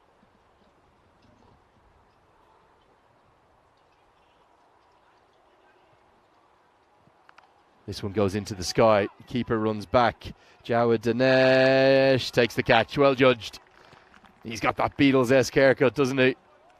Looking like one of the Fab Four with the gloves on. I think it's Ringo he looks like. What do you reckon? Is there a bit of John Paul or George in there? And it's a good catch, very well held. Never easy, generally, these steeplers, but particularly with the blustery conditions that we have. So that will have swirled around on him. In fact, the keeping on the whole from today's contest has been good. It will bring Asad Saeed to be joined alongside with, let's see who's coming in to bat with him. I think it might be Nasibullah Azizi, it is. And he starts by clubbing one into the leg side. Not going to get a boundary. He wants the second, takes on the arm, the throw is good. Oh, but it's hit the edge of the mat. And just as we were answering George Bentley's question about the matting, it comes into play. Yeah, look, definitely, obviously, you love to play cricket on turf always. That's at the very top level is what it's always played on. But the thing I love about this facility, it's got what is a pre-existing grandstand for the reserve team and the football club here. And you've just popped a cricket stadium into it. Really, really nice. Pop-up cricket. And the pitch is played really well. 9 overs have been bowled. 1, 2, 4 for 4. Something we always talked about quite a lot in Ireland. We're blessed in my island, despite it maybe only being the 10th or 11th most popular sport. As we look at the bowling figures, we've got loads of cricket wickets across the country. Lots of clubs have turf facilities. There's probably, might get this a little bit wrong, but 16 or 17 in the Dublin region, 3 or 4 down in the Munster Cricket Union down in and around Cork. And then up in Belfast, there's probably either 15 or 16 and maybe 10 or 12 up in Derry in the northwest. So there's plenty of clubs with turf wickets, but often artificials are. Cleans him up straight through, beautifully bowled, full, straight and good enough from Ahmed. Pakhtoons Almi's innings, well, it's stuttering, it's getting itself into all sorts of bother. You look like they were bankers for 150, 160, maybe 170 while Sanger was there, but since he's been dismissed, nobody's been able to replicate that hitting. And the man, Asad Saeed, he's gone. Did hit that one Maximo and a boundary 2 for 15 from his 10. But no late momentum to take into the second innings for the Pakhtoons Almi. But yeah, one of the things that we always discussed when it was part of the development and coaching teams within Cricket Ireland was that actually artificial surfaces are pretty good for batting on. And they do make young players particularly learn good cricketing strokes. Big edge, surely. Yes, the finger's going to go up. Just a shake of the head in agreement. In fact, credit to Shinwari. I think he's walked. The new man to the crease last just one ball. Good line this, hiding it away from the hitting arc. And a definite edge. And I'm not sure whether he's John, Paul, George or Ringo. I think he's the Ringo star. He's the star behind the stumps with that Beatles haircut. Jawad Dinesh. Oh, he takes another. And this innings, well, you really couldn't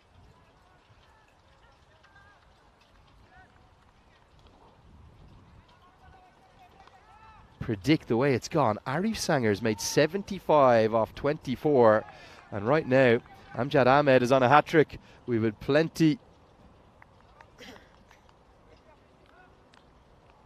of attempts. Is this going to be the one? Time for the hat-trick ball. But on strike. No, another one turned down. I don't know, that must be 17 or 18 we've had now. Potential hat-tricks. Oh, I think I've got another favourite. I'm really enjoying Jawad Dinesh's keeping right now. Problem for the Pakhtoons Almi outside that 75 off 24, and really the momentum started to struggle when they couldn't get him to strike. Nothing else going at all. This is going to be another wicket, isn't it? It's a 4th wicket for Amjad Ahmed. He has bowled magnificently well. The best figures of the week thus far, 4 for 15. Maybe that could be gone by the Zalmi. Well, they're collapsing. And I'm not sure 125 or even if they get to 130 is going to be enough.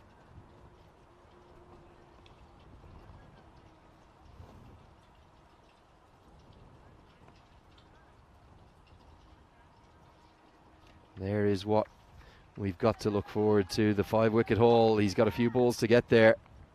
2, in fact. Could it be the 5-wicket haul, number 17 of the year? Well, the masking tape on the back makes it number 103 for Amjad Ahmed. Here's his chance to join that club. 4 for 13 from just 10 balls. Can he make it 5 for 13? No! Oh! It hung in the air for what felt like an eternity. And there was almost an audible hush over the ground.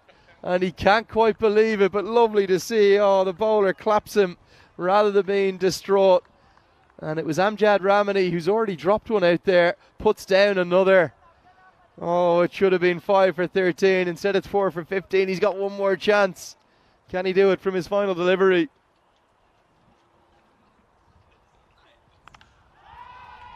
No, he can't. He's going to go the distance, so it's not even going to be the best figures of the week. Well, that's the swings and roundabouts you have in 10-over cricket. Instead of 5 for 13, he's going to end up with 4 for 21. The drop catch went for a couple, and then the Maximo went the distance straight after. And the Zalmi, maybe just with that very final delivery, will take some momentum in. It's not what they would have wanted with that flying start from Arif Sanger. They'll have to be content with 133 for 7. Look at this. It was the Sanger show again. 10 maximums he hit from just 24 deliveries. 75 he made.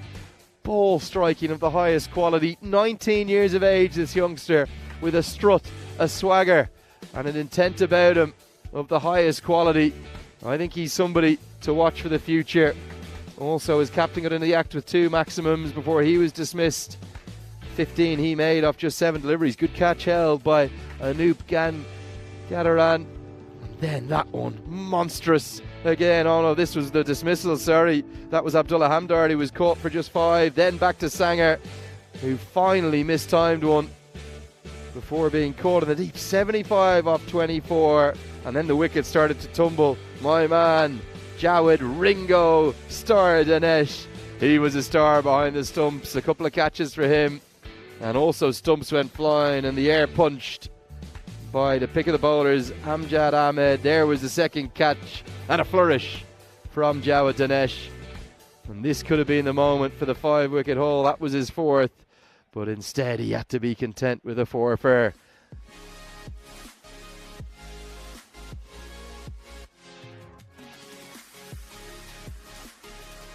So here's the batting card. 133 for 7. The Pakhtoons Almi have made. Could have been so much more. We saw the projected scores up and around 150, 160, even 175 at one point.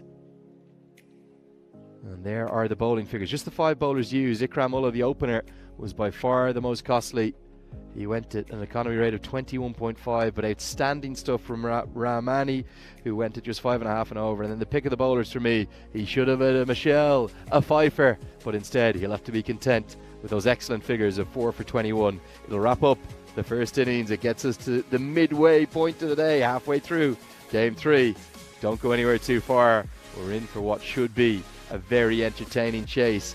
Can the Zurich Nomads make it 2 wins in 2 games, or will the 133 of the Pakhtoons Army be enough? Find out with us in less than 10 minutes' time.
So welcome back to this fantastic facility. We're here for the European Cricket Series, and it's returned to Switzerland after a 3-year gap. And two, maybe the standout teams in many ways. I know the Nomads only picked up their first win today, but the Pakhtoons Almy have been so impressive. Although they're maybe in danger of becoming a bit of a one-man team the way they're playing. Adu Sanger has been that good that he's doing it all. He opened the batting, he smashed the ball everywhere, 10 sixes in what was another 50. And he's now going to open the bowling too. Andrew Leonard here to guide you through it alongside the great man himself, Vinny Sandhu, who I've located. Vinny, I know you didn't see all of that Sanger innings, but he is a phenom. Well, I was out the back having lunch, but I did hear a fair few cracks off the bat. Doesn't he just continue to plunder the bowling? But having said that, I still feel 133 might be a bit light on as we get ready for the first ball.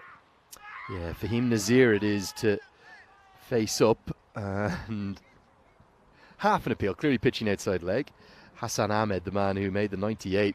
I really thought we were on for the century, and height actually probably the bigger issue, Vinny. Yeah, did you jinx him? I did. Yeah, okay. I said it Well like done. 6 times. Put that in the Andrew Leonard commentary stats. Successful jinxes. I think we're on. Well, you're definitely at 2 successful jinxes. We kind of team jinxed yesterday. We didn't we? did. But the Anyway. 98 today. Oh. You need to be good enough to get past the bowling and past the commentators using the C word. It was century watch. At one Yeah. point it was double 100 watch, but that's amazing, isn't it? To think that they were on track for 200 and they've just faded away completely. Talked about it this morning, didn't we? No ball signal. Going to be a free hit coming in here. Vinny. I think it's a front foot no ball as well, is it? Could be. I haven't seen too many of these. I'm checking out the replay. Yeah, he must have just stretched over. I mean, that was the umpire pretty quick to take his eye off the ball to make the scorers aware. It's obviously a tight one, but the umpire's a lot closer than we are. Sanger doesn't look thrilled about it. Actually, he is thrilled. No wonder he just scored 75. But here comes the free hit. Well, the thing that's really impressed me about Sanger, it's not just his ball striking, his fielding, his bowling, but it's just the swagger. Here comes the free hit. There is a swagger to Sanger. There's a few bullets flying around, I think, nearby, but I think that Sanger dodges a bullet there and just skews into the pad and just a leg by. Yes, I want to say a big thank you to all the operations team here at the ground at St. Gallen for organising lunch for us. It was delightful. If I can go into food chat, there's a bit of the spiral pasta. Well, I've only A very rich bolognese sauce. I've only been here 2 days. We had the most beautiful sausage, a very long Yes. sausage day one for Swiss National Day. Yes, And of course. yesterday, a lovely, I think it was chicken in kind of a rich mushroomy Yeah. sauce, but it's the little salad bar next to it that Yeah. makes it for me. Yeah, we got the full salad bar here. What facilities? It's the thigh pad again. You miss Vinny in that first innings. Outside of, it's going to run away for 4 leg. In fact, it's given us a no ball again. Oh, is it? So no ball plus 4 leg by. Is he having another issue with that front foot? That's my question. Yeah, that one, to be honest, that did look like a no ball. You see, he looks nervous. Sanger turns around looking just concerned. So I think he felt he was really tight on the line. That one seemed even bigger to me because I could see it on the replay. But, yeah, I'm surprised with this outfield that we're getting a 4 leg by. Yep. It seems to be running quicker and quicker. Shows that Sanger has that little yard of pace too, but it'll test the scorers because it's a no ball plus 4 leg buys plus the They've free seen hit it all. to Don't you worry come about in. that. They've seen it all here in the European Cricket Series. It didn't hit the helmet. That's what surprised me. Well, I'm glad it didn't. But the thing you missed in the first innings, not just Sanger's sensational ball striking, but Hamad Khan came out to bat without a thigh pad on and Yeah. wore it not once but twice at good pace. The meaty sound, I can guarantee you he's going to have 2 massive bruises. To be sure, to be sure. And yeah, I know that some batters don't really like the thigh guard. I got used to wearing it. I didn't wear it when I was quite young, 11, 12, but quickly worked out it's probably a good idea. Free hit incoming. And chip down towards one of the 2 fielders outside the circle to long on. I mean, it sounds weird to say. I feel like he's lucky that the score's only 10 halfway through this over because we've Agreed. had 2 free hit opportunities. You got 2 of the most destructive batters in the country, if not the region.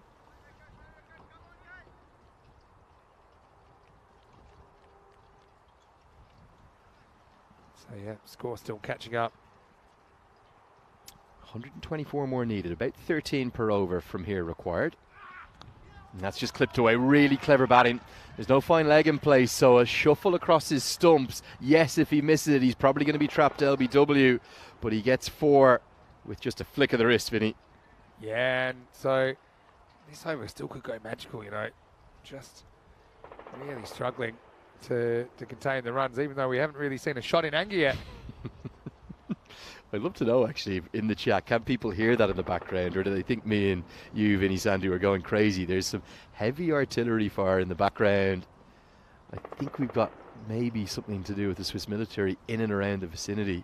Machine guns, we've heard big booms. We saw helicopters landing yesterday. As the Zurich Nomads definitely getting the better of this first over. Now a change in the field. A short fine comes into the circle. Gone towards the man. Oh, a great one-handed effort. He's just palmed it over the bar. Abdullah Hamdard, credit to him, but it will be 6. Oh, that would have been such a great catch and a potential match winner, even this early. He climbs the ladder, doesn't he? That's frustration. Hamdard, they stick or they don't. That one ends up over the rope for 6. I think he did pretty well, actually, just to get up to it. And like you said, it either just goes in and holds on or it pops out. The problem is it's popped out and had the power to go for 6, so it's already a 20 run over. Sanger might have made merry with the bat, but he's going the distance with the ball right now. As that one will be clipped around the corner. And, oh, maybe just, is that on the rope? Oh, it's given as 4, yeah. Well, he's given it. Yeah, I mean, it looked like it, but I mean, from this distance, even with the camera, we can't tell if it just stopped on its own or because it hit the rope. But I think that seems like the right decision. As we get to the end of the over, I think we'll be waiting on the total for that for a while. But they've given it 24 without loss. Yeah, that was certainly a tricky one. Yeah, agreed. To I score. think it was definitely no ball plus 4 buys, wasn't it? I thought it was a no ball plus 4 leg buys. Yeah, no ball plus 4 leg buys. It wasn't hit, was it? No, and we saw the signal. I'll try to work out, yeah. Arm out. No, I thought we saw the signal, but yeah, one that will give some scorers a few twitchy pencils and twitchy nerves. True. Hamad Khan, it's going to be the man who does have those bruises on his thigh to bowl the second over. And there is a call of 2 here, but they're going to turn it down. Remember, Hassan Ahmed smashed the ball everywhere. 98 he made in the morning game. That's, I mean, not a great start, obviously, to these two. But the thing is, it's one thing if they just whack you into submission. It's another thing if you're handing them freebies. And in that over, it gives them 2 extra deliveries. And those extra 2 deliveries, and one goes over the boundary, one goes to the boundary. So they're not helping himself out there. Hamad looks to be moving freely enough, but misses the pitch. I think that's going to be a no ball because it hasn't pitched past the stumps. Well spotted and well signalled. Yeah, good replay too. So another free hit incoming. And the Pakhtoons Almi, who've really impressed us with their batting, their bowling, has started very waywardly. Yeah, it's true. It's more or less a par score, I think, based on the numbers we've got so far in this tournament. Well, slower ball. Nothing slow about it running out of the ground. Well, everyone's running after it. Shoob's running after it. Field's running after it. They almost had time to stop for a drinks break because that was a long chase. Maximal, 6 runs. Yeah, good strike. The little slower ball. The floater just smashed all the way. Oh, it's a big hit, isn't it? Didn't know who was going to field it. These 2 left-handers at the top. Well, Vinny, you told me in advance to keep my eyes on them. Maybe the best opening pairing in the competition that we've seen thus far. I think you go past it. This is slashed away, and I think that's gone for 6 as well. Maybe 4. And Nazir he's got so many options. This probably would have been a wide, but he steps at it. Let's have a look. Yeah, 4 runs. Just pitches inside. Great eyes from the umpire. And at 133, he looks to be in trouble.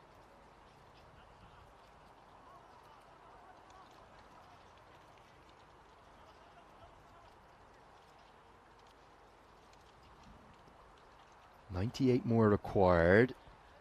Do see some sensational starts with the power play tending to be more high scoring.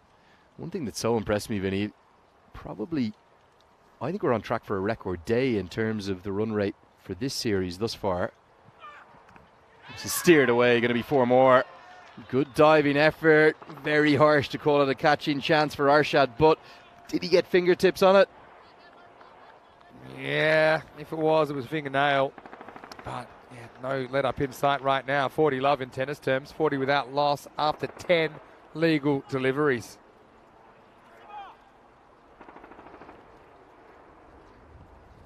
I hope it's friendly fire over there. It really is extraordinary, particularly someone like Ireland. We don't have many guns in Ireland. Our police don't carry guns or anything like that. Not used to hearing it rattling away in the background. This one's helped around the corner. Going to be a Maximo. Big hit. Well, that's the shot of a classy cricketer who's played at a high level. 6 from the moment it left the bat. He's just bathing in time here, isn't he? Nazir just helps it round the corner, uses every little bit of pace that he's given, swivels on it, and he just looks very unhurried when he's there. These two look in total control at the moment. It's funny, I know it's not the left-hand, right-hand combination, but they complement each other nicely. Very different styles, the two southpaws. Yeah, that's right.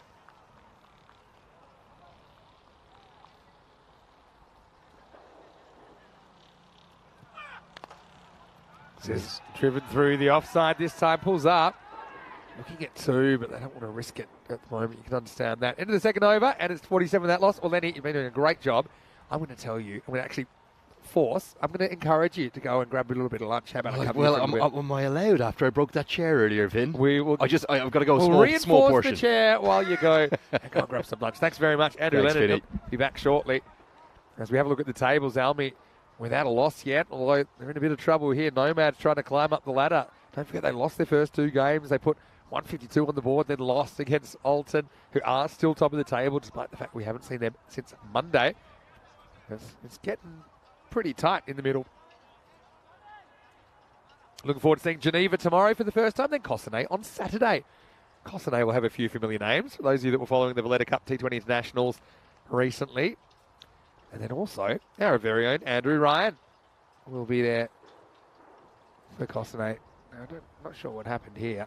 They got a very straight fielder, and the batter pulled away saying, hey, there's a guy in my eye line, which is kind of okay technically, but he shouldn't be moving. I do think, now we've seen it a few times, they'd probably bring in the regulations that he can't be literally behind the bowler. I think he can very easily be 2 or 3 metres to the side. Get the same effect. Oh, that's a classy shot. That is a really classy shot from Nazir. Maximo. And everyone sit back, relax, and take a picture. It just makes it look so easy. A little bit of width and punished. 50 partnership comes up, 13 legal balls to get there. So the run rate now, it is over 240 pace. World record pace, although they won't get the opportunity to get that many. The once watching from Winterthur in Switzerland. Looking forward to seeing me in person on Saturday. Well, so am I. Oh, yeah, slower ball. This is so classy. My word. Because it's a pretty good variation. But Nazir is just alert to it. He checks his shot. Look there, waits, and goes back. Perfect footwork, perfect timing. Somebody get an aspirin for the bowler because he's got a headache right now. Wazim is asking, where is Bale? I think you're talking about Rico. Well, I know you're talking about Rico. Good news, Rico will be back tomorrow. Not here, but he will be in Romania for the Continental Cup T20 IWs. But then he will be here, I believe, on Tuesday for the first time. Okay, this is up, it's in the air, and it's going to be 1 bounce 4. Oh, it's Carnage with a capital C at the moment. This time full toss. Sick of giving him width, but then a little dismissive paddle round the corner. Square of the wicket, 4 more. Yeah, so Rico hasn't had too much of a break. I think he finished just over a week ago. Maybe he's had 8-9 days. But yeah, he'll be back. I'm looking forward to seeing him. In fact, I've just been in contact with him in the preparations for Romania right now.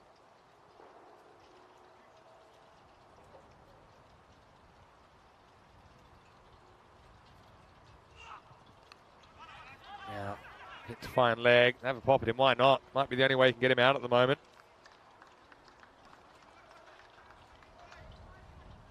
But yeah, when you're looking at that run rate required, it's come down from 13.4 it started. Already it's down under 10. That's quite ridiculous what we're seeing here. Nazir on 49. He goes up and he goes over everything. Maximo! And 50 to Nazir, who brings up his 50 off 16 balls. What a shot. What an innings. It's been brief. It's so quick, I'm not sure they've even realised it's his 50. And he brings up the milestone. There he is off 16 balls. Of those 16 balls, 6 have gone to the boundary and 5 have gone over. So there's only 5 balls he's faced that haven't been boundaries. Quite remarkable. Karun saying this is insane hitting. And Karun, you are spot on. Oh, this is going to get past 2 fielders. One of them's the bowler. One of them's that kind of short, really straight mid-off. Just trying something different. I don't mind that. I think he gets a finger on this.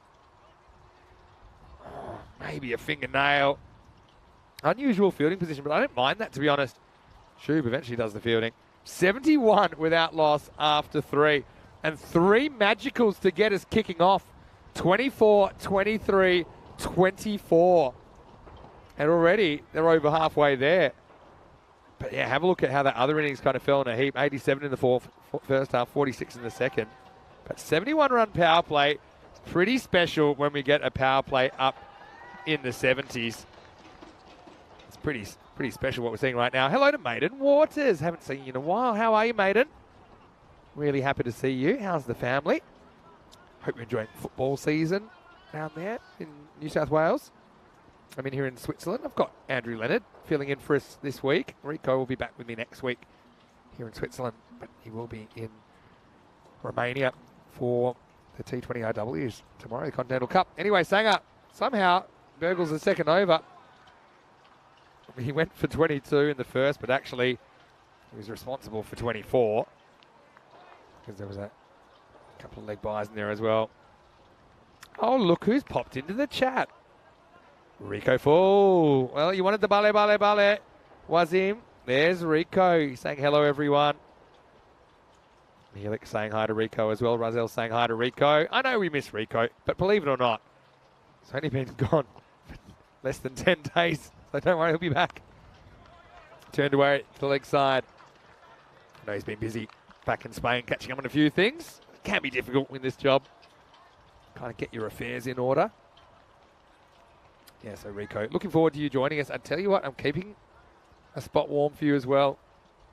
It's a beautiful location that we're sat up here in the back of the grandstand. Hassan, he's been a bit of a passenger so far. Anyway, he wants to get going into the gap, almost caught, and then there's a kind of Irish jig attempt to keep it in the field of play. Probably a bit cruel calling somebody that's scored 98 in the morning a passenger, but Hassan, he hasn't had to do much, hasn't had a lot of the strike, and a bit of the old deer in the headlights about Pakhtoons Almy right now. Siva saying this is a power play. Sure is. While Rico's here, feel free to ask him some questions. That's what Ullah Ahmadzai thinks they'll finish this in 6 overs if both these batters stay there, maybe. But also, hey, 1 or 2 wickets could throw the innings into disarray. This is hit hard, but hit straight at the deep mid wicket. 4 fielders guarding that leg side boundary now. Hello to Peter Handley as well. Big hitting from the Nomads. No doubt about it. They are defending champions. Last year, they sported a 4-2 record heading into the finals.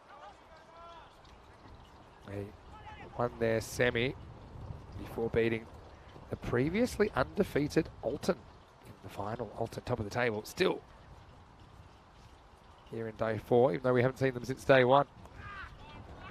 No ball called. Must have been for the foot. Would have been a wide anyway. Yeah, he's just overstriding. It's the only guy that's really had problems with that. Umpire, red hot on it. Fair enough. There's a line there. You need to have something behind it. Simple rule. Yeah, Nomads last year. It's actually Winterthur that they defeated in the semi-finals. In the other semi-final, Alton defeated Kosane. Winterthur ended up finishing 4th. They'll be back on later on. Okay, full toss, hanging and travelling. Oh, that's a proper banker. I don't know why you haven't found that. There it is. It's embedded in the hill. Oh, that's a gift. Came with a pretty pink bow on the top. Boof! That is stuck. Oh, Nazir, 66. I don't want to be that guy, but if he gets a lot of the strike, Sanger. Well, Maximos have followed Sanger around in this game, whether he's been batting or bowling. Yeah, but great to see so many great chatters in there. Hello, Jeff Maguire. And I'll go back to one of your questions, Jeff, that you had earlier, if I get time. Here's the last ball, the over. What's the one? No ball called again. Oh, Sanger. It's not just the extra run, it's the extra delivery that hurts. Just the rhythm's all off. And, you know, he's getting to his delivery stride and he's acting fairly naturally. And there's just nothing he can do to pull it back. So another free hit coming up.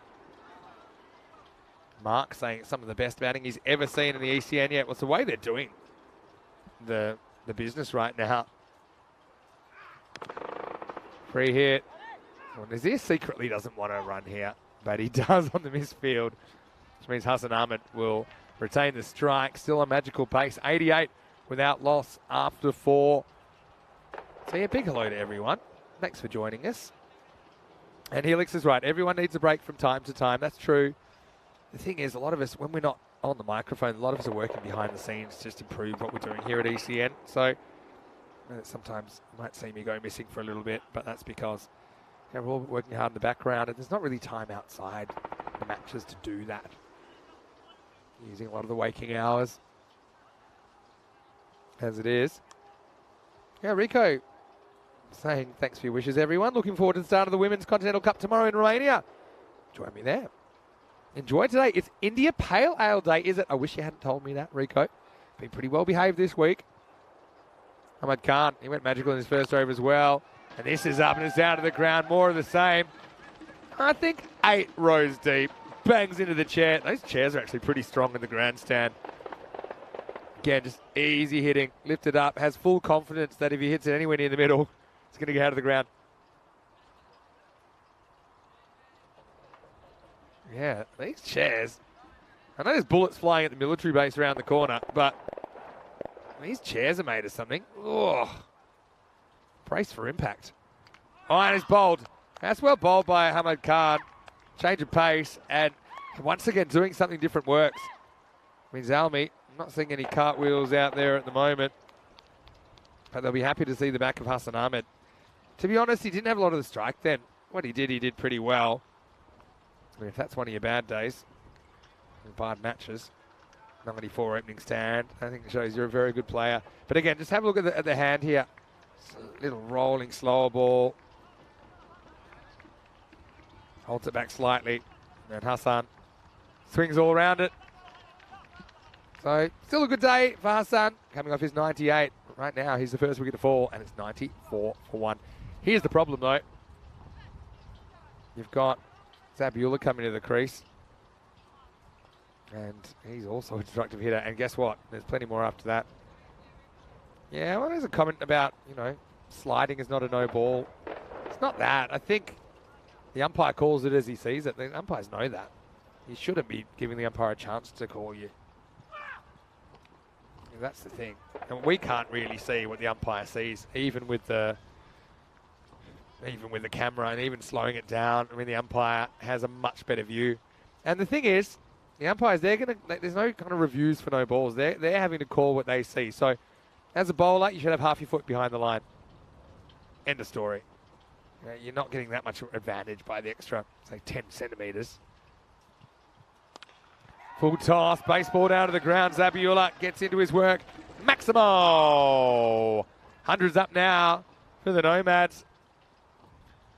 Maybe I shouldn't have sent Lenny to lunch because he might have had a long lunch break anyway, the way this chase is going. Ramesh is in the chat from Romania. He said, I'm glad that you do like our ground in Warravlasia so much that you decided to come back again so soon, Rico. Well, I wish I could be there too, Ramesh, but I can't be 2 places at once. Oh, that's pretty close to knocking Zabi over. Yeah, so there is well, now we know there's some sort of armed forces base nearby. We had the military chopper coming over the ground. Pretty low over the ground, actually. But yeah, you'll excuse me for not going too close to that area. Couple to come here in the 5th. This is going to sneak inside.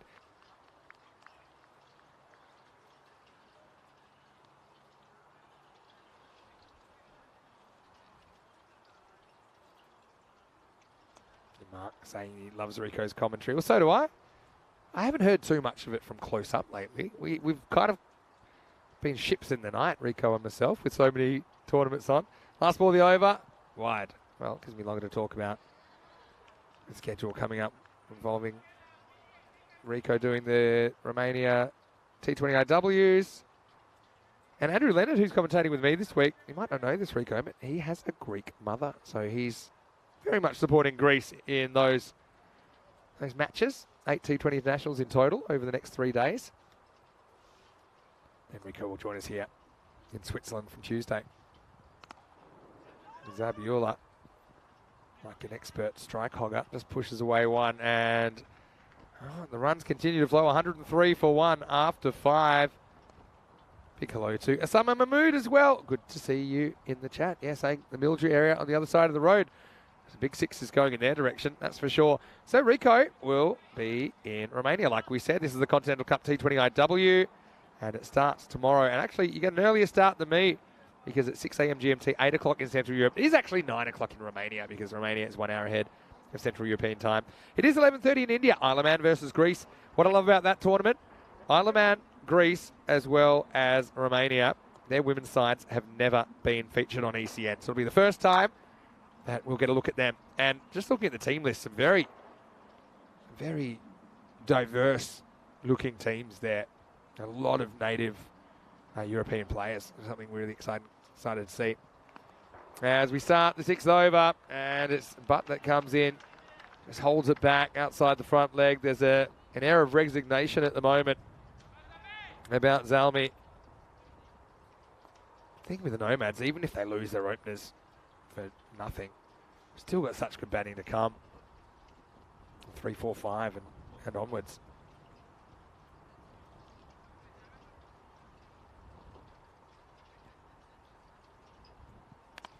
All right, this is up. It's in the air, holding up in the breeze. Oh, good effort, but it's going to be 6.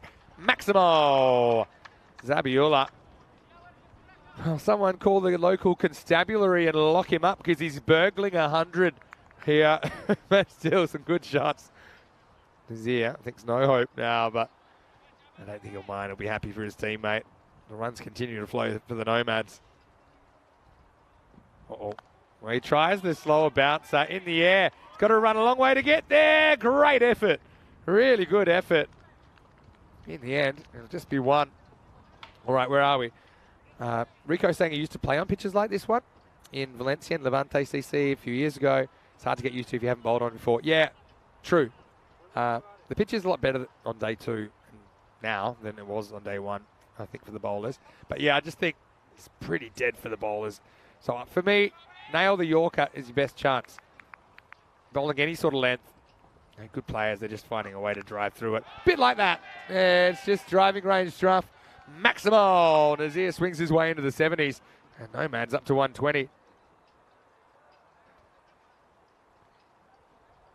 Yeah, so Ken saying he loves women's cricket. Yeah, I think it's a big part of what's made this year so special so far. The fact that we've been able to cover more and more women's cricket. Our first women's T10 internationals. Ramesh all asking who will be at the Men's Continental Cup. I can tell you that I would love to do that one, Ramesh, but unfortunately I'm on vacation. Well, unfortunately for you. But I would love to be there. But that's 18th to 20th of August, the men's T20 internationals. So we'll have Nishay going to do that one. And Nish is a brilliant commentator. We had him in Cyprus. Normally he's our Cyprus specialist, but he's available to do that one because Rico will be busy in Dresden with Charlie Hunt. Anyway, this is going to be a tough chase. It's perfectly placed. Walking 677 for Nazir, who's lit up the Grundemer Stadium here. So, Ramesh, I promise you I'll be there, but I'll be there via YouTube. I won't be able to attend in person, but I'll be very happy to be back there soon. And, of course, I'll probably see a lot of the Romanian guys at the ECC when they're there in October. Anyway, last ball of the over. Driven. They don't take a run. Rare dot ball. End of 6. Still over 20 and over this innings. Score is 124 for 1. Coming up next, more cricket, you betcha. Pakhtoons Zalmi. They look a bit punch drunk here, to be honest, but they'll have to get up off the canvas. And why not? Because they're playing Winterthur, who are up and about. They had their first win in the tournament earlier on today. Look a bit reinforced as well with Cupido listed up the top. So is Crispin Webb, but I'm not sure he'll open. Might go with a Karanagandagi or something like that. And so, yeah, that match starting in around about 35 minutes. So at the moment, this looks like it'll be over a bit before the scheduled finish time. Pardes starts up with 10 to win for the Nomads in the 7th over and starts with a wide. Helix saying, don't say the 100 word. Don't worry. I hinted at it, but I don't think you can say I've cost Nazir 100 here, I think. And Zabiola has a fair share of the responsibility. Wow, that is big. Oh, I mean, it was roofer pace, but it just got around the roof. This is what I'm saying. Unless you're Brett Lee or Wazim Makram or something like that, I think any sort of length here, batters are just kind of getting on the front foot or not and just moosing you everywhere. You might have to call the coroner because I think this pitch is dead for the bowlers. So yeah, the only way I can think that you could potentially keep batters quiet, keep nailing that Yorker, but if you just miss, the consequences are large. I suppose that's that top of the Bales length, which can work, but again, you're relying on a batter mistake.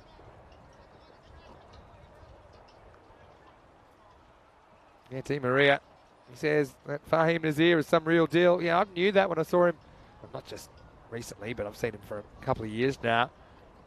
In the Valletta Cup, he was the MVP of the tournament in a 5-way international tournament. And that'll do it. And this game is over before that ball even hits the ground. There's a banker to finish. Time to pay the banker. In fact, you might need a bulletproof vest if you're going to go fetch that one, because that has gone many a mile into the game. Maximo. Nomads get up, and they get up with 3.5 overs to spare, just losing the 1 wicket along the way. And Zalmi didn't really have the answers with the ball, did they?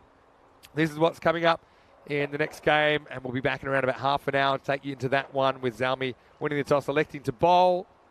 Maybe not a bad thing. It'll give them a little bit of direction with their batting. I think they had a really good start in this game. Obviously couldn't keep that up. Maybe if they had a target to shoot for, it might have actually helped. Just allow the middle order batters to know how many risks they should be taking. Anyway, let's go back and enjoy this opening partnership. Fahim Nazir had most of the strike. That was a finger tipper. Not really a realistic chance. But some of these balls, they were flying out of the ground. A double left-hander combination. And you can see that one cracked into the grandstand. It wasn't the only one. Hassan got a bit of a bad ball here. Bisected the fielders. But not really able to turn to a genuine spin option. That was the only wicket that fell. You know, give credit to Hamad Khan there. He won that ball, but the problem is around it, there were just so many balls disappearing. Let me have a look. We had just 12 sixes and 11 fours. There 23 boundaries in 39 balls. So I think it's safe to say that Nomads are enjoying themselves out there. Why not? Don't forget this team. They didn't win a single game until this morning in the tournament, but they look like they're here and they're here to play. They'll be very disappointed if they don't get a spot in the 5. In fact, I'm sure they've got their eyes peeled on top spot, though they'll have to play catch-up to get there. 77 walking 6 for Fahim Nazir off 24 balls with 7 Maximos and 8 fours. Hassan Ahmed played a little bit of a spectator knock, but still contributed 20 to the total. Zabiola came out. He lit it up as well, to be fair. 30 of just 10 half his balls, resulting in boundaries as the Nomads do it with 21 balls to spare.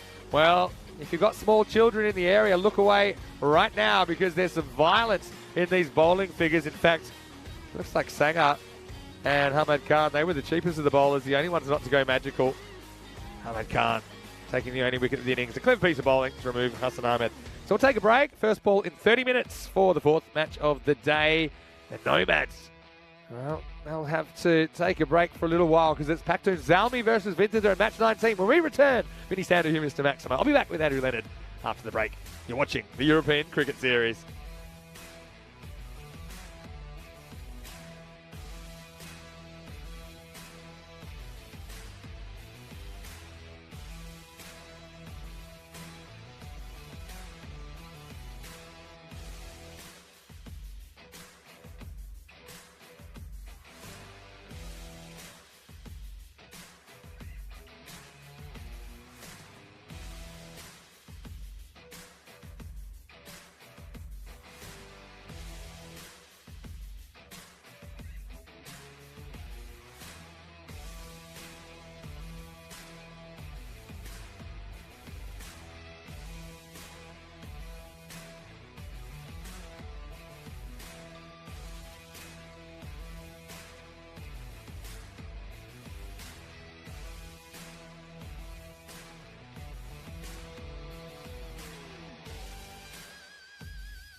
Hello and welcome back to Switzerland. Great to have your company here on day 4 in this European Cricket Series. Vinny Sandu here, Mr. Maximo for ECN. So much cricket happening here, but not only just here. We'll be in Romania for the T20Ws tomorrow.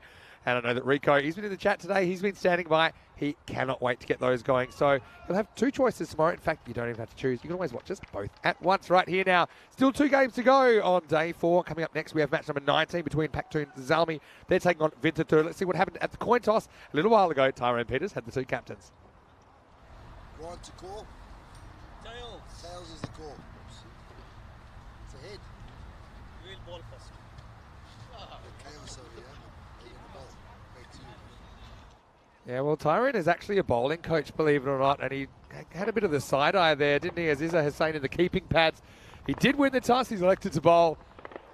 And Zalmi, let's just say, they've had to pick themselves up and dust themselves off after they were swept aside by the Nomads in the last game. But it's a new game, it's a new challenge. Winterthur, though, they picked up their first win in the series earlier on today. They've had some reinforcements come in. Cupido, the captain, comes in. Crispin Webb behind the stumps has been pretty good in that position. Fonseca had an absolute heater earlier on. I wonder if they might be tempted to push him up the order a little bit from where he's listed there. I think he came to 3 last time. Karana Gadagi's having a good series on the most part. Winterthur will set the pace. Having a look at the bat versus ball wall. 8-run favourites, Zalmi. Nice to see the supercomputer bothering to actually predict some scores over 100 for once. Some of our viewers are a little bit worried that it needed to tune up. Maybe was predicting power play scores or something like that based on what we've seen. But Zalmi, they're averaging 152 with the bat, 152 per 10 overs.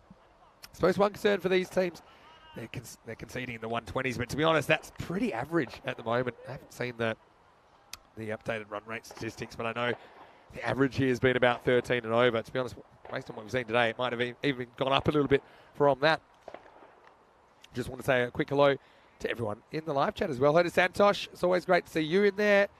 See a few spanners and crowns as well. Di Maria. Looks like Di Maria's got the spanner out now. Maiden Waters, great to have you back with us watching from all the way down under.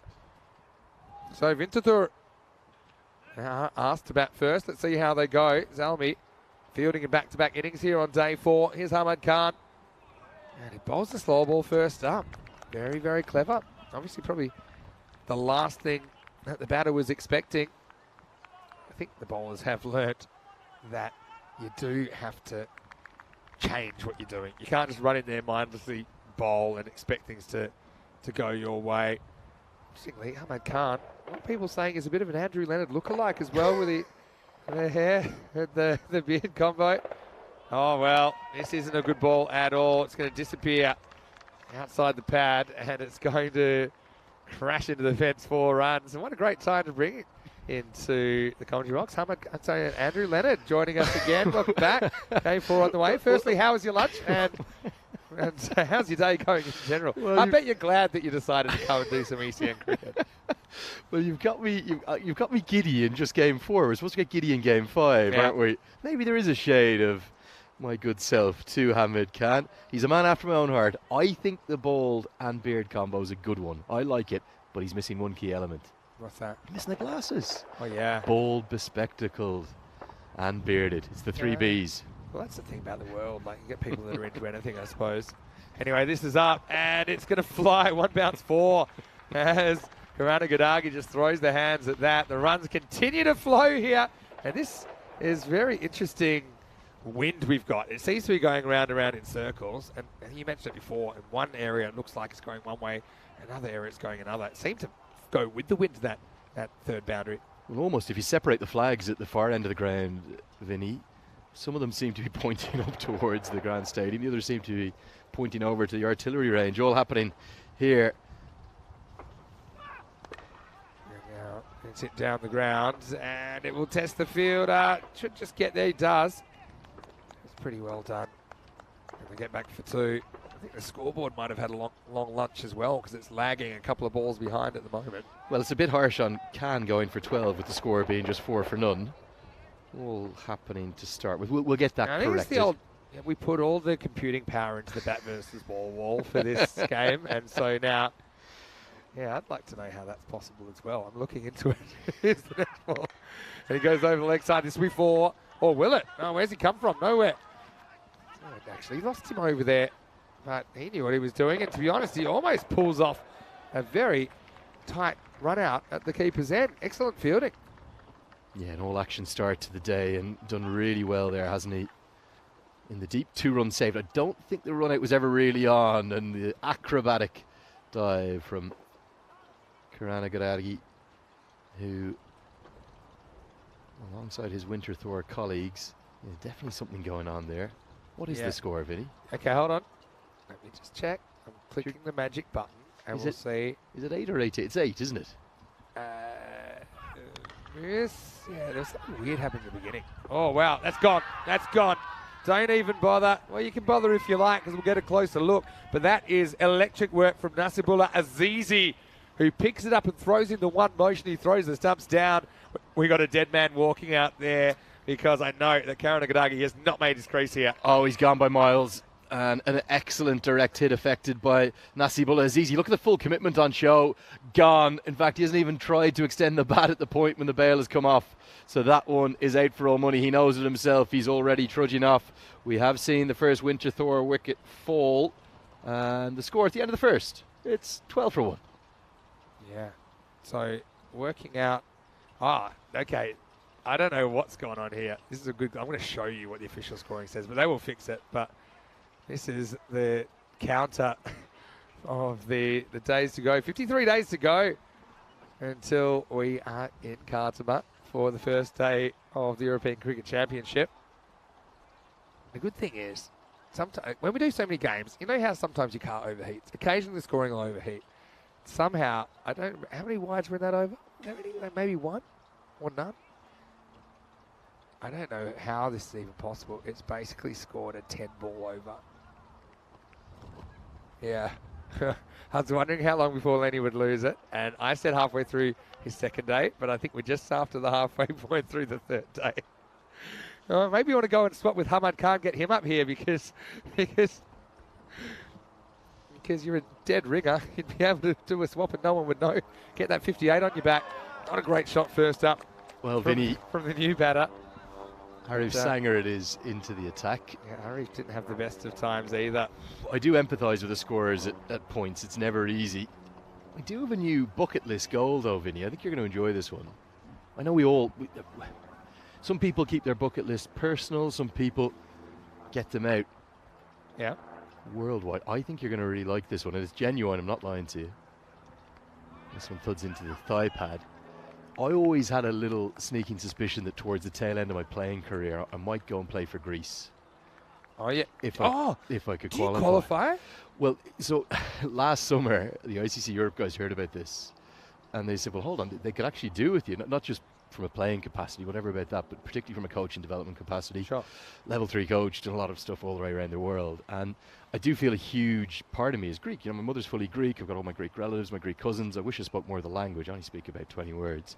But it's a part of me I love and I adore, and something we all have different parts of us that make us unique. But it's something, you know, as a very proud Irishman, I'm actually very proud to have my Greek roots, half Irish, half Greek. So I looked into it. And it's a little bit complicated. Greece is one of the harder countries to get a passport for, so we could obviously go and qualify in residency. But because my mother wasn't born in Greece. Right, okay. So she became a refugee during the Second World War. The Germans took her island in 1941, Andros in the Cyclades, and she was made a refugee. And she was actually born, my whole grandparents, they all emigrated down, or were refugeed down to Alexandria in Egypt. Right. So she was born in 1948 in Egypt. There are like an exceptional circumstances, a little bit like the ICC is an exceptional circumstances to get a Greek passport, even if your parent, your direct relative, mother or father, wasn't born in Greece, if they're of complete Greek lineage. Sure. But it can be quite difficult to prove. So I have all the documents, but it's a process to get through, to say the least. So funny that you're talking about this, because Corey Ruckers actually has Greek roots on his father's side. Something a little bit like that, maybe not exactly the same, but he's been on his application been sitting on someone's desk for about 8 months, I think. So yeah. So you have all of the original, the Greek birth certs. You're more organised than him as well, so you're probably ahead of him in the queue. But the thing is, in Greece, that sometimes they're not exactly rocketing through the through these processes. This one here I love, Wow. which is Alcibiades, my late uncle, Alexandra, my auntie Mariana, and Eleni, all born in Andros in Greece in 34, 37, 38, 41. Then the Nazis came in 42, and my mum, the only one of the 5, not born in Greece, born in Alexandria in Egypt. Wow. Maybe I could go play for Egypt instead. Yeah. Okay. Haven't looked into Sandy that one. pitch. Might do a bit. Yeah. Might do a bit. Yeah, I think sandy pitch take a bit of turn. But in fairness to Greek cricket, like we were seeing their women's side coming into Yeah. action tomorrow. I was commentating their men's national side last weekend. How do they go? Pretty well. They've well-drilled fielding side. They actually won one of... So our ECI tournaments come at the last 2 days of all of our two-weekly Series. Two-weekly series. So Yep. they actually won a three-way ECI in Bulgaria, beating Bulgaria and Turkey in that three-way series. And they're one of a couple of teams to have played twice this year on those weekends. So they played last weekend in Czechia. Czechia just edged them out, but they had really tight battles with Czechia. I think Czechia, the pitch there's a little bit slow. The conditions probably suited them a little bit better. Yep. Although they were pretty dominant over Cyprus. But yeah, really good fielding side. A lot of young native talent. Some very good bowlers. But yeah, for me, the fielding in particular was a feature. They've got a lot of players that love to throw themselves around, and they're a real competitive nation. You would love to be in that team. Well, they've already got one leg spinner, but they could always use a second. You never have too many. I would love to say I'd get in on the strength of my batting, Vinny, but if you saw me bat, I really would. Whatever the format, I'm not sure I'd add much. But yeah, certainly that's something on the bucket list to try and add and give a bit back to Greek cricket. When we have the Greek team on again, whatever it is, we'll see what you're doing. And maybe I can There we go. bring you together. There's some great guys there. Azlan Mohammed, their captain. It's a guy who used to play cricket with Javed me and Dad, Rashid Latif, some of these guys in Pakistan. He's 52, and this guy is an absolute unit. He is so strong. He has not missed a beat. He's in such good condition, and he's at least in the top 2 or 3 best bats in their country, Quality. and he continues to score runs. I think, in fairness, a lot of the cricket in Greece started down in Corfu, didn't it? That's kind of the hub of it. Still Yeah. is centred around there, yeah. Yeah. And we actually had a series in Corfu in late 2021. I think it was with the ground there. It's right on the marina. And the week before we came, so it kind of all the ground comes down. It's the bottom of a quite hilly, hillside. isn't it? Yeah, it's, like it's many at of the the bottom of a islands, hillside. The year before, something they said they had 2 years rain in 2 days. And it was wet. And so the Wow. first day it was sunshine, but the field, it was just unplayable. We did play day 2. We were able to move the fixtures around. Instead of 4 games a day for 5 days, we played 5 games for 4 days. Yep. We got on. Okay, it wasn't ideal, but they were so keen. The first Just series get on ever. with We got on. It's the first ever 3-over game we had as well, because that's when we brought in the regulations. You could have a 3-over minimum, not a 5-over minimum. And first team scored 57 of those 3 overs. But I'll show you later on some of the videos from Greece. It was awesome. Then we knew there was more rain coming, and when more rain was coming, we knew that's it. If That's there's gonna one be more drop of carnage. rain on this field, it just does not drain. It was coming. So we played Tuesday. We played Wednesday. We got told Thursday the rain's probably going to come. It's going to come We again. get through the first couple on Thursday. We get all the way through. We even get through Friday, and then and finals was Saturday. We might do it. We might actually do it. Then We were it's out for open. dinner on Friday night, and we were just about to order, and then we heard this, and it was like Cataclysmic. grab an arc and start rowing. It was crazy. And so unfortunately the finals day was washed out. And so but we did get 20 games in there. We were introduced to new cricketers. We even had one of the lowest defences there. Decathlon defended 63 against Forge. Decathlon. Decathlon Oh, that's a with a well-named K, cricket yeah. team. Yeah. Love that. And Forge, which is like named after, to forge bonds. Yeah. They're a cool team as well. Nice comment here from James Stewart, one of the admins. He says, one could argue that Alexandria is a Macedonian town. And that's kind of Greek. Yeah. That's good classical studies knowledge right there. That's very good. Yeah, from solid. James. Well, James lives up in Estonia, and he's always on the ball with those kinds of things. He's well travelled. I did love my classical studies, but I tell you what we can do. Looks like we're almost ready to go. But before we actually get to go in this next ball, I'm going to do something. We haven't done this in a while, right? And I want you to join me here because, Lenny, come on, we need you in here. now. Because we're going to do something. Ready? Okay, we're All right, so there we are. Sorry. Lots of people are watching all the time, and they may not be able to get the live chat. There's very good reasons for that. Maybe they're at work, maybe they're lurking while working, all these things. Come back to you in a second. Here's the next ball from Sanger. It's a bit high. Will scramble through, although he does have a pop. Air mails it, but just a leg bite. So this is what I'm asking. I'll only do this once today. I'm going to do a lurker call out. There's no shame in being a lurker. If you're watching, jump in the live chat ECN European Cricket Network and just say hello and where you're watching from, and maybe tell us, I don't know, anything you like. Yeah, so just something. Lurker call out. So I normally do it like, so I want you to come at us. So you're going to walk forward with me, ready? Come at us, come at us, come at us, come at us, come at us, come at us, come at us. Lurker call out for August, all right? I'd like to see some lurkers in the I chat. think that would have been a little creepy. I love us both, Vin. You in particular. But I tell you, if you've got that up on the 50, Do I really look that bright? the 58 or the 59-inch smart TV, Yeah. if you're watching live on the YouTube I mean, people do say I've got a big head. well, I tell you, that might have been a little bit creepy. Go on, give us a shout out Go on, the come chat. at us. We want the lurkers, all right? And the reason we had that slight delay, sorry, whilst I was giving you my War and Peace on the live story, we were just updating the scoring. We had a few little challenges with it at first. One thing is for certain, it's 13 for 1 in the second over here, with the Zalmi winning the toss, choosing to field first, meaning Winterthur have the bats in their hands. Of all the times I've seen the scoring software lose it, this is one of the best. It's not normally this dramatic. But luckily we're back up and we're back up and running. If it's going to have just improving the lighting now in the commentary. Vinny, if it's going to have a meltdown, it's a good time for it to have a meltdown in the first over. Yeah, true. At least we can just turn it around quickly. Everyone gets a bit of a rest. Yeah, but I've seen some long overs in my time. Anyway, the good thing news is I think I've sorted it out now, so I can trust what you see. 14 for 1. One thing I love about our broadcast is that when you see the score, you can normally trust it. One of the things that I'm so happy there's so much cricket to be streamed these days at an amateur level and club level and recreational level. But when the score's 2 or 3 balls behind or an over behind, it's hard to keep up with what's going on. Anyway, here's Sanger, gets a beauty past Fonseca, who doesn't quite look like the player we saw before. He's 0 of 4 as we get to the end of the second. It's 14 for 1. Do feel a little bit for Winterthur, because a little break and play like that, it might seem inconsequential, but it can actually really just affect your flow, your rhythm as a batter.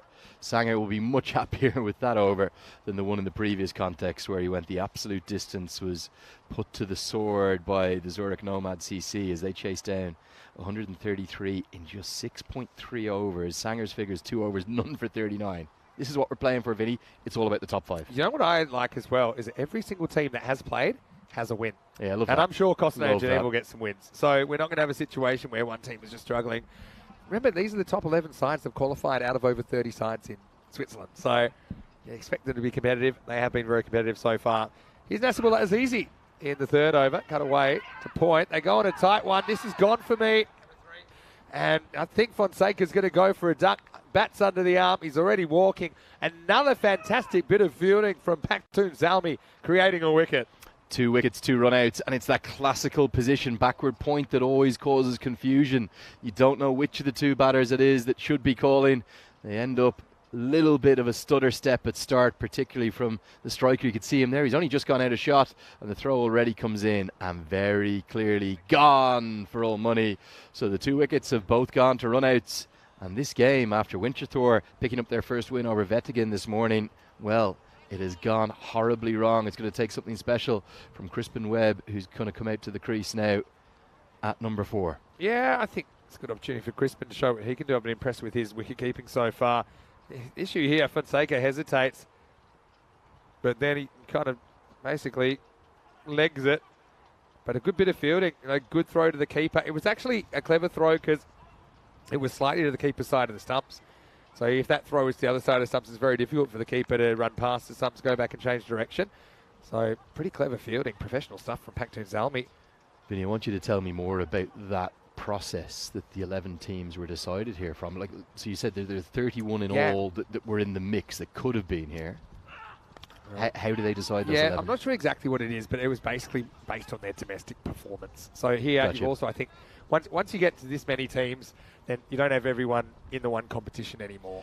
And is that always the same, whichever country you go to in a European Cricket Series event? Every country is different. So every country, we tend to come from established cricket playing countries, if you like, where, your club will have your firsts, your seconds, your thirds. There's a structure. There are some countries where that's the case, but it's the exception. Up in the air. Well, this should be gone as well. Oh, no, it just loops over the head of Hamad Khan. And so a little bit of luck for Cupido, maybe even more than a little bit of luck. Yeah, so here in Switzerland, I'm not sure what the exact structure is, but I'll give you an example. In Prague, for example, now where we were last, they have 24 sides. They have a first division, a second division, a third division, and there's a promotion relegation kind of system between them. Sometimes you'll have one club in a country that has 2 or 3 teams, and every other club just has one. So, the truth is that each competition is dynamic, especially in the last few years. So almost season by season, they're having to adjust the structure to incorporate new teams. And in the case of Switzerland, let's just use this as the example as we're here. We see the Cricket Switzerland banners all the way around. Does the ECN team work then with the host board to make sure that the best teams are here? Yeah, well, to be honest, we deal with the federation. The federation gets to decide because they know better than us. So the federation decides which teams are going to take part. This is a nice shot from Webb, straight down the ground. That was just a little chip, but it ran away so quickly to the sight screen. Yeah, it didn't adjust. It almost kind of feels like a double hit. I know it's not, Vinny, but it's just the way it came off the bat. Just pumped it into the turf. And when I say the turf, I mean the AstroTurf. And it's got a good kick off that wicket and bounces down the ground. And Winterthur need to get something going here because there's just the second boundary in 3 overs. Oh, he hits this leg side, picks the slower ball and hits it. Good batting from Webb, and they can turn this around, these two, no doubt about it. But it's been an underwhelming power play. Winterthur, they are 24 for 2 after 3. Yeah, definitely the lowest power play of today. Maybe the lowest of the series so far. They have had one lower, maybe. One lower where it all went wrong. But yeah, you can not see many skyscrapers, are there? In a day where we've seen some really big scoring, it's been, like I said, a little bit underwhelming. But there's time. There's time to turn it around. So we've got some lurkers coming. Just to finish your point, the ECN, because we're dealing with now kind of 31 different federations, huge we number. don't really interfere in how they select their teams. Obviously, they've got to pass all of our code of conduct checks and all of these things. But the other thing is, like for the ECL, it's up to each federation to decide how they choose their champion club to come to ECL, because every country is different with how they run their cricket. This is up, it's in the air, and it's gone. Maximo Cupido gets a shin-high full toss, turns on it. Sanger having a bit of a tough time at the bowling crease today.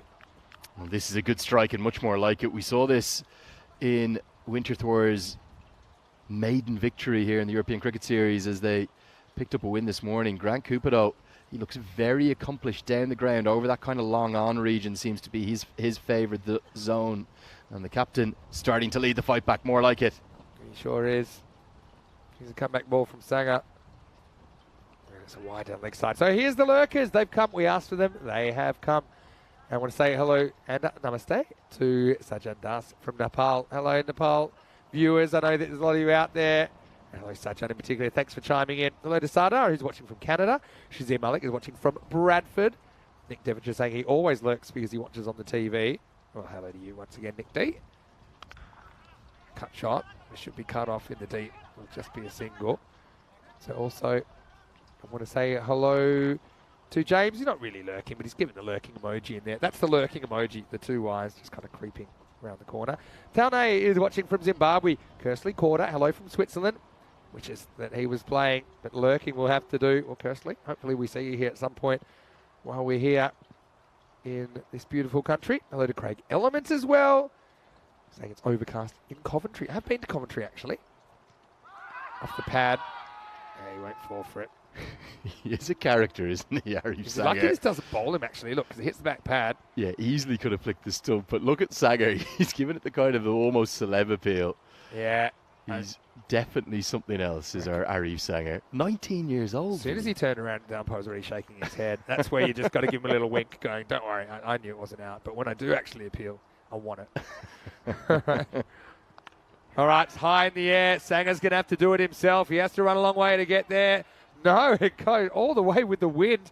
In the end, it's Nazar Padez that can't hold on to the chance. Well, I thought for a second it was straight up in the air, but it just kept getting away from the bowler. But it still has to go down as a chance. He's made good ground in, and he's actually got there. This is probably a much easier chance than I think you or I would have felt it was going to be, Vinny.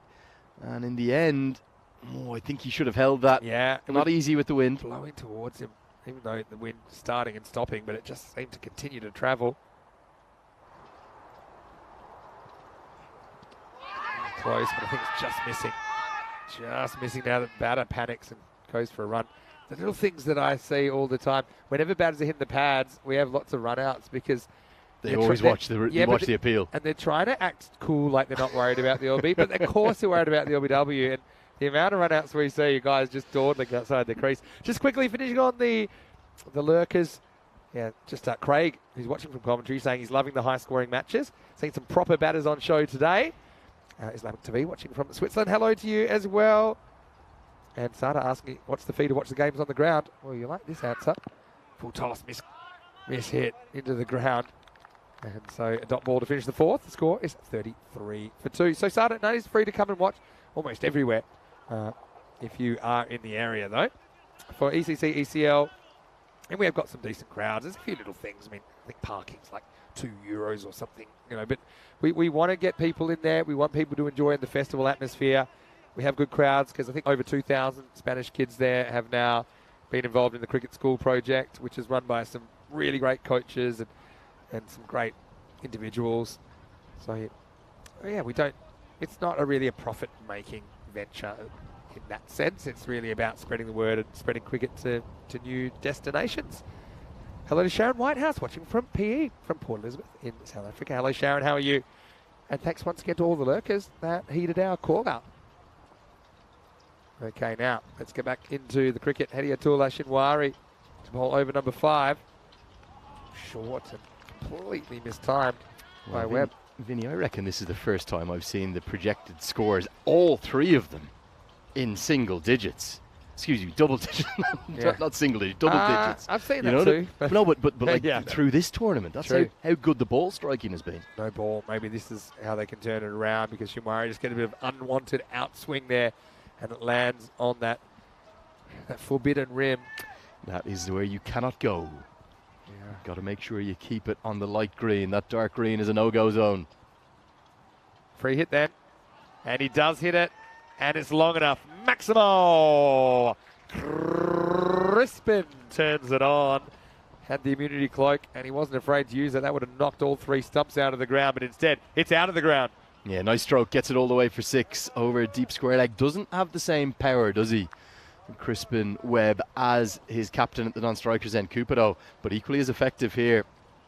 The thing he's done nicely is just work it around the corner and hit with the arc of the delivery. So Shinwari, that no ball has proved costly. It's not just cost him the 1 run for the no ball, it's cost him the Maximo from the next one.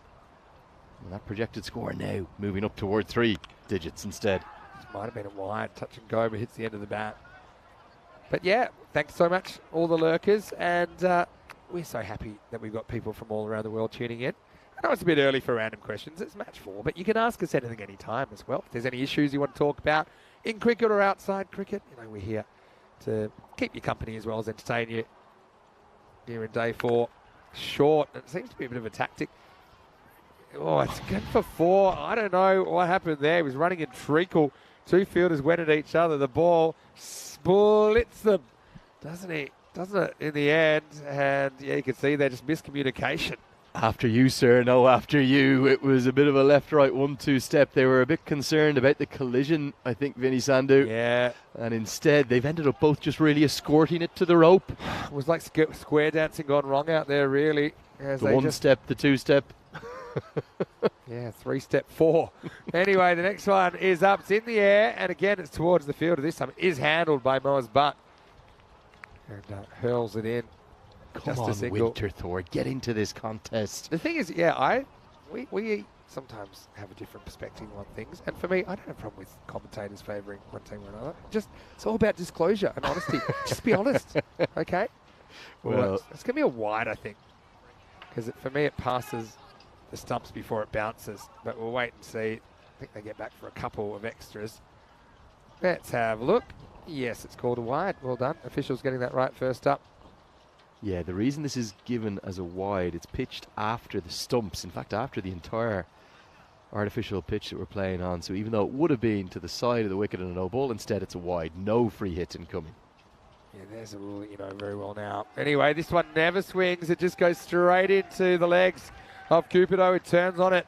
And Maximo, the 50's up. And right there, you get your team, the Winterthur fans, you get them up on that 100-plus pace, and they'll need to keep accelerating, I think, if they're going to keep Zalmi down. 21 runs from the over, Vinny, as all of a sudden we are seeing the action coming aplenty. Stretches on the outfield and movement up here. 2 in the commentary box just in time. Oh, come and say hello to us. Are you a good dancer? Terrible, mate. Yeah. A little bit like my singing. Even, like, Okay. can't sing, can't dance, but when I have a drink, apparently they're both quite good. Do you have, I'm going to random question you just here. Go on. Do you have like a secret talent, like a talent that people wouldn't expect? Just pull out. Outside of cricket? Yeah. All right, first we'll come back to this. Might It's need in an the over air. to think about that. Oh, classic Bermuda Triangle situation. Good early throw. Actually, it was a decent throw as well. I think of a second, it's not there. Secret talent? Oh, dear. Plenty of cricketing talents. You must be able to do something that people go, oh, didn't realise you're good at that. Like, you know, you're very good at, I don't know, doing the dishes or, you know, or there is one cleaning thing windows. you'll actually laugh. I will. In theory, we could do it on commentary camera. We're not going to, not today. Maybe my 9th and final day. You'll talk me into it. It's a fun one. Can't wait. Full toss, goes for it. Doesn't really hit it though, hanging a long time. Just doesn't carry to Arif Sagar, who comes in and fields it on the bounce. So, okay. This Can we get one a drum roll sound effects? We used to do sound effects for a while. Yeah, okay. So, for me, I can actually do it sober or when I'm having a few drinks. As you know, I'm bald. I'm not sure you've noticed yet, Vinny. I'm aware. I'm not blind, so yeah. I also have what some people have referred to as a very nice shaped head. You do have a good dome. Yeah. It's quite rounded. It's an attractive dome. So this is something I discovered down at Pembroke Cricket Club, so there's a cricket connection. But I have no idea where you're going. Well, yeah, it is going. So we have a tradition after we win a game in the first 11 in Pembroke, we sing the team song. This came back, a few of our players, pros particularly, came in from Australia. Sure. And it's a song that you'll probably know called The Muffin Man. So I think it's actually a children's fairy tale song. I will hum it in a moment. That's good. Watch out for copyright. This is up, it's in the air. And, couldn't get off his feet there. Does get it on the full, I think. That's Hadiatullah Shimwari. Yeah, that's a drop for me, Vinny. Now the drop. Fielding's just let Zalmi down lately, but early on, they were pulling runouts from nowhere. All right, so the Muffin Man is... It is just a 10-over game. We all know the Muffin Man, he comes from down our way. Hey! Anyway, we then amend that a little bit to Pembroke Know the Muffin Man, etc. It was a song we used to sing over a few beers. I'm liking it. And it became our team song. Okay. And one of the parts of the song, we would usually have a beer if we had a victory as well, is you would put the drink on your head and you would bob up and down, bob on up and down like this, like this. Yeah, okay. And for me, this part of my head here, you can see it, Vinny. Incredibly flat. And it literally fits a pint glass. I will not drop it when it goes up. Once it's up there, I can probably even move side to side a good bit. It won't go down. Well, we're going to the nearest bar right now to borrow something. Anyway, it's in the air. It should be caught. Keeper's got the gloves. He calls it, and he catches it. He's been solid back there, Uza Hussain. So Webb did get 1 or 2 away, didn't he? But he will have to tell his story, walking 23, his final contribution, and that's also the end of the over. A wicket for Azizi. It's 58 for 3. I'm very impressed with what you told me about. Good catches, by the way, by the keeper. These always look easy on TV, but there's all these... I used to get a few negative thoughts in my head going, I can't drop this, can I? Well, it's also so different to the art that the wicketkeeper practices for 95% of his practice. I know now you will see them hit some skyers as well, but they're used to taking the edges or the deflections or the diving ones left and right, quick reaction catches, those ones that go a long way into the sky, the mind comes into play. So it's the end of Webb, who battled heartily for 23 off 16, and in comes the big man. Haven't got my bear hug from him yet, but if Winterthur make it 3 from 3 today, I know where I'm going. Straight down into the arms of the big man and getting that bear hug. He's in at number 5. It's 58 for 3. Yeah, Pio. He's come out and he wants to get on with it. 4 overs to go and they need to. Winterthur. Cupido, the captain on strike. It's one that he can turn away. Again, it's not great bowling. And in the end, it's going to bounce just inside the rope. 4 runs to the skipper. Yeah, good stroke. And again, the line. We so often seen anything really angled into the pads because almost every side, I know there's a man out at deep backward square, but there's never been really any fine legs in play in any of this tournament.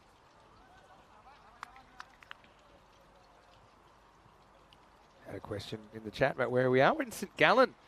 That's at Irfan. that asked that. Anyway, this is cracked, but straight at the fielder. That one will be taken. So Cupido goes boundary out, and they couldn't really afford to lose the skipper. Every time they seem like they're escaping the clutches, Winterthur find a way to dig themselves back in. It's 62 for 4. And that unique fielding position. Never have a fine leg, do we, in this 10-over version, but you do keep very, very straight long ons. And Ari Sanger, as a consequence, if he was at a regulation long on that you'd look at in an old school fielding chart, he wouldn't have got near that. But because he's so straight, he does indeed cut it off. And Cupido is now gone for 13. Bang, bang, the Pakhtoons Almy have gone. And I have to say, Winterthur, they're in trouble from here. Yeah, this has been the problem all the way along, really, even though slightly different looking side today, but just constantly losing wickets in the first half. Teams that haven't suffered that have just been cruising. And it leaves the fielding team kind of scratching their head as to what they can do to stop the high scoring. Yeah, so thanks for the question, Irfan. And yes, I'd asking what Nabi could do on the ground. Yeah, this is Ahmed Nabi of Drur, who is the most destructive batter at the recent ECL. Well, this could be another one. Doesn't quite carry. This is Sassi Dharan, who faces his first ball, knocks it for a single. Okay, so that's a great party trick. That is honestly so good. I used to thought I was pretty good at bouncing things on my head. So, I mean, that's something I think I do better than average, but I don't think I'll beat you at it. Because I always say that's what models do. I'm a model, you know. I am certainly not a model, just as to we keep all my know, head Vinny. super still. Pio gets hit by the ball. I think it's purely, it's not that my head stays so still, it's just the unique shape of it. Have a look there, Vin. You can just see it. It's nice. It's basically, in there it goes. Yeah. It's the size of the bottom of a pint glass. And it has to be the traditional pint glass, none of these fancy smancy ones. When babies are born, they get 2 parts of their skull come together. So you must. Is that right? So yeah. So you used to have like a soft spot there, and over time, your 2 kind of skull halves have like melded perfectly, molded perfectly as a land a helicopter on that thing. Anyway, this is up in the air. He's battling the sun, but he will drop it. Well, but has 4 takes on that. Definitely, he had a giant ball of hydrogen burning up in front of his eyes. He may have suffered permanent retina damage, but even worse, he's put the catch down. Here we go, Vinny. Count them. 1, 2, 3, 4. Oh, that's 5, is it? 4 or 5, for sure.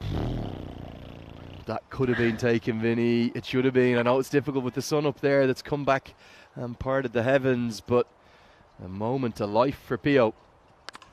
Now he'll go, but towards an outfielder, end of the 7th over. Winterthur, 2 freshies at the crease and needing to do something here. Something really special in the last 3 to get up to that 100 even. It's 65 for 4 after 7. And I know that a lot of people have been following what's happening here in Switzerland, but the good news is tomorrow you'll get a choice because Rico will be starting the T20 International Women's Tournament there, the Continental Cup in Romania. It's a beautiful ground. I think you were asking me earlier in the week, what are some of the really special grounds in Europe? And for sure, that Moira of Lucia ground is a wonderful ground. And we'll probably catch some of that from here tomorrow as well.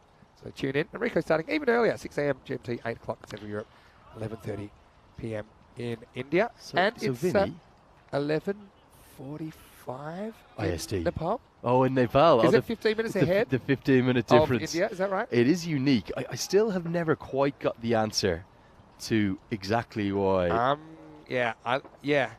love it. Yeah, so it is. It's 15 minutes ahead of India, and it's 15 minutes before Bangladesh. Unusual time zones. This is a proper random tangent, but there is a little town called Eucla on the border of Western Australia and South Australia that has an informal time zone. Normally, Western Australia is a certain time, and South Australia is 1.5 hours ahead. Yep. And Eucla, which is on the border, it's not official, but they run on 45 minutes, so in between. So they'll have 3 clocks. And so people have gone through there.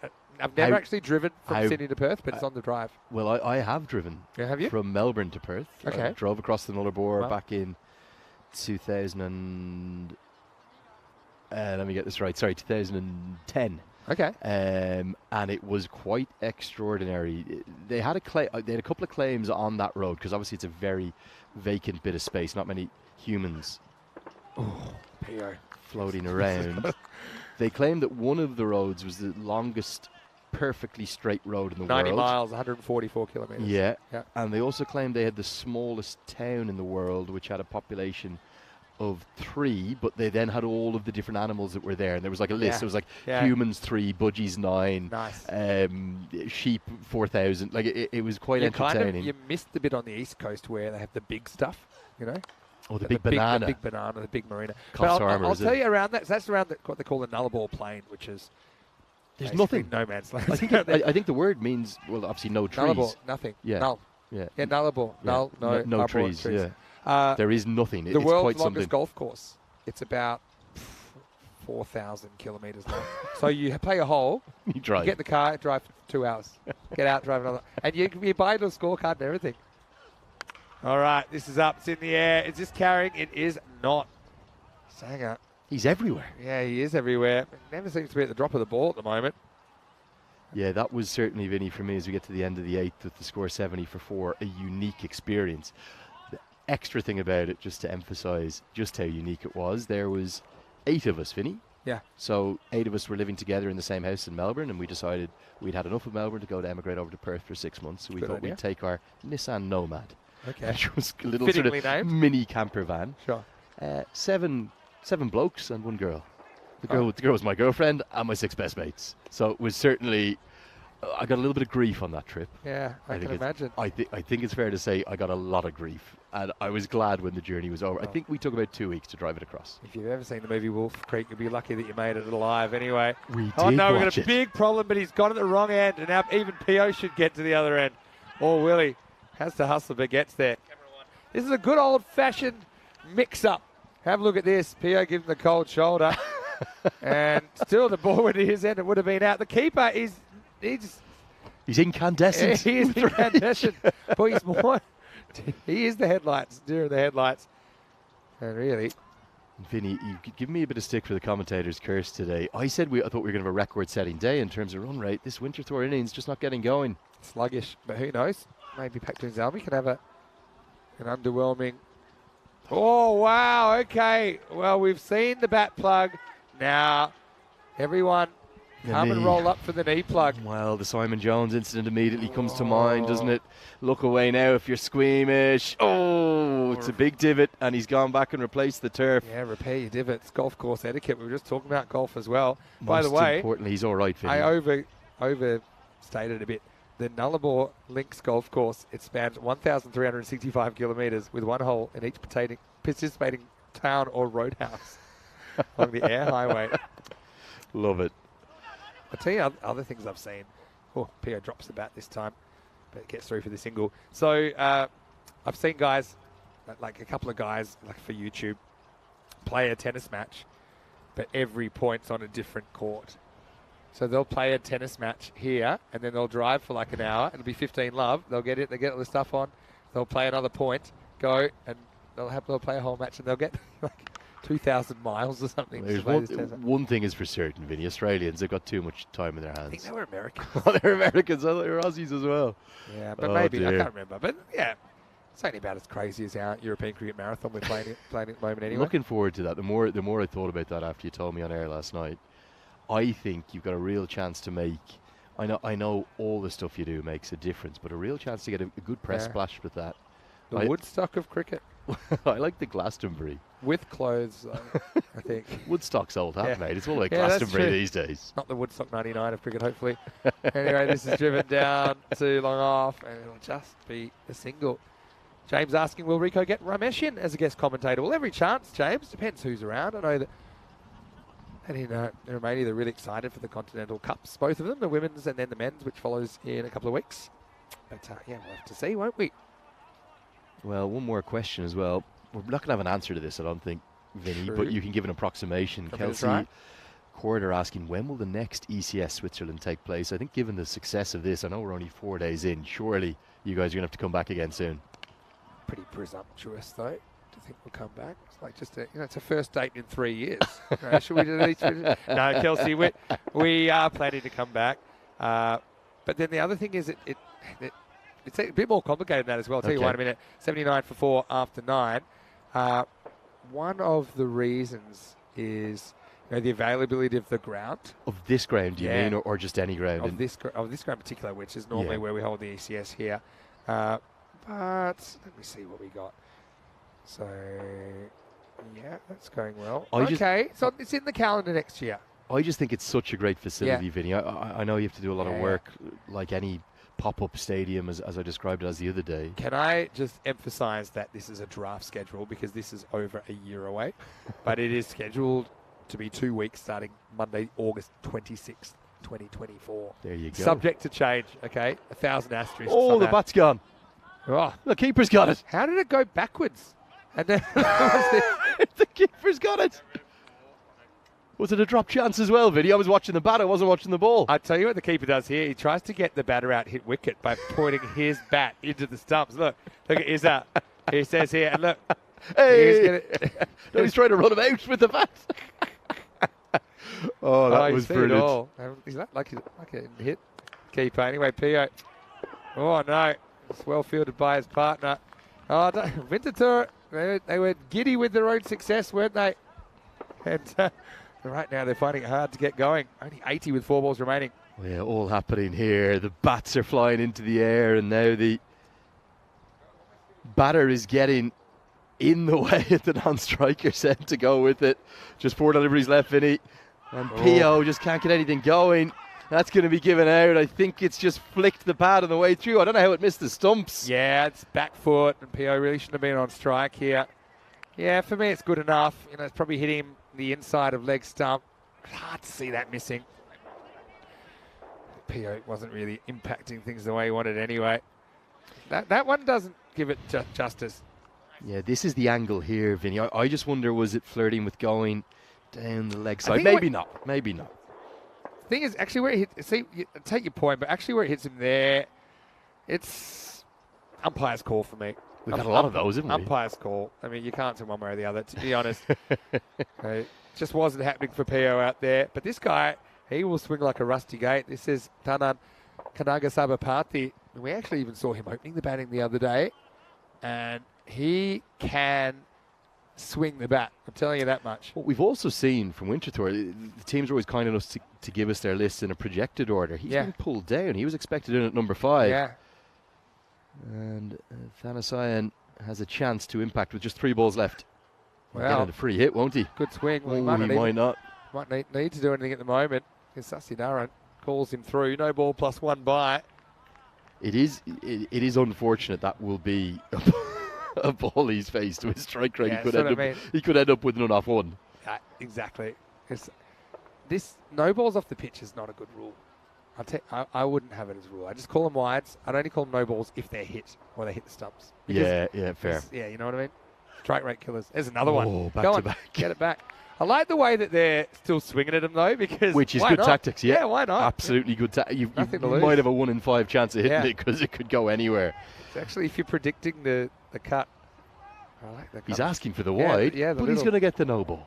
Yeah. And another free hit, of course, Vinny. All right. Still don't see how they're getting to 100 from here. But anyway, let's see. Free hit. Sound the free hit horn. Wow, up in the air and going back to the wall. And 6. Maximo! Sassi Dharan does get it away. So that ball effectively goes for 9.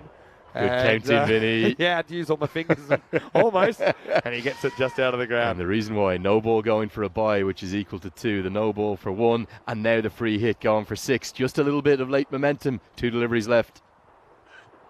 All right, hits that pretty well as well. Well, there's your 95. Maybe they can get the ton after all. Maximo. Well, they turn out that they change the strike at just the right moment, and Sassi gets hot 2 in a row. And amazing how small moments like this can change the contest. If they go in with 1 more maximum and end up with 101 on the board, I think they'll be full of confidence in trying to defend it.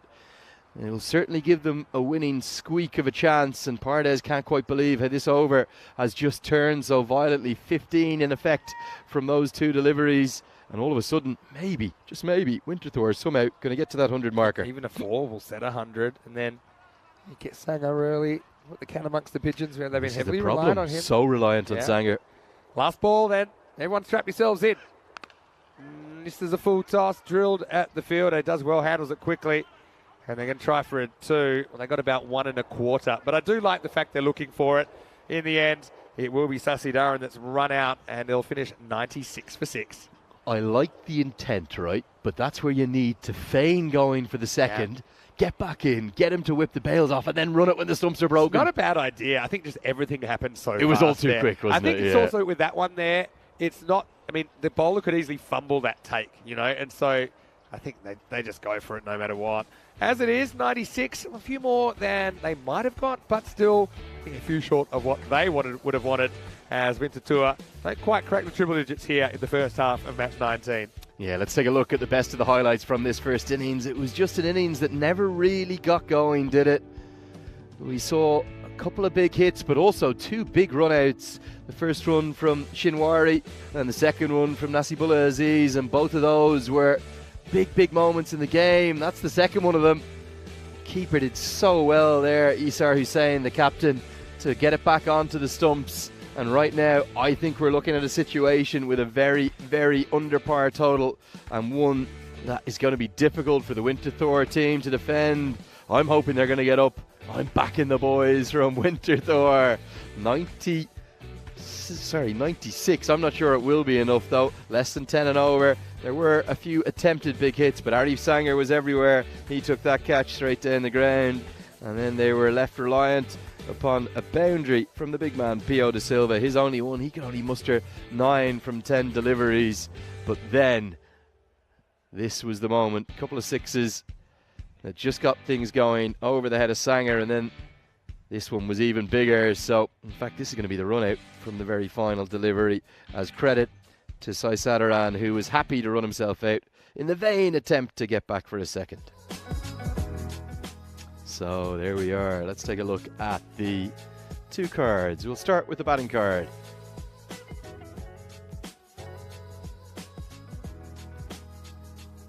Which hopefully will come up. If it doesn't, I'll just guide you through it. Winterthur, there it is, 96 for 6. Crispin Webb, the top scorer, 23 off 16. Probably the pick of the batters, though, was Grant Cupido. I thought he played nicely for 21 off 13. Problem for Winterthur, the run's not coming very quickly, and only 9 extras, giving them a total of 96 for 6.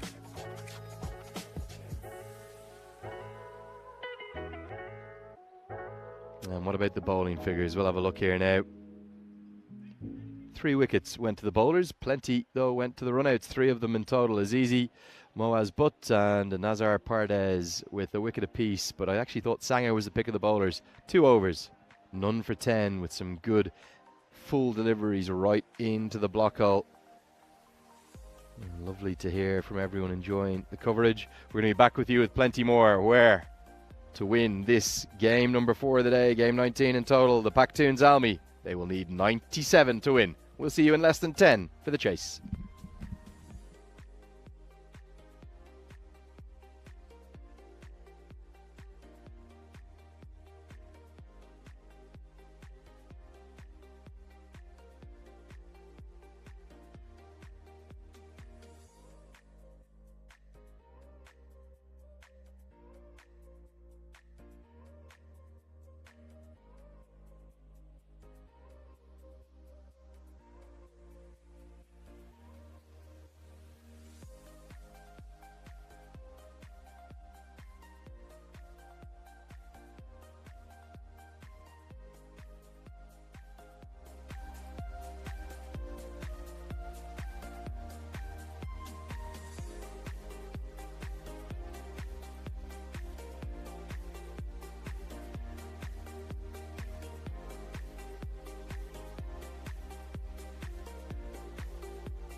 Well, a very warm welcome back to St. Gallen. We're in the east of Switzerland for this, the return of the European Cricket Series to Swiss shores, as we are into game number 4 of the day. Game 19 in total. We're more than a third of the way through the group stages. As the action, it comes thick, it comes fast, it comes intense, and it comes with plenty of gusto throughout.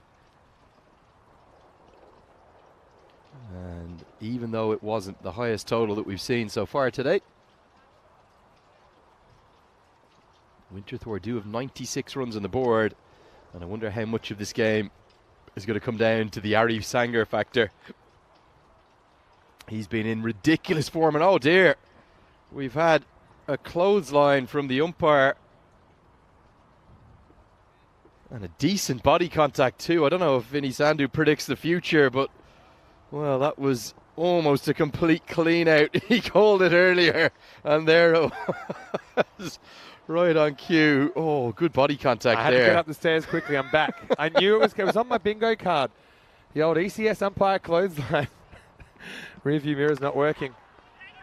Well, this is in the air, almost taken, but not quite carrying to the man long off. This is a catch worth going for because it can save you so much down the stretch. It's Qureshi who's certainly having a busy day out there for Winterthur. Yeah, busy day indeed. 2 drops and then a catch that we thought was a catch in the previous game that was actually off a free hit. And I don't want to overplay the impact of this man on screen with the visor cap. Inside that wonderful bob of hair he's got. It's Sanger versus Winterthur here. If he gets going, this could be over quickly. Got to get him early. He doesn't mind looking at one as well because he knows he can make it up later. I suppose his target of 97, not too onerous the way that he's been batting.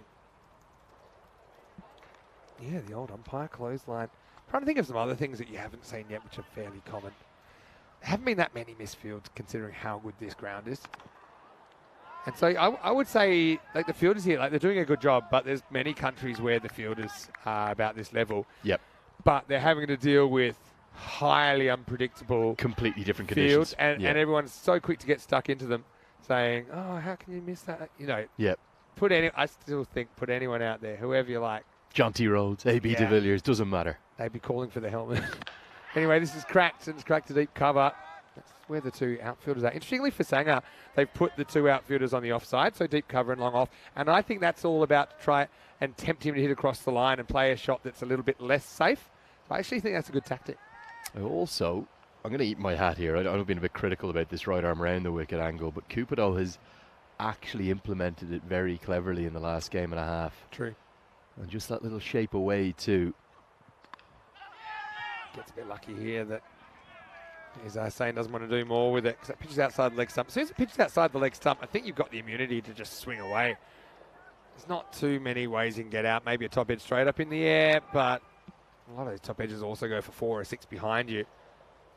Can't be LBW, obviously. Last ball of the over. And that's what I was talking about. That's that round the wicket. And this was dealt with. Hussain goes Maximo. And it also is the end of the over. 11 for 1.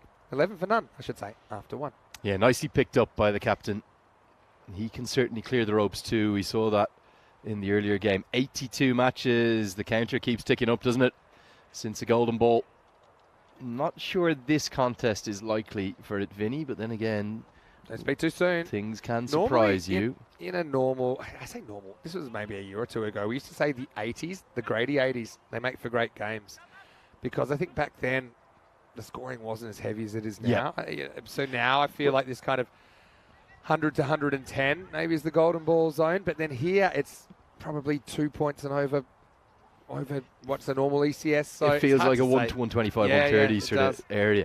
The other thing, interesting, the point you're making about the 80s, there is something very charming about a low-scoring classic. I know we all like big scores, we like big hits, you love Maximos, but it is something special in any format. Again, like, you know, an 82 v 82 golden 100%. Ball, that'd be a belter. Low-scoring thrillers, we've had plenty of those as well, and in all conditions. We've had some real low-scoring thrillers in finals as well, where teams have made, maybe in the 70s, just held on. Probably the most memorable low-scoring thriller in the final was Group D in the ECL last year.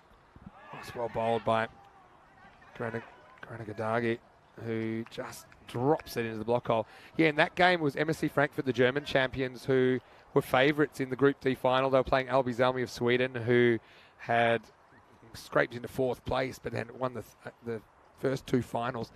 They kept MSC Frankfurt, the Germans, to 65. At one point, they were 58 for 9. Wow. And needing 8 off the last over. This will be a wide plus another wide, I think. 2 to the total, plus that ball will be rebowled. And it was crazy. The first ball went down to 3rd man. First ball, the 10th. So 10 and 11 are batting for Alby Zalmi. And the 3rd man fumbles it slightly, so they get back for 2. So now they need 6 to win. And the next one was straight to the same field at 3rd man. Whereas this will be fielded in the infield. No run. So reasonably good start here for Winterthur. Yeah, so the next one just went straight through his legs for 4. It was such an easy one, really. Then there was a wide, and then with scores tied, they brought the field in. They ran a suicidal single, but the fielding side missed the stumps.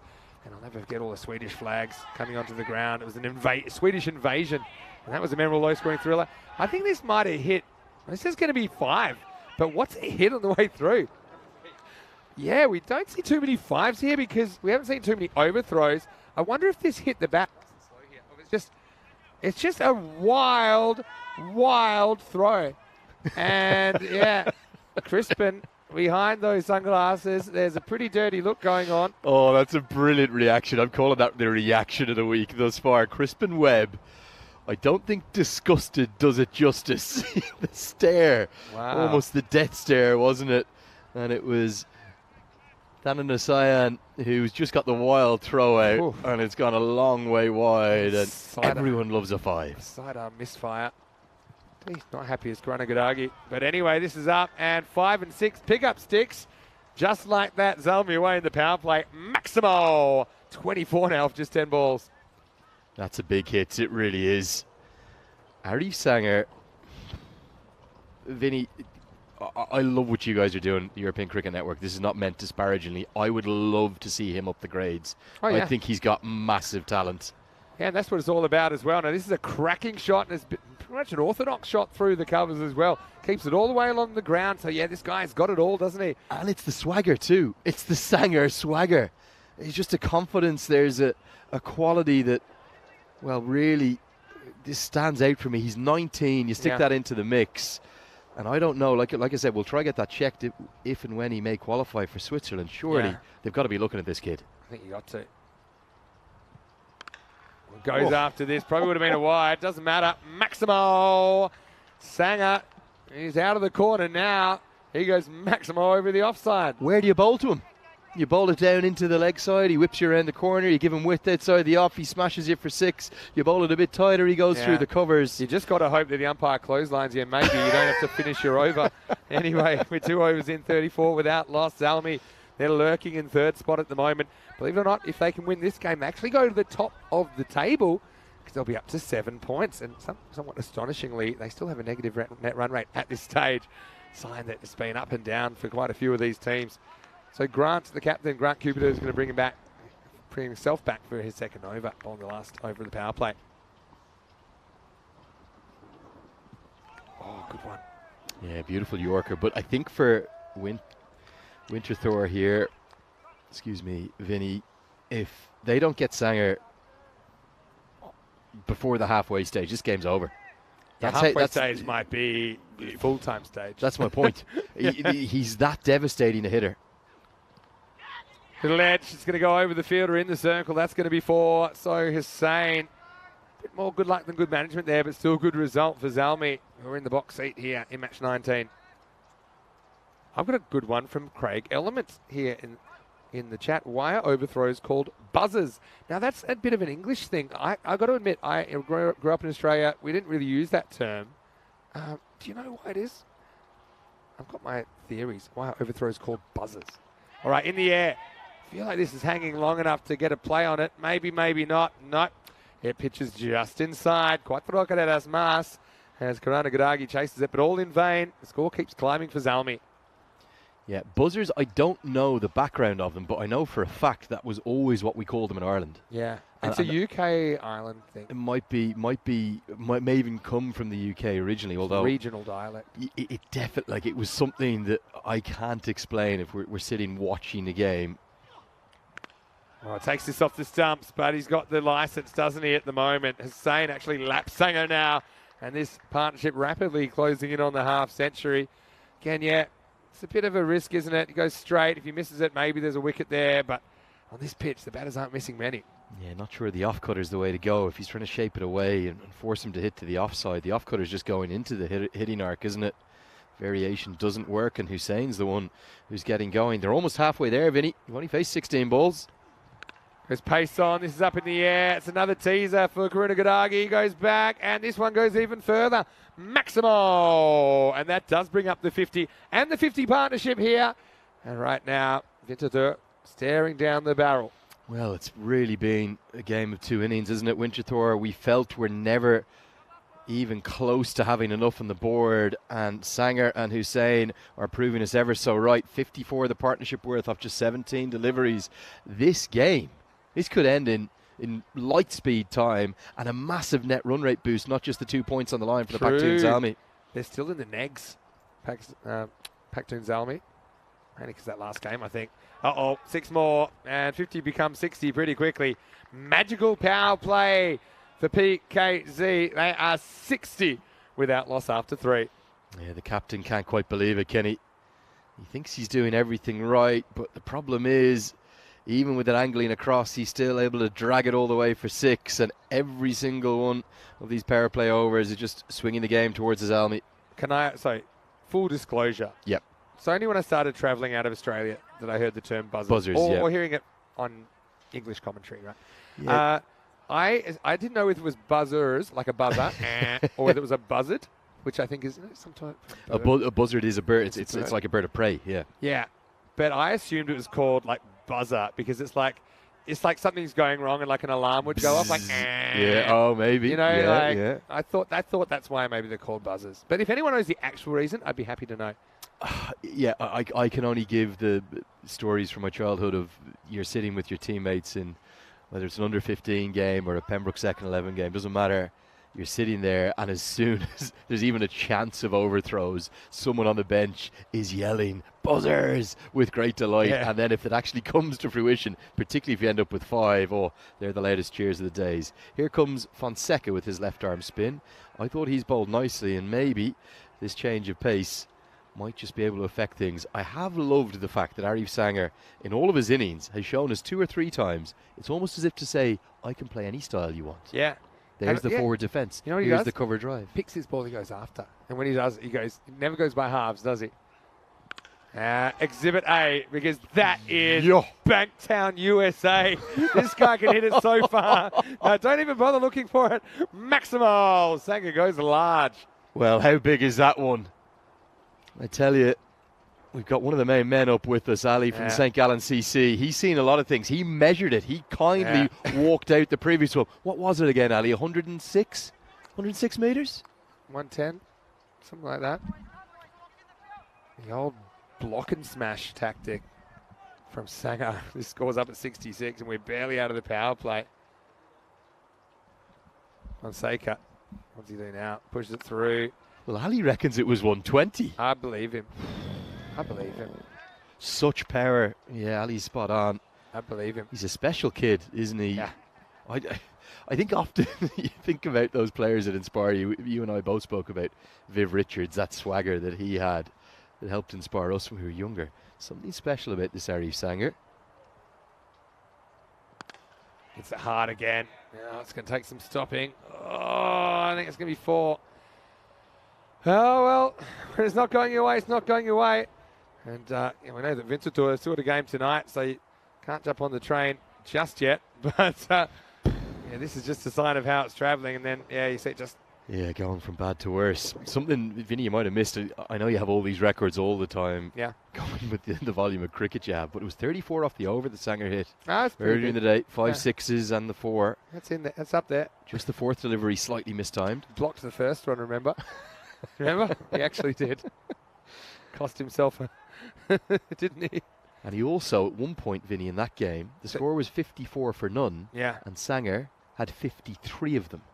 Just one run at the other end. Now, he'd farmed the strike beautifully within that. That's a skill as well, Oh, yeah. controlling the strike in a game like this. Who's on strike is super important. All right, Fonseca. I just love his setup, Vinny. Look at how still he is at the point It's to release. simple. Look at the head. Perfect. Kind of yorks himself, chops it over the fielder. This wasn't a catch because he hits it into the pitch. And I don't think the fielder realised they could carry that far. Off a bump ball into the over at 73 without loss. Vinny, we're talking about the proliferation of cricket around the world, the volume of it, not just that you guys are doing, but, you know, last week, just to take an example, right?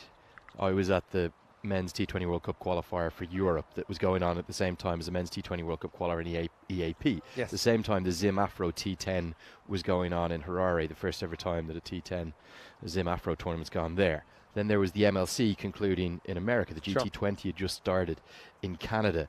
The Ashes was going on. The 100 was just about to kick in. The Lanka Premier League was about to start. And that's just men's cricket without even the European Cricket Network stuff that I've mentioned. But do you think there's an opportunity for players at this level, it's an amateur level, to maybe be spotted, scouted, brought into things? Because someone like this kid, Ari Sanger. I think so. I mean, still what we're doing is fairly new. You've got to realise that. Yeah. You know, and everything was thrown off by Corona in the first place, right? Madness, So that's already... No one could have understood it. Everyone's trying to get things back fired up. There's been postponements of things like the ILT20 and things like that, which didn't get going as quickly as they wanted. So I think it's one of those things where already we've seen some of it. Burhan Niaz, who is a Belgian guy, he was picked up in the Pakistan Junior League for the Madan Warriors, I think. And so it can happen, but still the pathway is a little bit unclear. I suppose the pathway is through international cricket. But the thing is, you have to live in a country 3 years before you can even play for your national side. Correct. So that's the thing. I think at the moment, the other thing is that these players, because they're amateur, they're doing what they're doing often without training at all. You've got to realise that. Without training at all. And juggling real life factors within it. Maybe earning Jobs. money, looking after a family, sending money back home in some cases. Switzerland's not the cheapest to live in, for example, compared to some other countries. All right, this time he's not so still. And he goes and chases one, misses out. A rare miss. Big smile on his face with the miss as well. This is a problem. You start just getting... Like, sometimes people are so good that I see them getting bored. Yeah. So they start saying, you know, this would be a bit tougher, so I'm going to try this.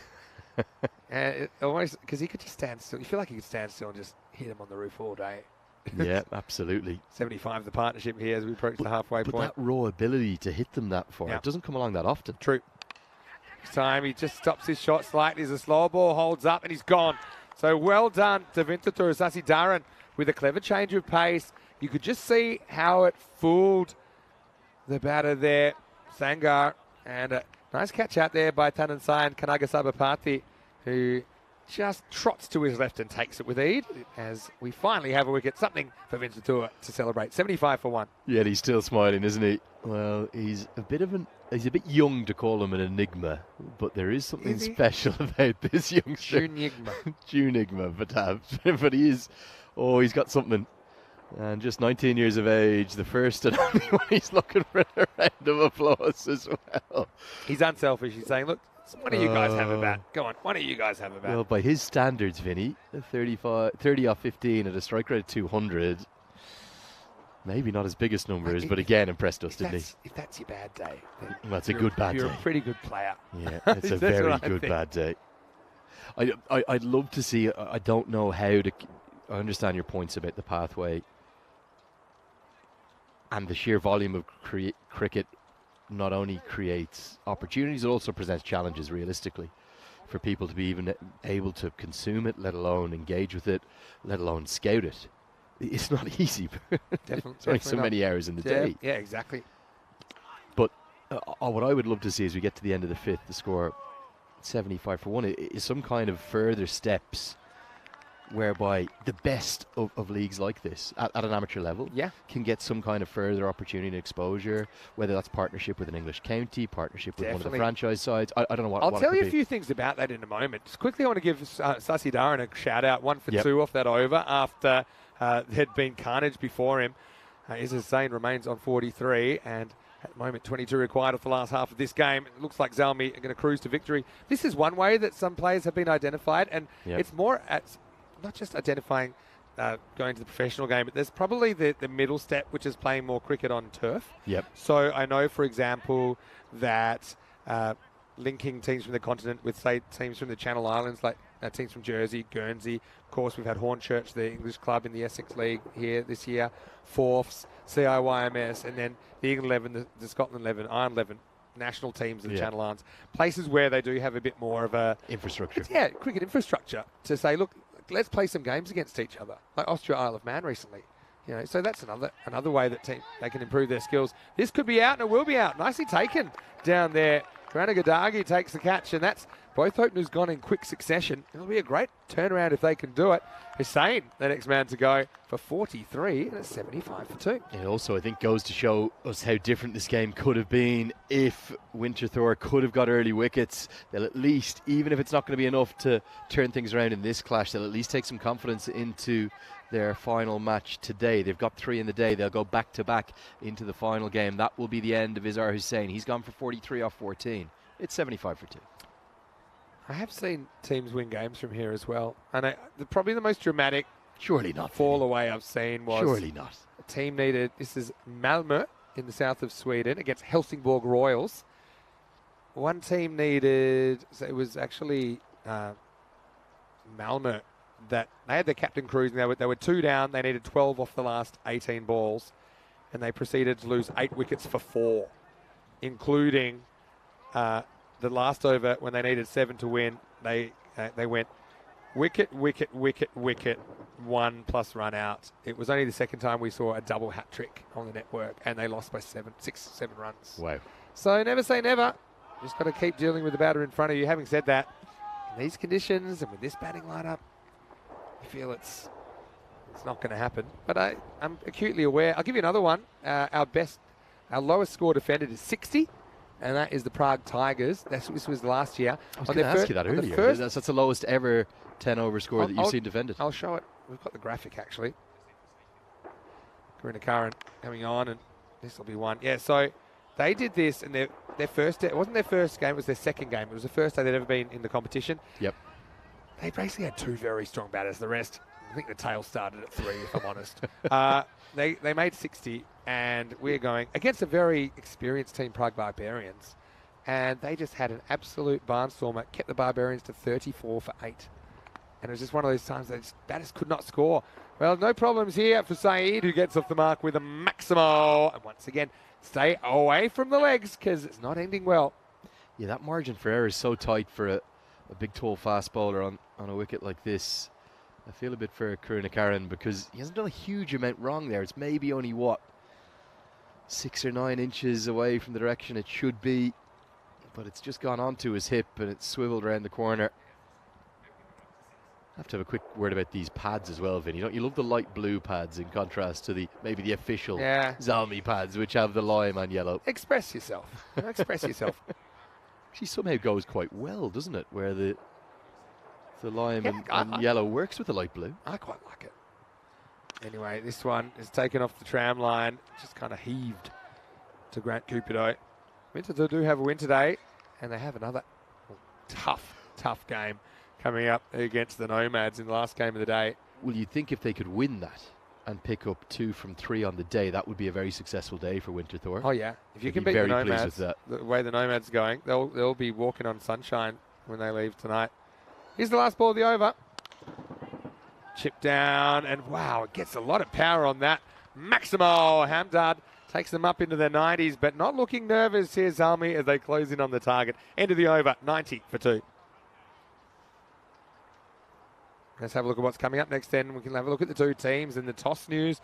The Nomads winning the toss and bowling. So Winterthur, once again, they've been asked to bat first. They couldn't really get that score on the board this time. Do you think they can put a few more on against the Nomads? Well, Vinny, they're going to have to find a way to get more than the 96 that they've managed here, because one thing is certain, if you don't get a minimum of 130 at this venue, let alone against the Nomads batting lineup, I think you're in big trouble. And 96, what we're seeing right now with 4 full overs, 24 deliveries left, it was not even close to being enough. Credit, in fairness, to Srikanth. So I sit around, who's bowled nicely, 1 for 2. He's the standard of the bowlers, but for Winterthur, too little too late with the ball. Yeah, I think so. Anyway, half a chance here. Oh, well, he turns to the right, he turns to the left. And in the end, they think of a second. It's not quite there. Once again, the wind playing havoc for the infielders here. Randy Duplessis, that was your moment. Yeah, well, here you Come go. on, Here's Randy. our lowest totals defended. We actually Wow. got plenty in the 60s. Of course, Okay. it's kind of dependent on conditions. These are 10 Yeah. over matches as well. Doesn't count like 5 over matches. They or whatever. won comfortably, the What do you like? Tigers. Oh, yeah. Didn't they? We couldn't believe it. I was commentating that game thinking, and look, Gozo, they're on there as well. They're the team that got bowled out for 6. But That was the next year. one thing that is interesting, Vinny, only one of those totals this year. So Yes. does that kind of give you an indication? Well, hold on 1 second because we got another steepler. And, I had a bad feeling that was going to get through in more ways than one. This is Tuvaran Karunakaran, who was stuck under it. But luckily, we won't have another look at it. Yeah, the only time this year, Pajiba Blasters against Royal Strikers earlier this year. I think it's a sign that scores are getting higher, full stop. And just the quality may be getting Yeah. better generally One of the- as the project moves on. Yeah, definitely. Yep. So I tell you who I feel sorry for there. As this is up, it's in the air. Fielder coming around, just a single. I'm sorry to put this up there again, but I've got to show you this, right? So Men in Blue, this was like the first week I was ever commentating full time. They defended 63. They held the record for like a year and 3 months till 21st of May. Stockholm Tigers beat it. They only held it for 2 weeks because then the Tigers, the Prague Tigers, it was Tiger defeating Tiger on that chart. And so, yeah, Stockholm Tigers, they didn't hold it for long. Anyway, guess what? Game, set, match. And Hamdard finishes it with a bang. Maximo time. And that's the end of game 19. Pakhtoons Zalmi, they're going to win it. And just tell me, before we go to the highlights, what did that hit? I don't know, but there was a great shot of every single one of the Zurich Nomads CC almost standing still like statues in the background. It was almost like they were playing the freeze game. Look at the Nomads, though. I mean, they are looking stacked, aren't they? We didn't even see Nazir with a bat yet, I don't think, in any serious way today. He's listed at 4, Dinesh at 5. But, yeah, the openers and the 3 there. The numbers, the fantasy numbers off the charts for the Nomads. They are, but they'll be chasing. Can Winterthur put a score on the board in the last game of the day? Starting in 35 minutes right now, let's roll back into the highlights. Double-digit targets. You do see chasing teams getting them more often than not. That was a bit of a half chance, quarter chance, really. And literally throwing 4 away here. Kananga Sabapathi missed that one by the length of his last name, really, as it ended up on the mid-wicket boundary. And this guy Sanger continues to impress. He continues to just bash the bowling everywhere. I don't know how to describe him, Vinny. For me, he's a rock star. But actually, Izar Hussain stole a bit of his thunder today. He hit more 6s than his opening partner. Izar Hussain hit 4 Maximos and 3 4s. Arif Sanger just the 3. But Sanger, well, maybe the greatest star of the tournament. He was dismissed, caught in the deep. He still wanted the praise from his teammates. He was still smiling. A great little character, isn't he? What a swagger he has. This was the second wicket. Izar Hussain caught very well by Chamit in the deep before a couple more boundaries. A Maximo down the ground from Saeed, and then Abdullah Hamdard got it all done. 14 off 6 for him. Let's take a look at the batting and bowling card. Yeah, let's have a look. And Izza Hussain leads the scorers, 43 or 14. Yeah, he played some nice shots there. I've been impressed with his keeping and his leadership so far in this series. Hit 4 Maximos, 3 4s in there. Arif Sanger, just your little dirty 30 there. And got them into a winning position. Hamdard finishing off with a couple of Maximos inside with 1 big blow. As far as the bowlers, well, Sasi Dharan's tried his hardest in the series. He's had some good results. 1 for 11 here off 10 balls bowled. And Karunakaran with 1 for 14. Well, time for us to have a little cup of tea. I know you like your ginger tea. So we're going to do Good that. idea, Vinny. Yeah, Good I think idea. We should do that. And I think we if you're- deserve that going into the all last of you game. in TV land, why don't you do the same? But make sure you're joining us in 30 minutes. Last game of the day, random question time, maybe even food chat if you like. But we'll be here for the next match. Nomads taking on the Winterthur team in the last game of the day here on day 4 in the European Cricket Series.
And after a long, long period of playing cricket, the best place to come in Europe is the great Ryan Falls.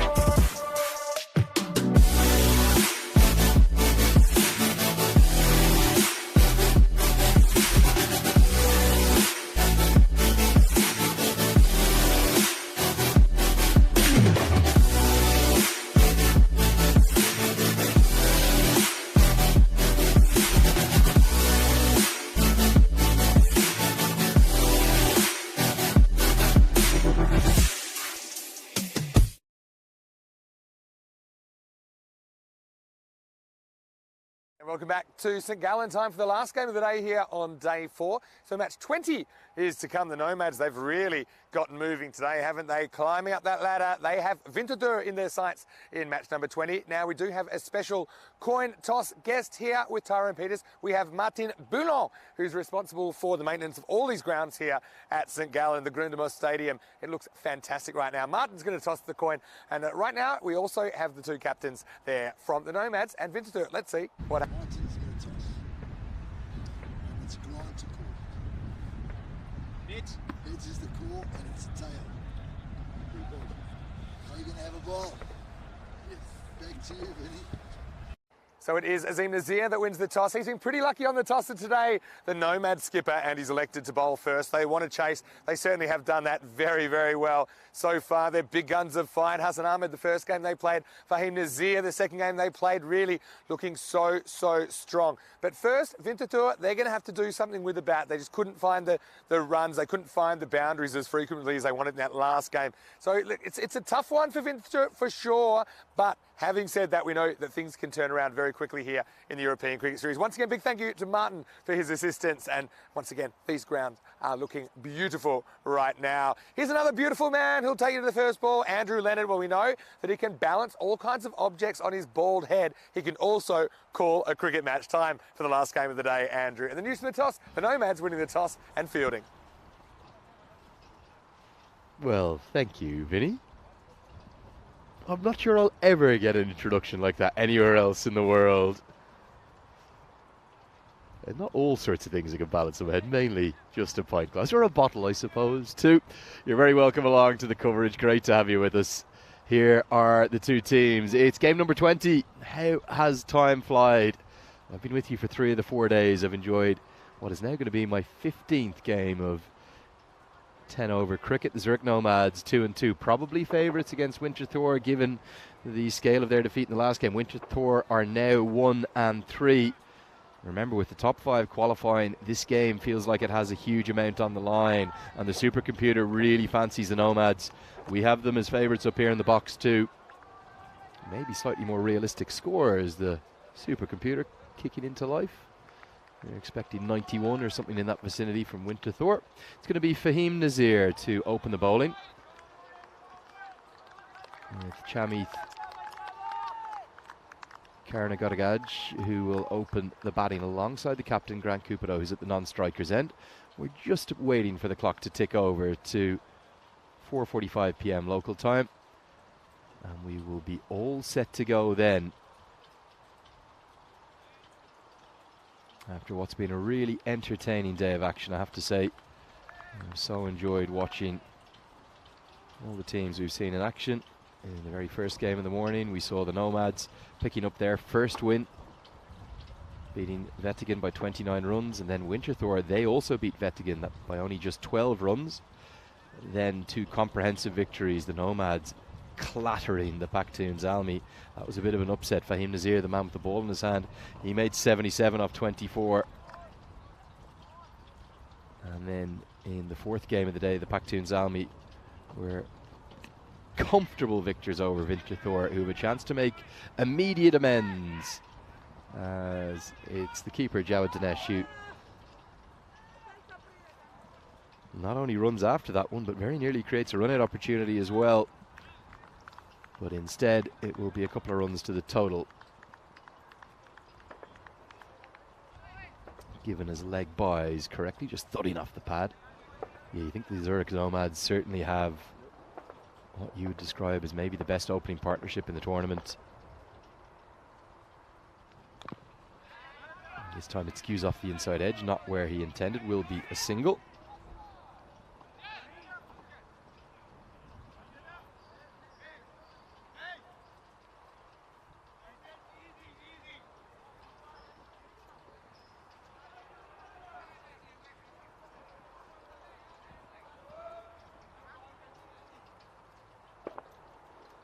Remember the Nomads, they won the toss, decided to field first. I'm going to see the captain come on strike now, Grant Coupeau. Just having a chat to a few of the Winterthur boys with a slightly better break than usual between the games, and having a chat to two of the boys, Grant Coupeau, and this one sliced away, going to be 4, not where he intended, but that won't matter. Also having a chat to Crispin Webb and Randy Duplessis, 3 boys there, all of South African origin. The boys from Cape Town, other from Johannesburg originally, living in Switzerland for more than 3 years now, working in various roles, accounting and software engineer and project manager too. Amazing the journeys that so many of these people take.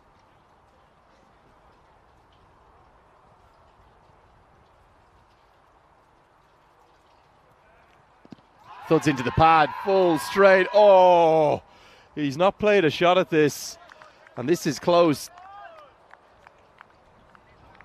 He's got himself in all sorts of a muddle. I think that's going to go on. And thud into leg stump. Got to play a shot at that. Nazir can't believe it. For me, oh, leg stump. Definitely in danger, and this time flashes through the offside, but even though he can't get the run initially, they will get the overthrow. The Nomads, well, there's chaos in the outfield. He's thrown it, and his teammates were saying he didn't need to throw it. It's gone miles wide of Jawad Dinesh, 5-10 meters to his left.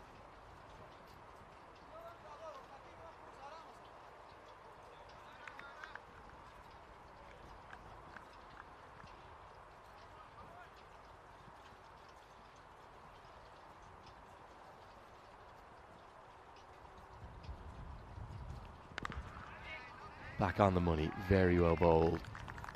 Right on a good length. So that's the end of the first over. 8 runs have come from it, and a little bit of action too.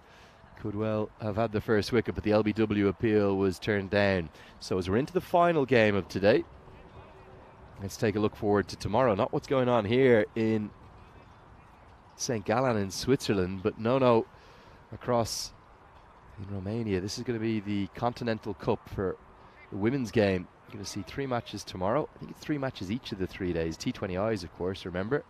Isle of Man playing Greece, one of the countries that I follow. Then Greece taking on Malta. And great to see those official T20 internationals here on the ECN network. As Winterthur are trying to turn things around after a heavy defeat in the last game. That's short and wide outside the off stump. Will be a single.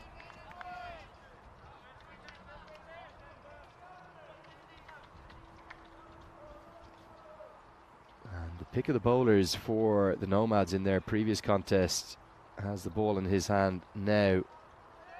He was so unlucky not to get a 5-wicket haul. He had 4 for 13 and then the catch was dropped. Just seen a bit of movement in the field, so the batter pulls out, not too happy. Dead ball will be signalled.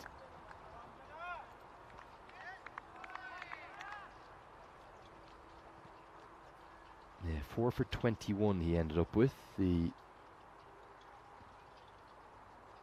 youngster. This one goes into the sky. He could be continuing his wicket-taking form. Yes, he is. Well, Karanagaraj has done nothing more than chip it into the sky, and really it was a pretty simple catch. Held by Hassan Ahmed, the powerful batter Hassan Ahmed.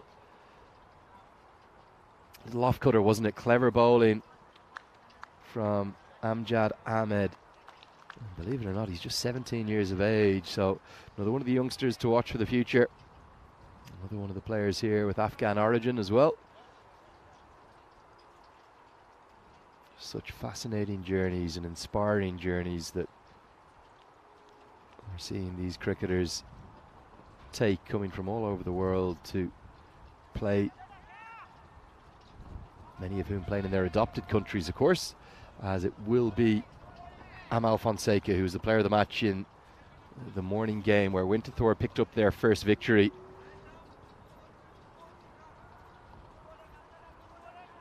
In this year's European Cricket Series 2023 for Switzerland.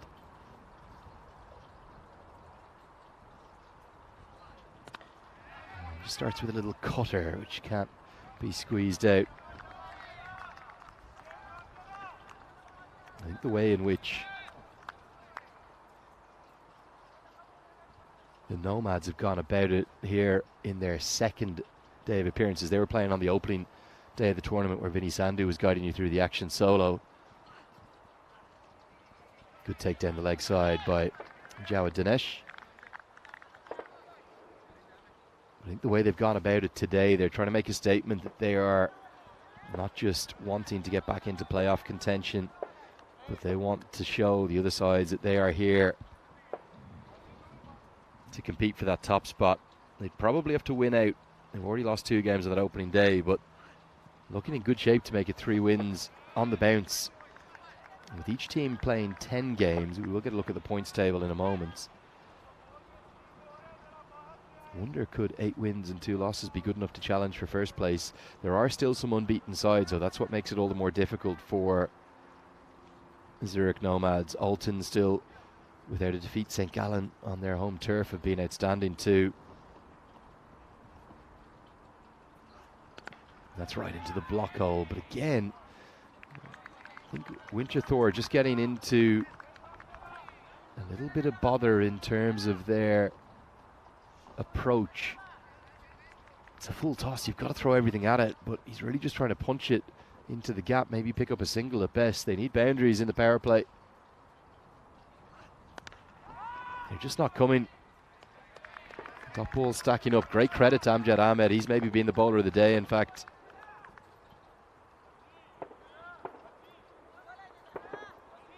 He wasn't able to play on the first day. He's one of the changes for the Zurich Nomads, and what an impact he's had coming in to the team. Little off cutter. Another dot ball, just 3 runs from the over. An outstanding one. And even though we're only into the second over, the Nomads are right on top. It's 11 for 1.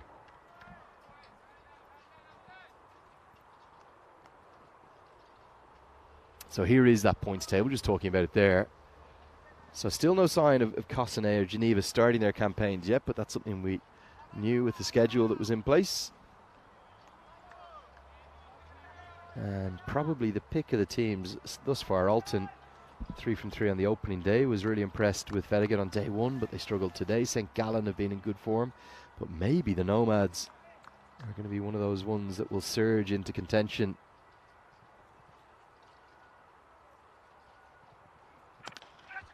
That's more like it. Gets that one out of the screws, and Cupido will get a maximum right into the slot by Hassan Ahmed. Been impressed with his batting, maybe a little bit less so with his bowling. Just a little cross-seamer. Oh, that was right into the slot, wasn't it? Not quite up into the grandstand, but more than enough for a Maximo. It's the first of the final game of the day, and it goes to the captain, Cupido. This time he misses out. Going to be given as a no ball. Let's see if we can get the replay. Now changed and given as a wide. I think they just want to check if it's a no ball. I think that's okay. Given as a wide, so it won't be a free hit. Cupido, though, annoyed with himself for missing out. You can understand why. Short and wide, wasn't it? And that is going to be a Maximo. So 6 wide, 6. 13 from 2 legal deliveries. We said that Winterthur needed to get going. 2 into the slot. And very nicely, stylishly played by the man from Johannesburg. I was having a chat to him in between the 2 games there, and lives up in Winterthur, just 10 minutes from Zurich. It's a beautiful place, Winterthur. And certainly somewhere that I'm looking forward to visiting my time here in Switzerland. Hit through the air, but beats the infield. Boundaries starting to flow now. And after an outstanding over from Amjad Ahmed, well, this one from Hassan Ahmed is going the distance. Just 3 legal deliveries, 17 runs from it.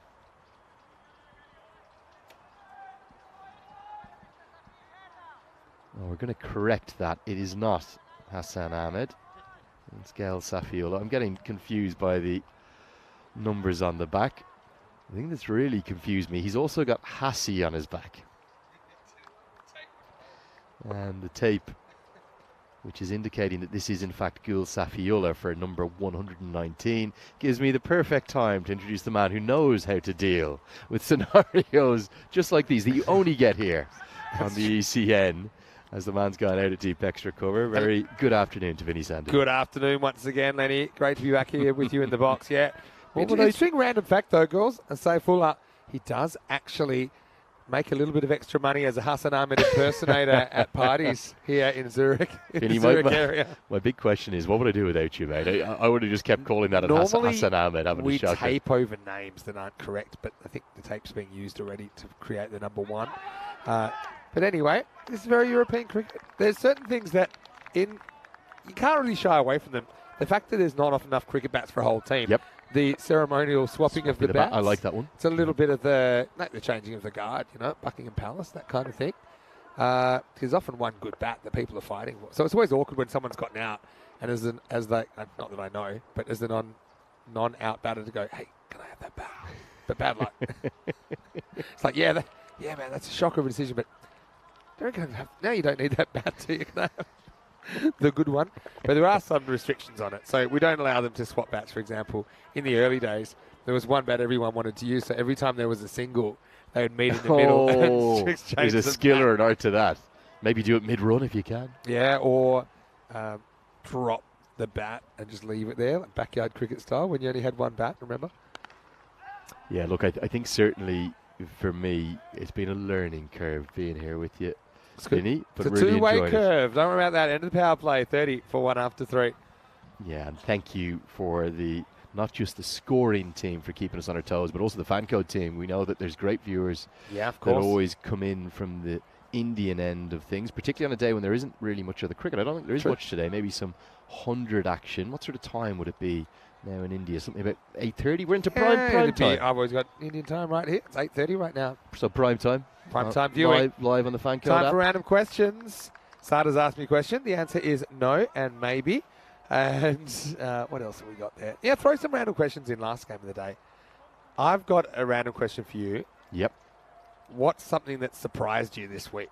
Because I know you've caught bits and pieces, but this is your first time having a real good, hard, full-time look. I'll be honest, I've never probably watched a full game before on the broadcast. So to actually come and I've watched lots of bits, but I've never sat and watched certainly a full day. Sure. The closest I've probably had was watching games, but there I wasn't watching them on the broadcast because I was there in person. Sure, yeah. So again, you get a different perspective again, just having you in my ears as I have throughout all of our stints together. What surprised me? Come back to you on that. Yeah. Thana, have a think. Don't hurt yourself. Tharan. Yeah. Tanabalasingam. Yeah. Tarani. If you want to know what they call him, Tarani. Okay. Tarani. Oh, that's monstrous. That is a big, big hit, isn't it? And the fielder is almost to scored it. He's running with it as it goes 4A. Yeah, Maximo time. Well, Andrew Leonard, my co-commentator, he's left pondering what's longer, the distance on the 6 or the name of the bowler, as Tanabalasingam goes the journey first ball. Tharan. I love that name, the first name. And then good 80s pop group. Yeah, Tanabalasingam. I'm okay with that. That's going to be a no ball pitching off the pitch. I think probably a couple of things have surprised me, Vin. And none of these, again, I'm saying these with the greatest of love and respect in every way. One, how well the wickets played. Yes. Since you got here. Oh, that's a big hit again. Into the hitting arc and out of the park. Oh, Cupido. Tell you what, he's fired an arrow at this one, hasn't he? Bang, bang. I felt that grunt. He's been good in stages today without putting a big innings on. I feel that now that he's up and going, it's really important he goes on with it. You can see he's a good cricketer, can't you? But yeah, how well the wicket is played, given what I saw on the first morning when I arrived here. I got here a little bit Always early. does a bit on day one. I got here a little bit earlier with you on my first day, on day 2, and they were only laying the wicket at that point. Yeah. So a reminder, if you're just tuning in for the first time, this is in essence the home of St. Gallen Cricket Club, yes, but it's also the reserve team football ground for the very famous St. Gallen FC that play in the Swiss Super League, the top division. And we've seen all of their academy players, some of their under-16 team, they're all training on the 14 pitches behind us, as Fonseca's had a bit of a shocker to start with. I just thought I had to adjust my glasses there. Fonseca 0 off 6. How has that slipped in the net? Yeah, He's got his own personal maiden going on here. He just kept hitting the field off the quicks. Can he do better against the left arm spin? A little bit more like it. Good way to get off the mark. No! Great effort. Great stop. Brilliant. He will get off the mark with a couple. And for me, Vinny, that's 4 runs saved. Yeah, for sure. They'll check it, but I'm sure he's gotten this off in time. It's just a shame he couldn't really get it off to another fielder or something like that. And there's no one near him. He's in the power play. No other outfielders. I think that, for me, the rope never moves. I think I've got no issues with that one. Yeah, I've got one more time, slow as we can. But there, he's inside and then throws it away. So brilliant stop. I mean, back in my day, it was still $2 for a drop catch technically, but that's a fantastic bit of outfield. Fonseca, in a way, gets lucky but unlucky. Yeah, really good work. This one's clubbed down the ground, and he's not got enough of it. He gives it away. Not a good innings from Fonseca. Just couldn't get any timing going. And the player of the match from Winterthur's first win in this year's competition has been dismissed for a really difficult 2, coming off 8 balls. Classic Southern Cross field. You know, they got the 3 outfield wall. I said we're in the power play. Actually, we're just out of the power play. So that's why we've got that Southern Cross. There's 3 of the 5 outfielders. So it's an area that's normally very safe. But it's not on this occasion. Katil Zabiula takes the catch, and Fonseca has to go. Sometimes you got it, sometimes you ain't. And the score is 46 for 2. So I'm going to keep telling you the things that have surprised me. Go. One, how well the wicket's played. Yeah. As Crispin Webb comes to the crease. I think this is actually inspirational in terms of being able to play cricket anywhere.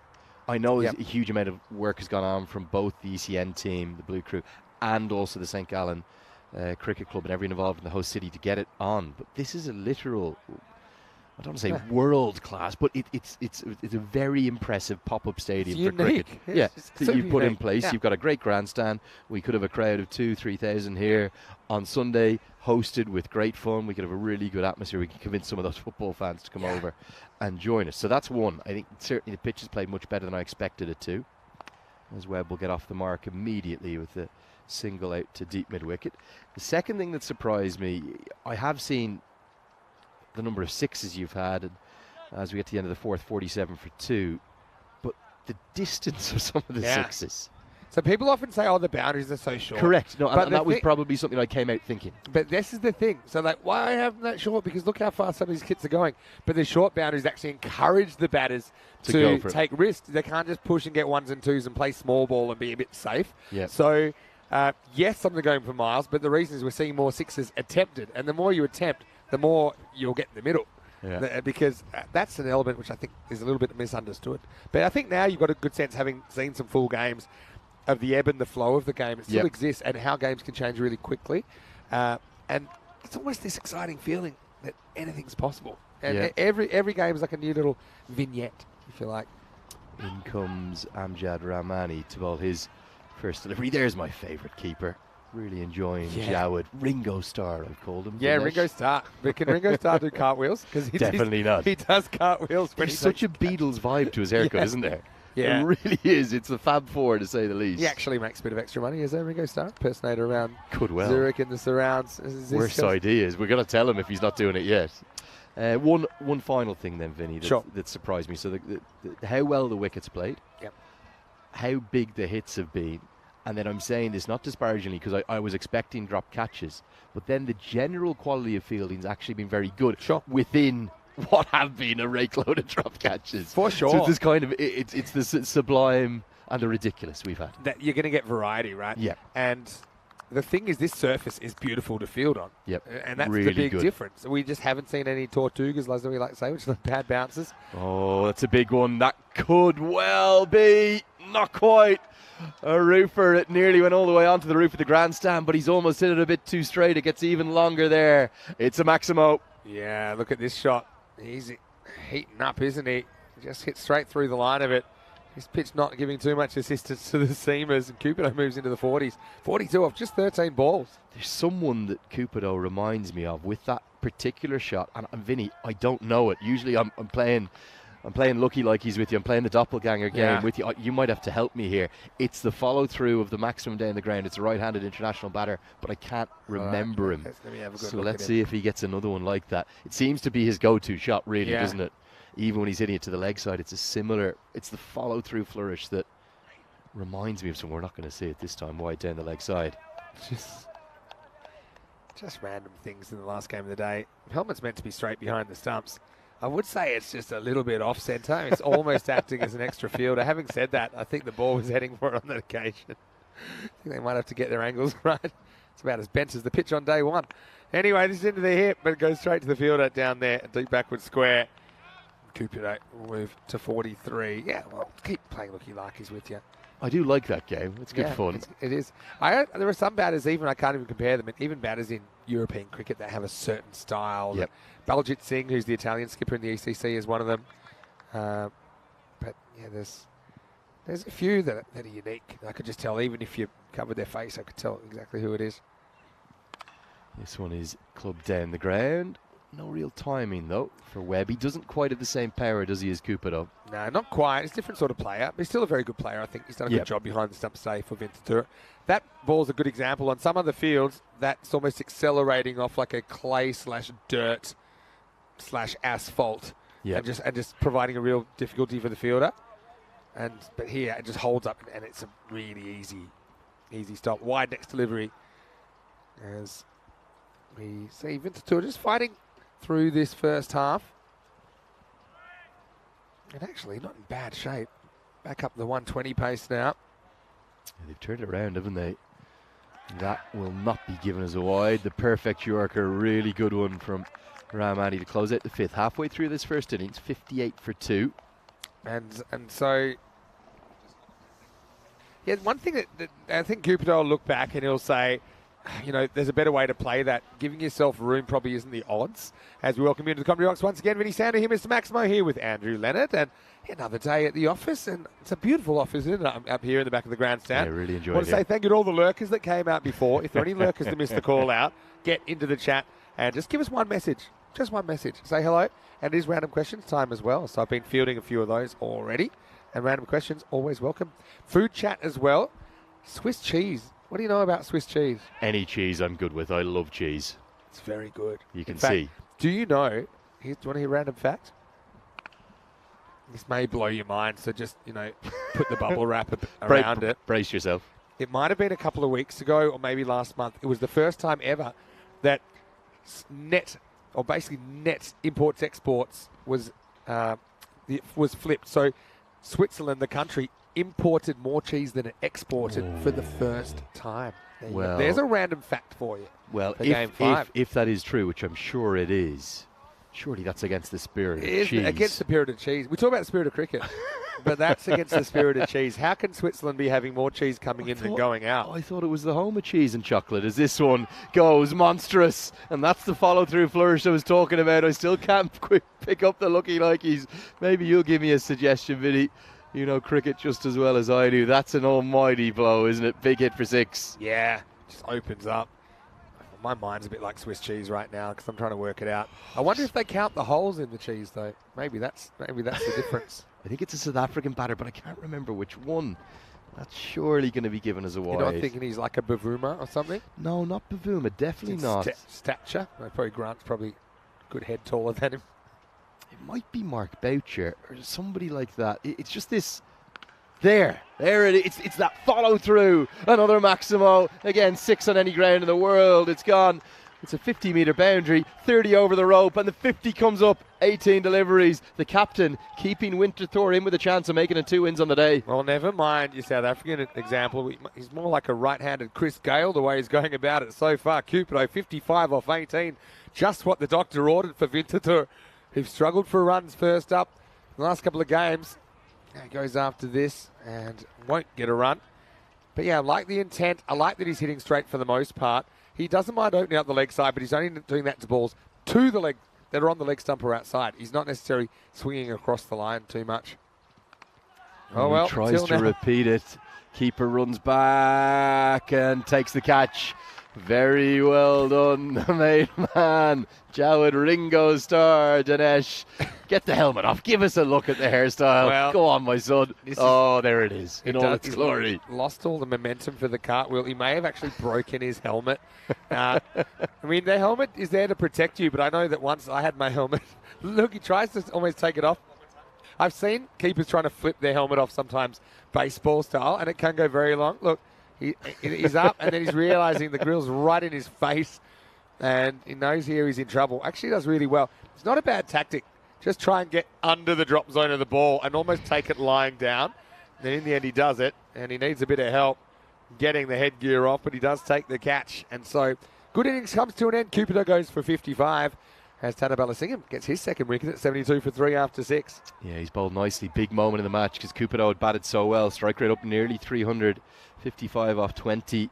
It is interesting the way you talk about that, Vinny, how difficult the helmet can prove. And a bit of a shout out to an Irish legend who recently retired, Mary Waldron, dual international, played soccer for Ireland women, the Republic of Ireland women that is, and then went on to keep wicket for many a year.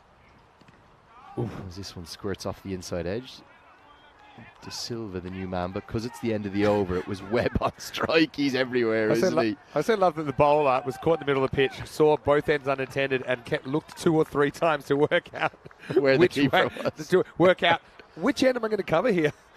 So anyway, Say Fuller's coming back. The reason I'm giving a shout out for Mary Waldron, she used to wear this face mask. I don't remember that. Yes, I've seen that. And certainly for obviously wouldn't work for a batter. Because for a batter, you can get hit in any part of the head, but really, you don't tend to get hit in the head as a keeper. Not so much. It's the face, the teeth, the face, and again, speaking of Mark Boucher, he wore one in the eye. Very sad, it was the bail that actually caused him to lose the sight of one eye. Yeah. So I thought that face guard made a lot of sense. True. And Ryan Campbell's actually worn it. Ryan Campbell, former Australian international, and it's got a lot to do with European cricket as well. Former Dutch coach now. He's coaching Durham in the county championship. Pretty good drive. This could almost get there. Well, his foot fielding gone wrong. It's an own goal. Hussey saying, I had that covered. But unfortunately, Zabiola couldn't resist the toe poke, and it cost them 4. I am just glad to see that Hassan Ahmed also definitely has Hussey on his shirt. Yeah. So it makes me feel a little bit better for that mistake I was making earlier, where it's actually Safiola wearing the same shirt as him. But yeah, it's a good point you make with the face mask. And yeah, I think it offers enough protection, even from throws that come in and, say, hit the edge of the pitch. Difference is, as we wait for this ball, which is going to be hit in front of square and is hit between 2 fielders. And it's about time. Everyone check your watches. It's PO o'clock. We've been waiting all day. Where's he been? And he was out there before, couldn't really do what he wanted, but I've been waiting for this guy to get 1 or 2 out of the middle. See what he can do. Was having a chat to P.O. De Silva as well during the break there. I said, come on, P.O., bit more intent, mate. He said, yeah, they were just struggling that last innings. He's got it going now. 8 off 2 deliveries, much more like it. Oh, make that 3 in a row. This one not where he intended, Vinny, but 4, 4, 4. And Winterthur, maybe, just sniffing something post 130. Maybe. Well, P is for P.O., P is for placement. And I'll give him 10 points for placement there. Bit of a nervous neck turn from De Silva, but he does get another boundary. Russell Kay thinks maybe talking about Graham Smith or maybe Jacques Callis or Herschel Gibbs. Some big names there. Yeah, our big names. I don't really think of them. Maybe Herschel Gibbs. It could be Gibbs. Yeah, okay. I'll tell you who's happy with that. Grant Cupido. Loves it. He's delighted. Herschel Gibbs comparison.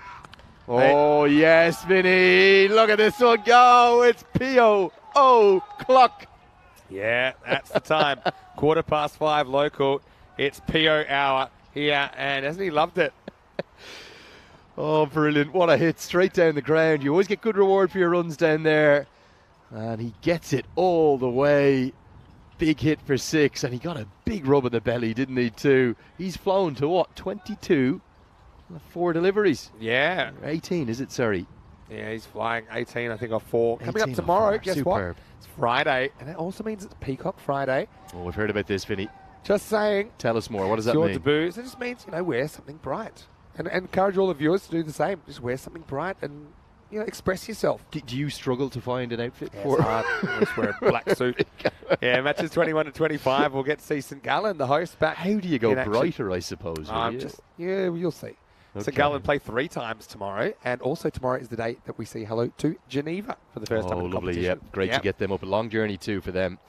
Nazir to bowl his second as it's helped down the ground. I've got to say, I spotted the LBW appeal in the first over when the batter just He left it. forgot he had a bat. He left it. Yeah, I think he was hoping for a wide, and then, pretty lucky to get away with that. I thought that was probably going to go on and cannon into leg stump, It to say the certainly straightened down the line, didn't it? least. Really did. The umpire had a good think. Yeah. But small moments, you get some good ones, and you get your moments of fortune too. Them's the breaks. De Silva. Oh, where's he been? P.O. O'Clock. P.O. As the 100 comes up in style, Nazir just basically swatted back over his head for a Maximo. And the fielder just watched that helplessly fly. And Winterthur still, with over a quarter of the innings to go, they're in good shape for maybe 130s, 140s here. P.O. we thought he would come in with this big hitting reputation. Didn't show it at all in the first 4 games, really. Yeah, true. I mean, he's been trying. Like we said, a bit like Fonseca, the man of mystery. Sometimes you got it, sometimes you don't. They kind of traded forms here. Fonseca was on fire before. P.O. couldn't hit a beach ball, and now, look, he's all over it. Oh, going nowhere. Our random question in here from Sada. Are there plans to take ECN cricket outside Europe like the USA or Russia? Probably wouldn't do them together. There's a lot of scope. So the truth is, well, to be honest, Russia were part of the first ECL, St. Petersburg Lions. One of the 8 teams. Yeah. They're one of the 8 teams. Of course, obviously, very, very complicated and sad situation with what's happening at the moment. As this is knocked down partially, but sets a long chase for the fielder. They should get a comfortable 2. Oh, no. They almost run into each other again. Keeper takes it in the nether regions. But anyway, he'll be okay. So, and he mentions, USA. And Keith also, I think, watching the USA, saying that in suburban Chicago, he sees a lot of cricket jerseys. Of course, they just had the Major League Cricket there for the first time. We'll touch on that after this ball, which is the last ball for Nazir. He's got on for 16. Big swing and a miss, yeah. Webb just battling a bit, but maybe that's not the worst result, as De Silva will have the strike with 2 overs to go. The 100 has come up, 103 for 3. Problem around 130. Yeah, I was just going to say, Could be interesting. with 7 wickets in hand, you'd be half considering giving Webb the hook. Well, But the problem is they haven't really been blessed for batting depth today. In another situation, you might consider it. Vinny, here's one for you. Yep. So, if you retire him out, Yep. does the new batter have to face? He replaces him. So he goes. No, I understand that. So the only change with who faces, it's to do with court. It's just the court. Okay, It's so to they're do not with the court. retired out. So, every other mode of dismissal. And so bolds and LBWs are considered that you can't cross as well. Powered down the ground by the main man, P.O. De Silva. Well, I think if Winterthur do get over the line here, I'm going to have to get that bear hug from him. He's getting it from everyone else. Tell you what, I don't think you fit your arms around him, but this one has gone a long way. I'm loving it. We called it. P.O. in the house. He's got the eye of the tiger out as well. Look at him. Look at the focus. Keep going, P.O. Oh, no, he's giving it away. He got found out by the short ball, but what an impact he's made.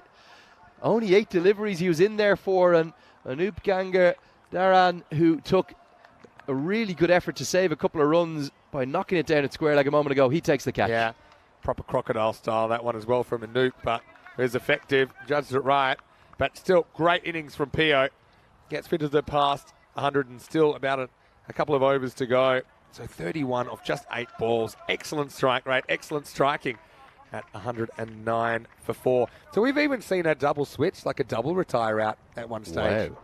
Sometimes I think that was a bit more strategic when they wanted to give other people a hit. You'd be amazed at the innovation we've seen.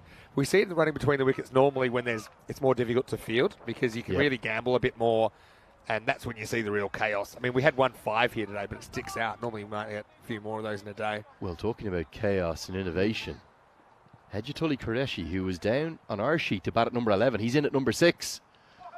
So is he the specialist for just Well, 10 deliveries that are left. Maybe half an appeal here. Let's just hit. Might have hit the shirt, the flap of the shirt. I reckon he's gotten away with one there.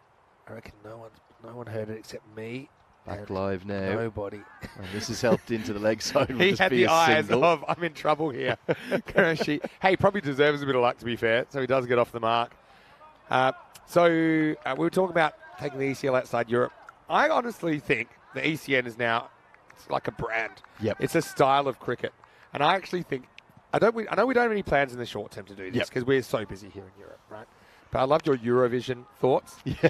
To have, imagine, okay, maybe not the ECC, which is the Euros of cricket, but imagine if we had the best amateur players from Australia, England, West Indies, South Africa, all India, Pakistan, Bangladesh, Afghanistan, all the best amateur players playing this format to give them some exposure. And, you have, like in golf, you have amateur tournaments and things like this.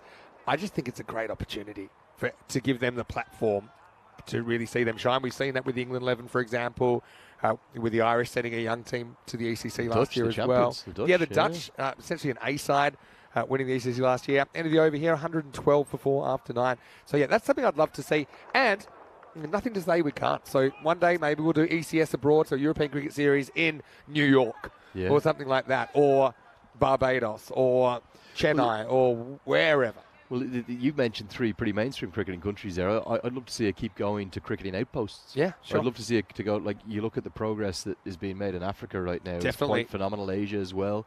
But, the number of fascinating cricketing outposts, for want of a better description, the likes of Rwanda, that stunning venue there. Into the final over, Ahmed to bowl at the star bowler of the day. 4 for 21 earlier and 1 for 3 thus far. I know some Uganda. places. We've thought of Morocco, for example, Turkey, Israel, a few others. But the thing is, right now, there's still places in Europe that we want to get to that also want to get involved. So that's a priority. But, anything's possible. Yeah, that venue in Rwanda, I think it's in Kigali, a particularly special one with maybe the most spectacular backdrop and one of the most unique pavilions in world cricket. Oh, wow, the that is 3 cool. sort of almost honeycomb arches. I love that. Well, I know we also the crew have talked about maybe ECS abroad Las Vegas, and a few people worried about how that might turn out. We might need a few extra crew, a few people planning to go Dennis Rodman. Could all go pear-shaped there, or it could go brilliantly. I've seen that Last Dance documentary. This goes into the air now. Long on runs in and puts it down. It was a good effort, actually. I think it's Fahim Nazir who smiles, sticks the tongue out. I honestly think he catches that more often than he drops that. And he judges it well, slides in, he's controlled his balance. He gets 2 hands to it. Just misjudges it by half a finger, I think. Look at that. Off the fingertips. And there it goes. Really good effort, though. Good cricketer Fahim Nazir. I think the Nomads, despite this good fight from Winterthur, are going to be comfortable with anything under 120. And the way Ahmed has bowled, I was looking him up, Vinny, whilst you weren't on air, whilst he was bowling his first over. He's only 17. Yeah, that's great.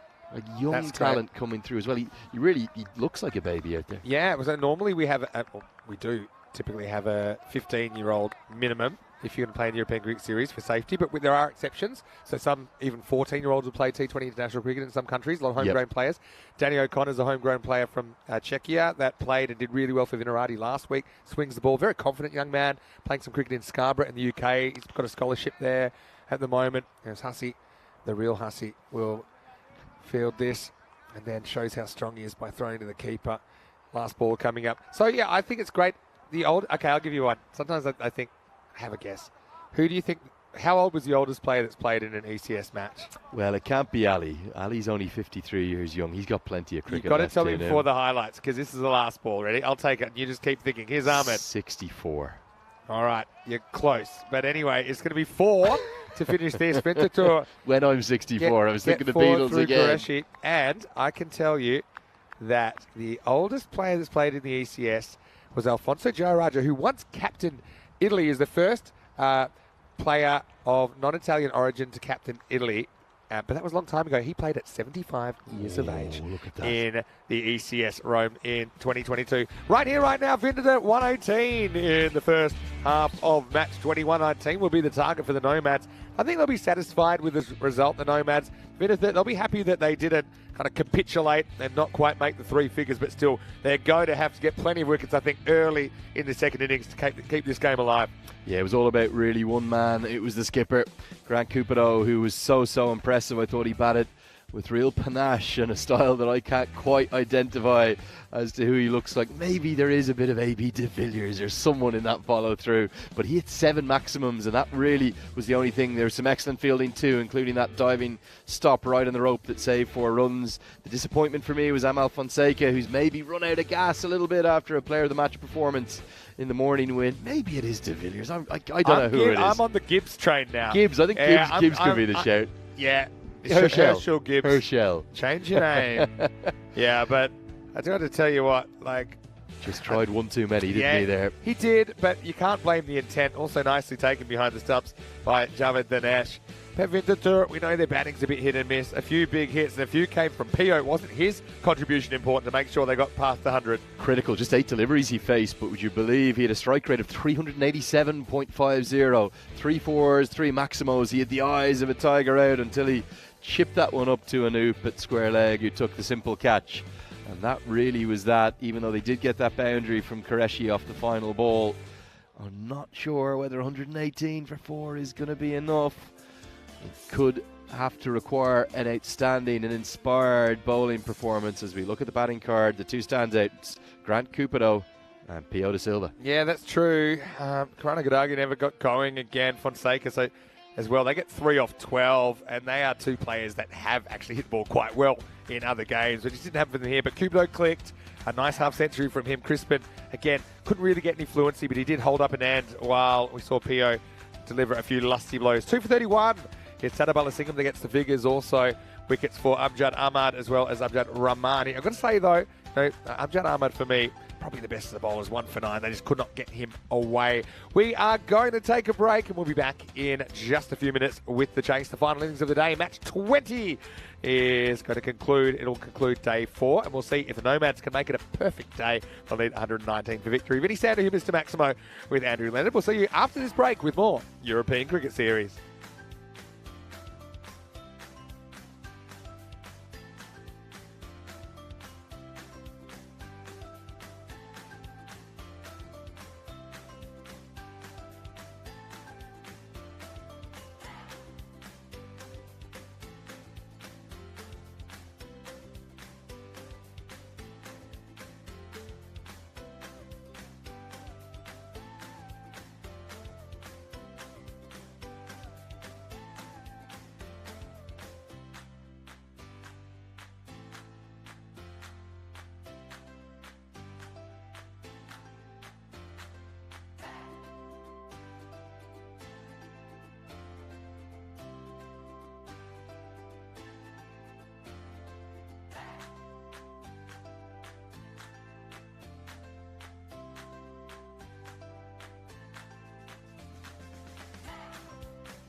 Hello and welcome back to Switzerland. Time for the last innings of the day.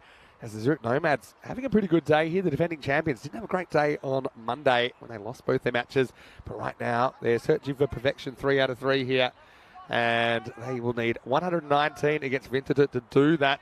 Winterthur battling to, I suppose, a defendable score on this field though. I think it's going to be pretty tough. But look at these two batters coming out, Fahim Nazir and Hassan Ahmed coming out to take on the bowling in the power play.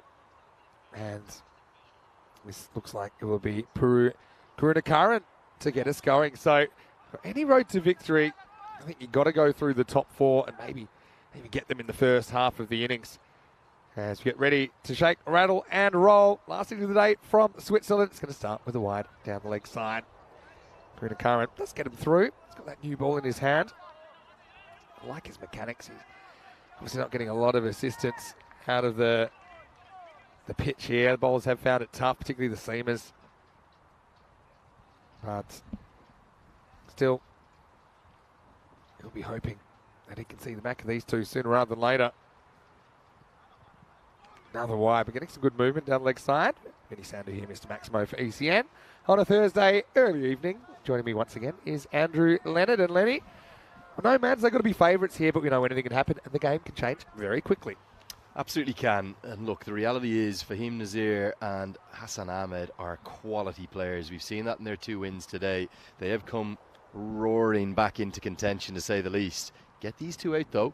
Could well be game on for Winterthur. Oh. And this could be a chance. Or is it going to fall agonisingly out of reach? He's been in the action, hasn't he? Hejatullah Qureshi. But he was never going to be able to get there. A moment of fortune for Nazir to get off the mark. Yeah, well, here's the thing. They put the long off back. I think they want to have one of the straight fielders back, and they wanted to encourage him to maybe try and hit across the line slightly. But if the mid-off was in the circle, he's swallowing that. So Hassan Ahmed gets a chance. Yeah, just the radar is wrong. Good take down the leg side by keeper Crispin Webb. He's been good with the gloves, hasn't he? Liked his keeping. That's just stuck in the webbing. You can see that Karunakaran can definitely, I think he's probably played at a higher level. Yeah. You can see he's got the action, he's got the pace, but he's just finding it difficult, both with regards to the surface we're playing on and also the movement with the new ball.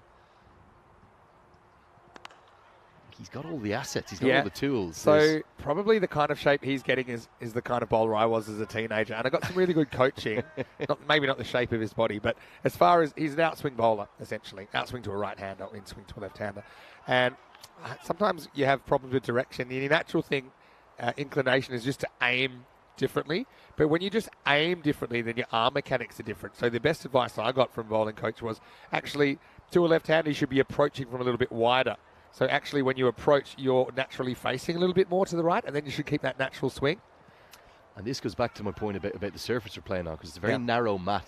True. And that just might make it that little bit more tricky. So he's going to now come around the wicket. That's a good point, actually, with the mat. I didn't think of that. But, yeah, if you can change your angle of your body of approach, you should keep the mechanics of the swing, because swing's kind of like the dark arts, right? Sometimes it swings, sometimes it doesn't. Some balls swing, some don't. People say when it's cloudy it swings more, but scientists still don't work out what's going on with that. There is movement. Leading edge, Vinny, a real chance. Oh, what a catch! We've had a hanger. A speck he held on to. Let's hope he's all right. But what a moment of inspiration from It's Your Man. That is an unbelievable catch. It's Tuva Karunakaran that has taken it. Oh, let's have a look on the replay.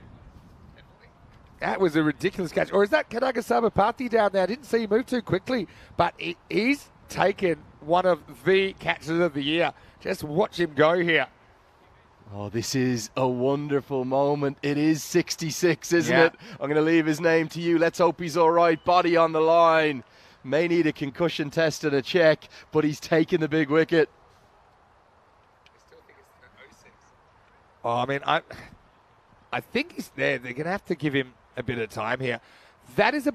Can we have that one more time? That is a ridiculous... Spectacular. ...bit of fielding. And the thing is, once he puts his both hands in here to try and take the catch, he's got no way to break his fall. No, body on the line. And the amazing thing is, Vinny, I know it was off air, but you were just showing me a couple of the most spectacular catches that have ever been held in the history of the European Cricket Network.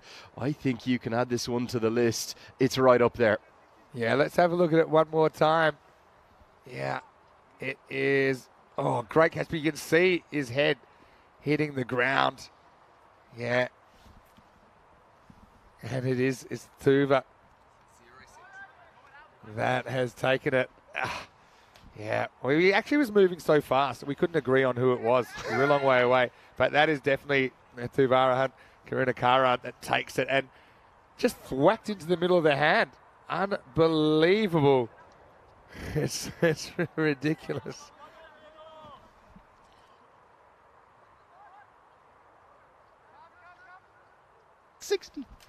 I thought it was 66, Yeah, Vinny. I it's really okay. Hey, did. listen.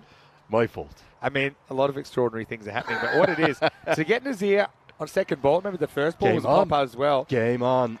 Got to get through the top four, and then it's still probably 50-50 for me, but one at a time. Oh, big hit from his very first ball. Zabiola pongos that one down the ground. I think after a big break, we've just had a roofer. Yeah, what a shot. Just all hands. Zabiola, watch this. Just releases the wrists at the right time. Not a nervous first ball, really, is it? What a format. Well, I loved the grimace there from Karunakaran. As soon as he knew where it pitched, it was just a grimace of, oh no, I'm not even going to look over my shoulder. I know that's gone for 6. Sensational catch to get us going in the chase. Our final game tries to repeat the dose inside edge. Remember, it's only about 12 and over they need, which might sound like a lot for many formats of cricket, but on a good batting surface with what has been a pretty true outfield, the only way that Winterthur are going to win this contest is by taking wickets. They've got one of the two big fishes, the two quality opening batters. Can they get the second one? Hassan Ahmed, he's only faced the one ball so far at the non-striker's end. That's going to have to be re-bowled, and I think he's got something on it. He's probably going to end up saving 3 runs here. Credit to Crispin Webb, because that was a very erratic wide down the leg side. Yeah. You've got to get through the top 4. Zabiola, statement of intent, bangs the first one. Down the ground for 6. Hassan Ahmed, he was okay in the middle game. I think he got 30 off 15 or something like that. What was it? It was 20 off 10 he got. But first game of the day, 98. Out on 98. We haven't had too many kind of outs high 90s. We have had Taranjit Singh in Romania get out for 99. He's the only one that I can think of. We also had Naomi Hillman Bermejo of the Spanish national women's team score 99 not out. That's devastating. Devastating power. And it's a shade again of, like I said earlier, Tammy Miqbal in that innings of 98 not out. He gets a Maximo to close out the first over. The runs are flowing, and it's 20 for 1. Magical over, but does have some success. Andrew Lennon was telling us last night he once took 1 for 41 off an over. This one's not quite that bad. 83 matches since the Golden Ball. Lenny has promised us that he will give us one while he's here. Still is here for another week or so. So plenty more opportunities. Given how competitive these teams are with each other, I feel we'll have lots of opportunities for close matches. So stick with us. Will we get Golden Ball 49 and maybe Golden Ball 50 here in Switzerland? Where will we get Golden Ball number 50? Looks like it's going to be Grant Cupido to bowl. And certainly hope Thuva's all right. That's a sensational piece of fielding. What do we think of that one? Cupido. Yes, kind of had a bit of a round the wicket form of attack against the right-handers today. He's got a right-hander and a left-hander to deal with here at the moment. So the skipper brings himself on in the second over. Vinny, I've made a few mistakes so far. I know him early in my ECN days, day 4. It's high quantity. But I think telling you about that 1 for 41 so early in the piece, that was my mistake. Not telling you, I could have told you on the final day. That would have been fine. You couldn't have brought it up then again. Feel like you need to sign some sort of disclosure form. Yeah, and what is it like? You say it's privileged information. Whatever you tell me in commentary, I can never then go when you're not here. And you know, the problem is it goes out to I'll the be world. like Andrew Leonard for the World Cup. He's all right, but you know he's always trying to balance pint glasses on his head. It's a bit unprofessional. Yes, Vinny, you're actually on Andrew's CV as a referee. Could you just tell us what he's like? Oh, brilliant commentator, but you know, that point balancing thing. I'll be like, Andrew's all right, but sometimes he starts to tire in the 14th hour. Yeah, really, actually, you know, when we get to innings 9 and 10, he's good for the first 8. Starts to lose his way. He's gone. Big shot into the air. Now he runs back. He's everywhere, Qureshi, but he's not going to get near that. Bye-bye. That one's gone for a Maximo. I thought this was hanging and may come back, but I had another thing coming. Got to say, Ali and Sam, the brains trust there. Got to say, it's a pretty schmick jacket that Ali's sporting. He's a St. Gallen skipper, don't forget. Emporio Armani, he told me. Oh, he's got style. It looks like the jacket's still in its original wrapping as well that he's wearing. I hope I'm allowed to say this. His T-shirt, it says "sexy" and you snow it. Yeah. Oh, he's got it all going on, doesn't he? We'll see him back in action soon. And I think St. Gallen, they're certainly. Are they in the mix as we see a quick single dashed as maybe one of the, I know it's early to call some title contenders, but on their home field. Yeah, who's to say they can't? I mean, they were pretty destructive. I think the high score of the tournament yesterday, 184 against the Crickets. And we'll get to see them play 3 times tomorrow. And guess what the first match is in the morning? St. Gallen versus? The Nomads. Oh, lovely. That's going to be a belter. Nomads have a bit of a big schedule at the moment. They play 1, 3, and 5 today. They play 1 and 2 tomorrow. Okay, so that's really, wow, that's 5 and 7. That's 5 of your 10 matches right there. So after tomorrow, they will have played 7. And I'd imagine they've played 7 of their 10. Given we haven't seen 2 of the teams in action yet, they're going to have similarly backloaded schedules. Yep. This one into the pad of the left-handed Ahmed. So that'll be, who are the 2 sides that haven't come in yet, Vinny? So we've got Geneva. They'll play tomorrow from the third. They play tomorrow, Cossonay, 3rd and 4th is it match. the other one? Cossonay will play Saturday. They play 3 times on Saturday. And they probably play again Sunday, do they? They don't, but they play pretty heavily after that. I'll just give you the exacts right now. It's Cupido over the wicket. Oh, lovely pickup shot. He plays that with such flair.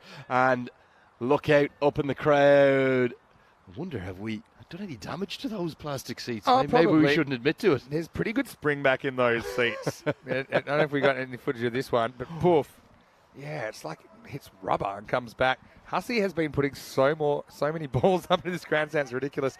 Hassan Ahmed back in the final. He took a fantastic catch at deep mid-wicket in the driving rain off a helicopter shot from Malia Stanikzai. I don't know, you haven't seen Malia yet for Alton, but yeah, I'm sure you will soon. Just guided this time to the cover point fielder. He keeps it to a dot. It's the big man, Pio da Silva. End of the second, 34 for 1. Yeah, so we'll see the table in a second, but yeah, Costa, they play 3 on Saturday. Then they've got Sunday off. They play 2 on Monday. But then Wednesday and Thursday, they play 3 and 2 again. And that means if they make the finals, they're already here. So that's why they got 2 days leading into the finals. And yeah, they're the 2 teams we haven't seen yet. Costa and Geneva. You can see now it is so packed. Alton, we haven't seen them since Monday. They play again on Saturday against Wettingen and Geneva. So Alton a very good cricket side, but I just think that in this format and at this moment, every game, when you get these top sides together, could go either way. Vinny, for me, I know it's a big call a long way out. I think it's going to be an absolutely frantic finish. Yeah. I think anything could happen in those last couple of days. Big swing and a miss here from Zabiullah. It feels as though it's going to get very, very congested. Remember, every team that has played has already picked up at least 1 win. Yeah, definitely. I couldn't agree more. And the fact is 5 instead of 4, well, that's some comfort. I suppose what the 5 instead of 4 does, it eliminates the bronze final, so we can decide third another way without a final. But having said that, we've had some cracking bronze finals, because in those bronze finals, somebody gets a medal and somebody misses out completely. In the air, and guess who? It's Peel at mid-wicket, and he pulls it in, and Zabiullah's gone now. 2 of the top 4 back in the shed. Excellent catch. He's having a great game, isn't he? 34 for 2. Well, Pio, I think they had to up the font size, didn't they? It stretches across his broad shoulders, his name. It's P-I-O. And doesn't he take a spectacular catch? Very well held. It's not maybe the man that they want or the one that they need, but they'll take it. Zabiullah is dismissed. He is caught by the big man. Gone for the unlucky 13. 2 Maximos in there. And the score now 34 for 2. Well, as the popular children's song goes, P.I. Andono, and P.O. was his name-o. P.O. de Silva. He's lighting up this ground in the last match of the night. D-I-N-G-O. We've gone through a few of the Muffin Man today. So this is where big brilliant. Corey's known for kind of losing his mind by about this time yeah, of the day. So it does get a bit... I understand and respect that. That's fine. So we're getting little hints of that coming in. Well, now. I think it was the first innings of the previous game. I've just got a little bit giggly. Yeah. You got me going. That's okay. Nazir to the crease. He's at number 4. Yeah, he's a good player. We haven't seen too much of him only because the batters above him have been smashing it. But Nazim Nazir, he's a skipper. He's been playing cricket here in Switzerland for 22 years. That's good going. You know, he's a very, very good player, as you'll see. You still just sense, though, genuinely, if Hassan Ahmed is dismissed before, let's say, the 5-over mark, I think the game will be open and on. If he's still there, though, in the 7th, 8th, 9th over, it's game over. He scores that quickly. He strikes the ball that sweetly. True. Matt, good players, they'll give you chances too. We saw Fahim Nazir give 2 in 2 balls. Eventually he got caught by an absolute blinder by Thuva Karunakaran. But, yeah, one at a time. This is Parusa Karunakaran in the air. Now Pio again. Oh! He had his you gotta be moment. kidding me. Again, he's everywhere. Every time the ball goes in the air, Kurishi's near it. Well, I'll tell you what, Croatia needed to get out the way then. Otherwise, he's going to get hit by truck because Pio's coming back at him. Just couldn't quite get their hands together at the last moment. Good effort. Good effort, definitely. Things come in threes, though, you know. Yeah, really good effort. Again, if it was Ahmed, well, they could have really rued that. But Nazir gets off the mark. And that one is going to be 6.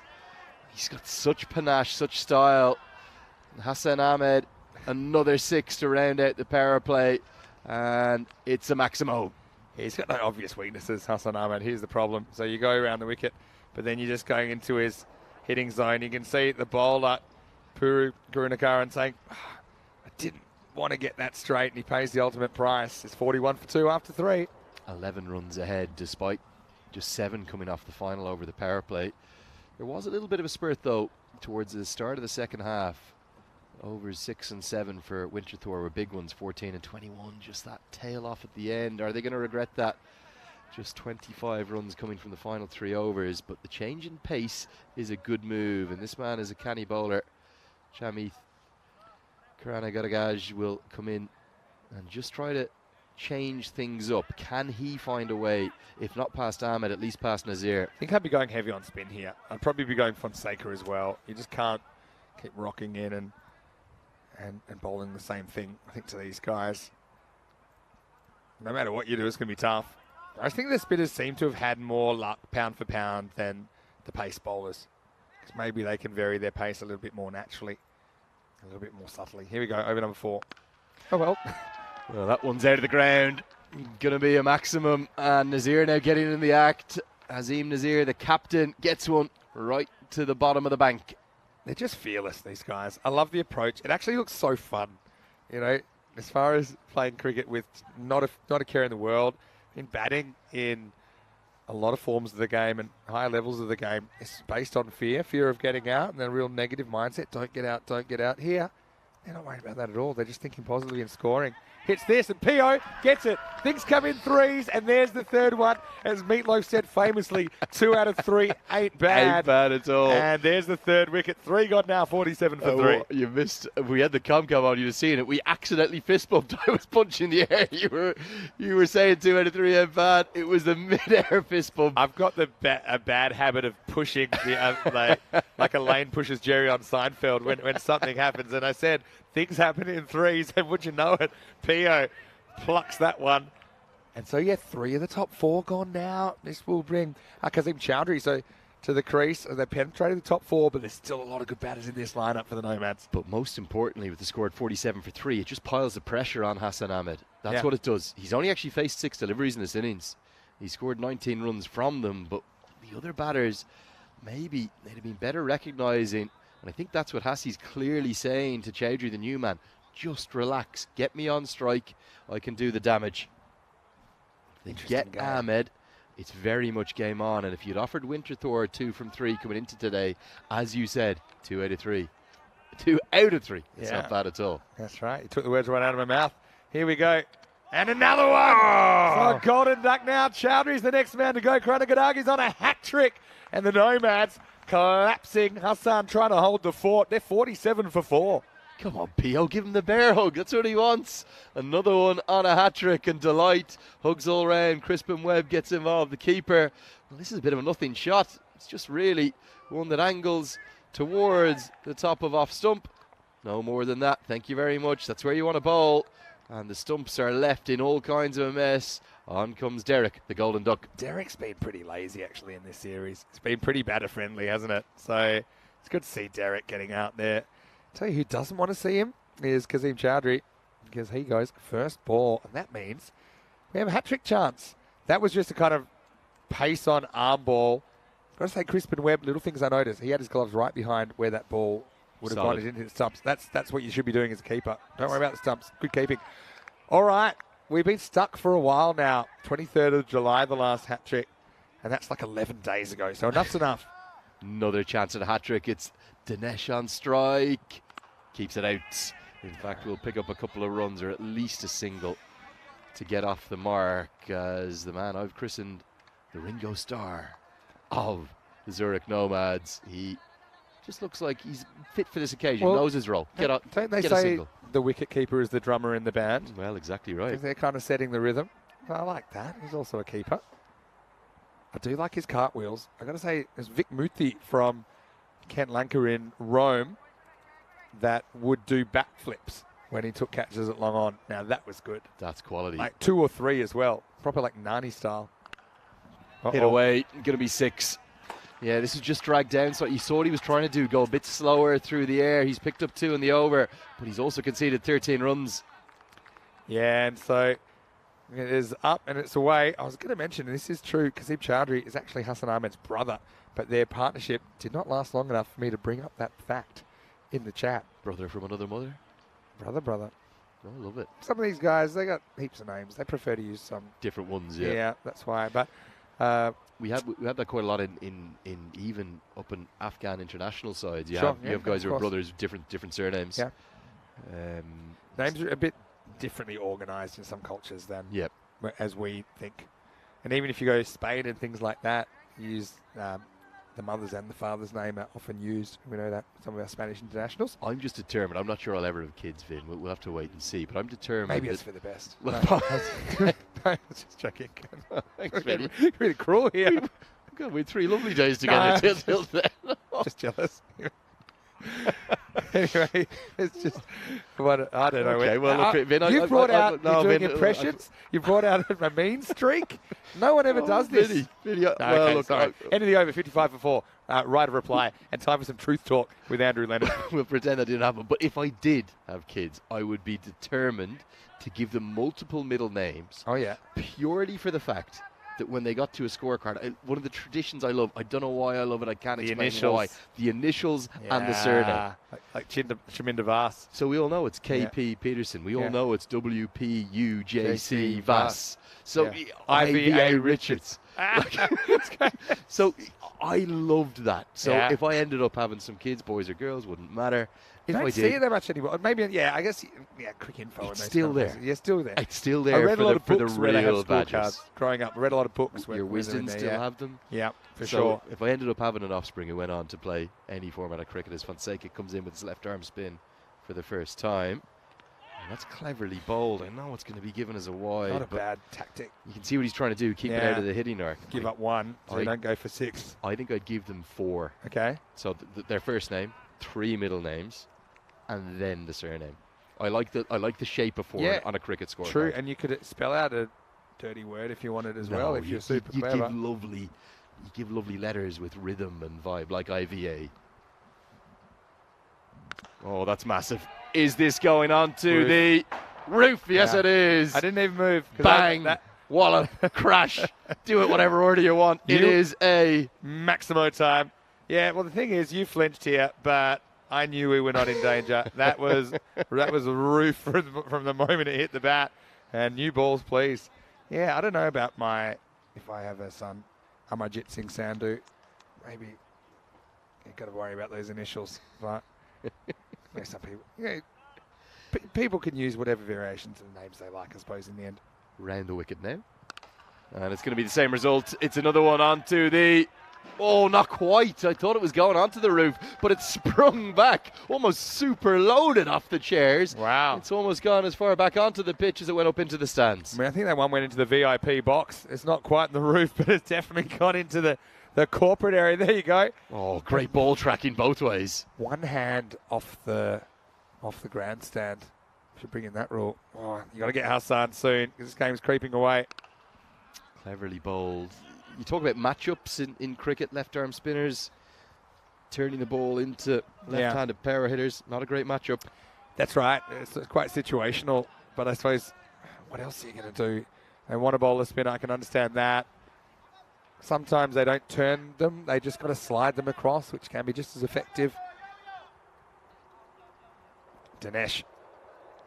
Ringo Starr, as Lenny likes to call him. Oh, just tickled round the corner.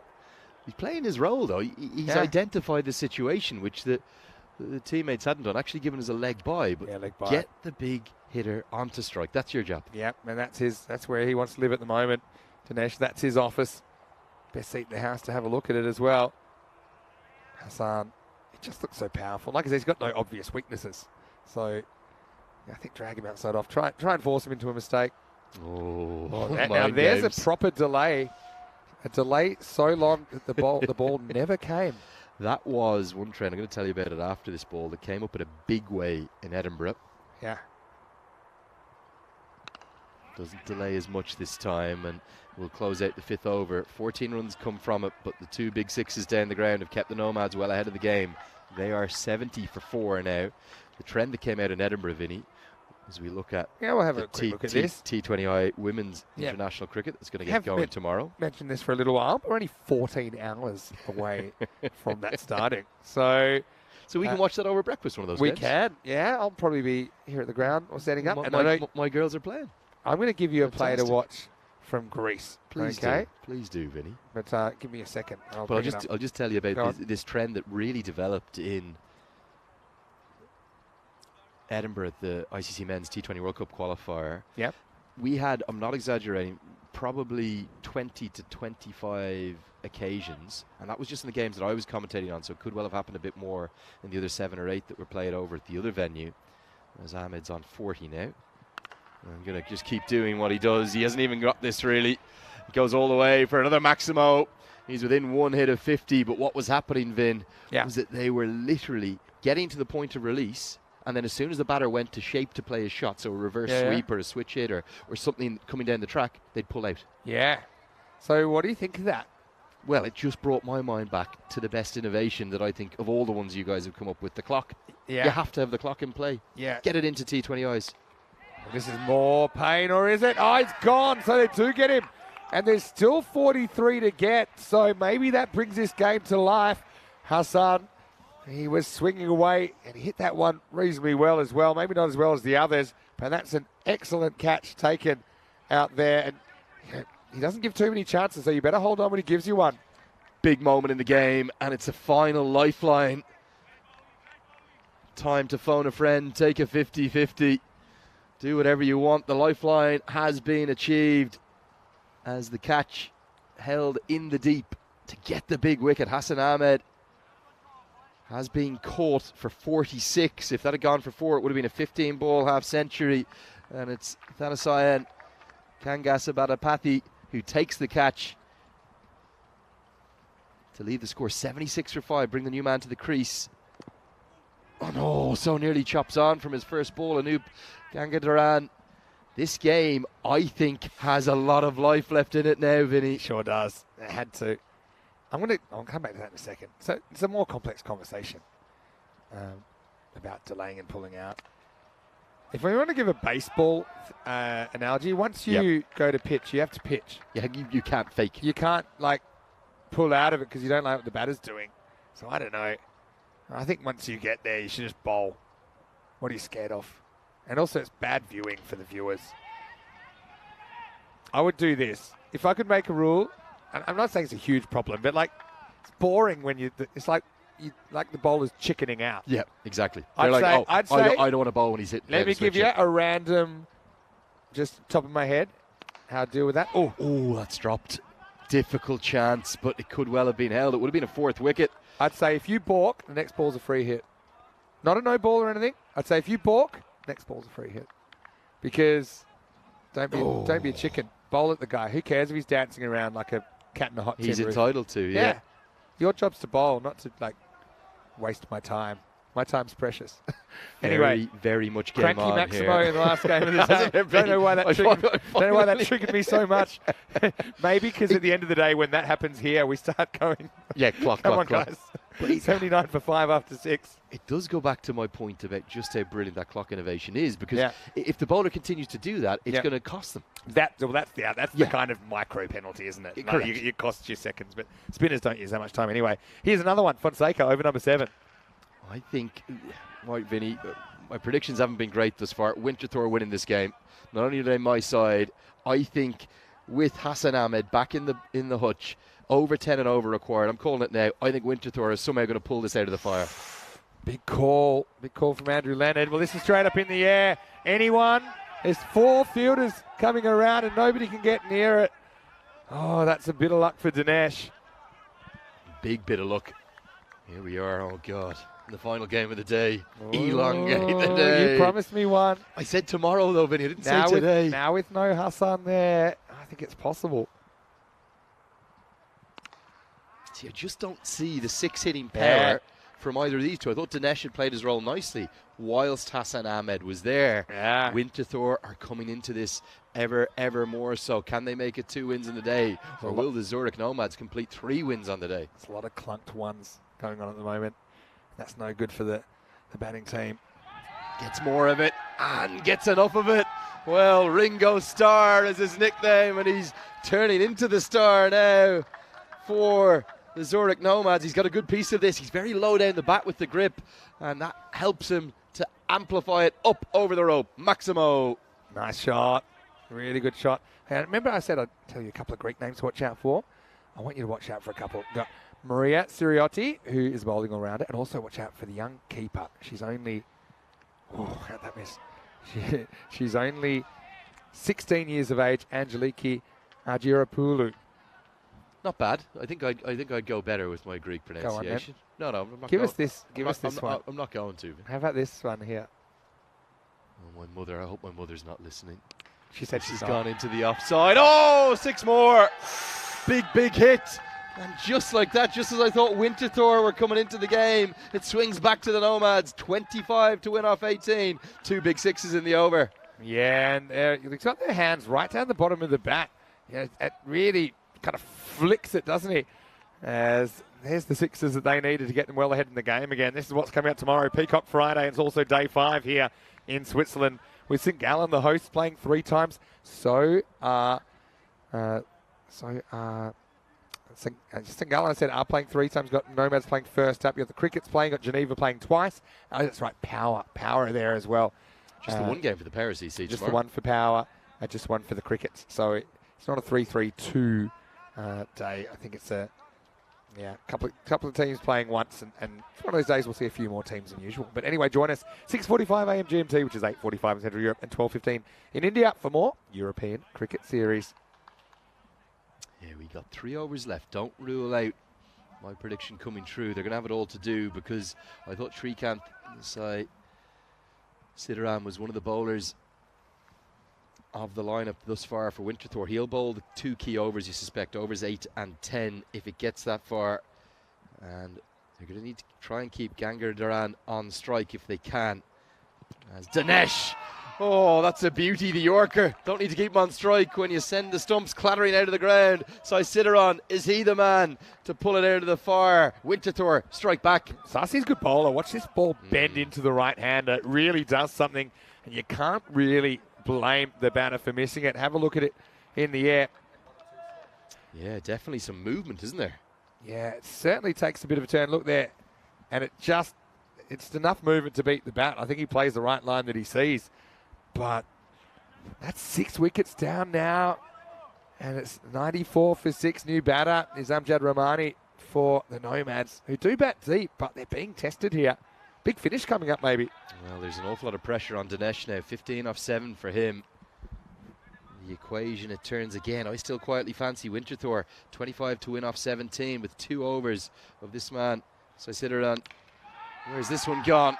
Oh, stand and deliver. First ball all the way for 6 onto those new covers that have come across from the European Cricket Network team. The game just keeps turning. Yeah, you don't scratch centre and just be careful in the European Cricket Series. It comes out at 8. You might be thinking the tactics there, just get one, get to the other end. Well, he gets 6, and that brings up the 100. I mean, it could be a close contest, but it could also be over pretty quickly. 3 more swings of the bat, and they're up to the score. That's the length, the perfect Yorker length. Spoke about it earlier. If you get it up towards the popping crease, if it lands right on the popping crease and isn't picked up as a full toss, very difficult to get away. That's the thing. Low margin for error, but high success rate for bowlers that have got that right. High reward, yeah. Yeah. Big time. 19 to win off 15. Could do with another wicket, Winterthur. They very nearly get it. He could have chopped on easily there. Get a single instead. What can Dinesh do? The 100's come up, Vinny. 19? Or it's now 18 off 14. Looks pretty easy, doesn't it? But if you think it's easy, grab a bat, walk to the middle of the St. Gallen cricket ground right now and see how you feel, because I think your heart's pumping. Dinesh will be a little bit more comfortable, I think, having been there for a while, but still no one mistake. 101 for 7. This game takes on a different complexion. 19. Well, 18, pardon me, from the target. Again, that Yorker's just nailed, isn't it? Almost impossible to get away. High risk, but high reward. Another dot ball. Look where this bounces. Bang. Right under the bat. No real footwork there. Just reaching for it. 18 off 13 now. They're going to have to play really well to sneak in here, Winterthur, but still 1 or 2 wickets right now. You could argue the game swings in their favour.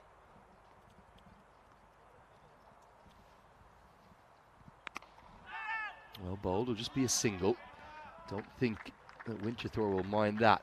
The big question is, can they take it to the 10th over? Yeah. If they do, even with, let's say, 8 or 9 to defend, Even they'll less. have a chance Yeah. because of Sai Siddhar, and he's outstanding at the death. Not just that, anytime you go into that last over full stop, I've seen funny things can happen. You might just need 3, but then often what that does, they pull the field in, and they won't give easy singles anymore. So even if it's 3 or 4 off the last over, you can still kind of get in the batter's head. Speaking of heads, I know that you love the Ringo Starr comparison with Javed Dinesh, and you show me a picture now, and I think you're pretty close. There's a lot of Ringo. Well, the girls loved the Beatles, didn't they? So They just love hair, mate. Sure, they love Javed Dinesh as well. Absolutely love. Second last over, here we go. Dinesh is going to get a freebie. In fact, he's going to get 2 of them. His team will, as they'll scamper through for what's going to be 3. Oh, a little bit of naivete here, Vinny. 3 free runs and 17 off 12 now becomes 14 off 12. You don't need that. You don't need that. Bowler's in trouble. I'm no lip reader, but I'm pretty sure I saw a "what are you doing" in there from the skipper. Would argue that he set up the event chain that resulted in those 3 wides, though. Anyway, still, can he come back? Into the air now. Could this be a chance? 2 fielders running towards it, and neither can get there. It was a difficult chance running backwards. He made great ground, but surely that needed to be held for Winterthur. Oh, it would have been a great catch. I don't even think it's a genuine chance, but he almost gets to the drop zone. Probably had to throw himself blindly and hope that by some miracle it ended up in the hands. It was hard to catch that without leaving his feet. 12 off 11, almost down to run a ball now. They could win it with 2 Maximos. Look at that grip there, right down the bottom of the bat, choking the bat. Down the ground, it is a Maximo. Well, it's been a hard day's night here, and the Nomads are going to get it done and get over the line. You'd have to suspect, thanks to the main man, Jawed, Ringo Starr Dinesh. Yeah, well, so it kind of handles it like a drumstick, doesn't he? The way he gets right low down, gives a little bit of a swagger. Yeah, bangs the cymbal. And now he can send everyone home if he does that one more time. 6 off 10 required. Down the leg side, going to be a wide again. The captain, he's feeling the pressure, isn't he? Cupido, I don't think we're going to get to the last over the way this is going, Vinny. And that was the problem. They kept those 2 overs from Saisidaran up their sleeve. They might not matter now. That's a good point, actually. Because, I mean, obviously, maybe they didn't know he bowled so well. They went pretty heavy spin in the middle. Just be a single this time. All right, now you've got to get in Rahmani's head a little bit. I think I'd consider bringing the field up. We've got so few to give away. You don't want to go single, then you've got no chance. Maybe he's newish. I know he's banged a 6 first ball, but maybe just try something. I think go in out. Get the guys who are in the circle on the one. Keep the others on the rope. Instead, it's easy just to punch it down the ground for 1, and that's clever batting. Yeah, smart Credit batting. to Rahmani. Smart Gives Dinesh, the least loved of the 4 Beatles, a chance for his moment in the sun. See, the in-out's good, but the problem is the outfielders most of the time they just watch the ball go over their head for 6. So, you know, maybe you can even have just more ins and like over the top. Here it is, 3 to win. And what a way to win it. Oh, yes. You beauty. It's Jawad Dinesh who gets it done with a maximum. And poor old Grant Cupido can't quite believe it. The game hasn't even gone to the final over. And Zurich Nomads make it 3 from 3 on the day. The perfect comeback. Yeah, didn't he love it there? Oh, he loves the applause of the spectators here. And this is the last ball. Just watch his reaction. And he drops the bat and he gives it the old, yeah, look at that. Drops the bat, flexes the muscles and says, yeah, I've done it. And this is the risk I told you. You can get the top 4, but you're not done yet. They've got guys down the order that can handle the pressure. They are the defending champions. And they may have had a slow start on Monday, but they have come back and they've gone 1, 2, 3. 3 victories here on day 4. And that man, Dinesh, the hero in the end. Sensational. Such a good effort with the gloves throughout the day. The great news is we do it all over again tomorrow. 5 matches again. And I'm really looking forward to seeing, can the Nomads not just go, come on, Vinny, came for me. You gave me 1, 2, 3. Give me 4 and 5. You're beautiful.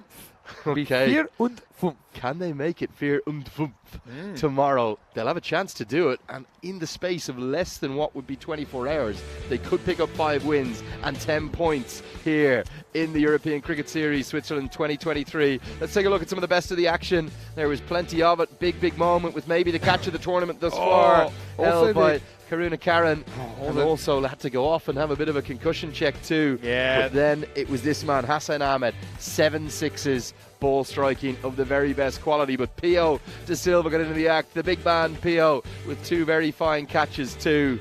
And this game, it ebbed and flowed nicely. It really did. I've got to say, Winterthur, I was impressed with them today as well. Look, I know 1 from 3 doesn't look great, but I like their intent. I like some of their inclusions.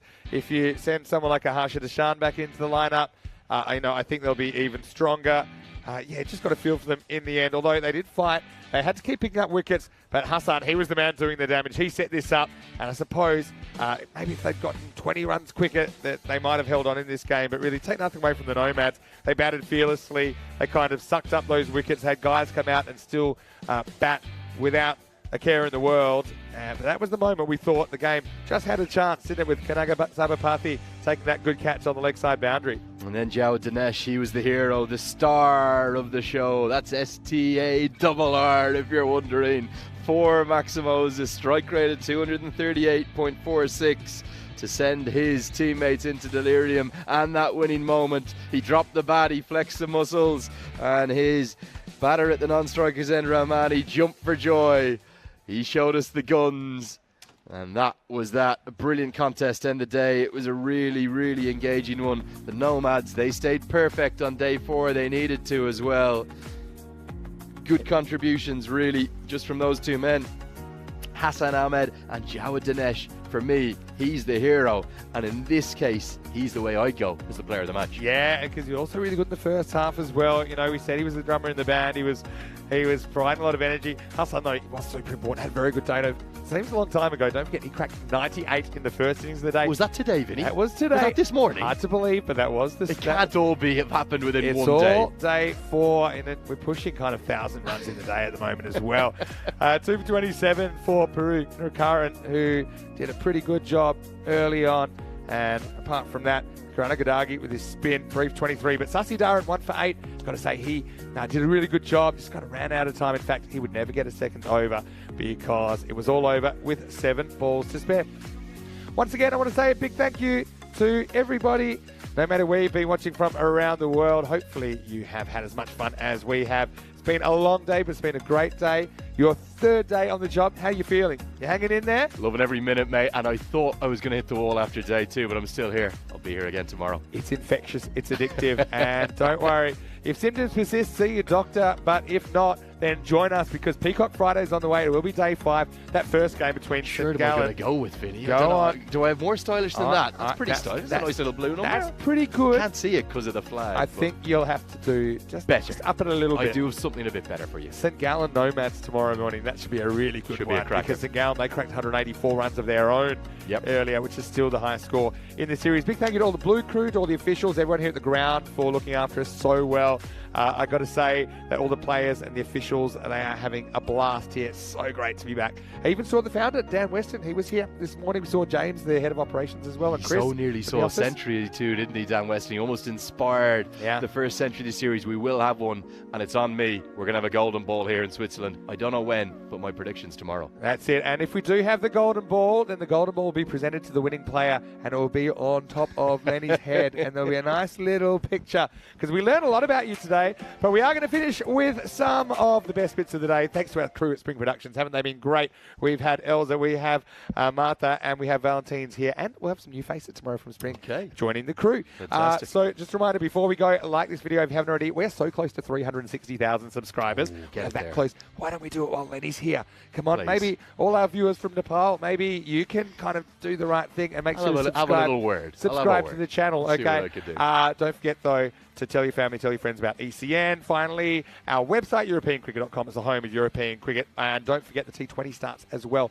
tomorrow in Romania. Our social media at European Go Cricket. Greece. Come on, the You Greek will women. see catches where fielders knock themselves out. That is my guarantee. But from now, from everyone here at the European Cricket Network and the European Cricket family, have a safe evening. And we hope you're enjoying it as much as we are. We'll see you tomorrow for more European Cricket Series. Here's some best bits of day 4. Good night, everyone.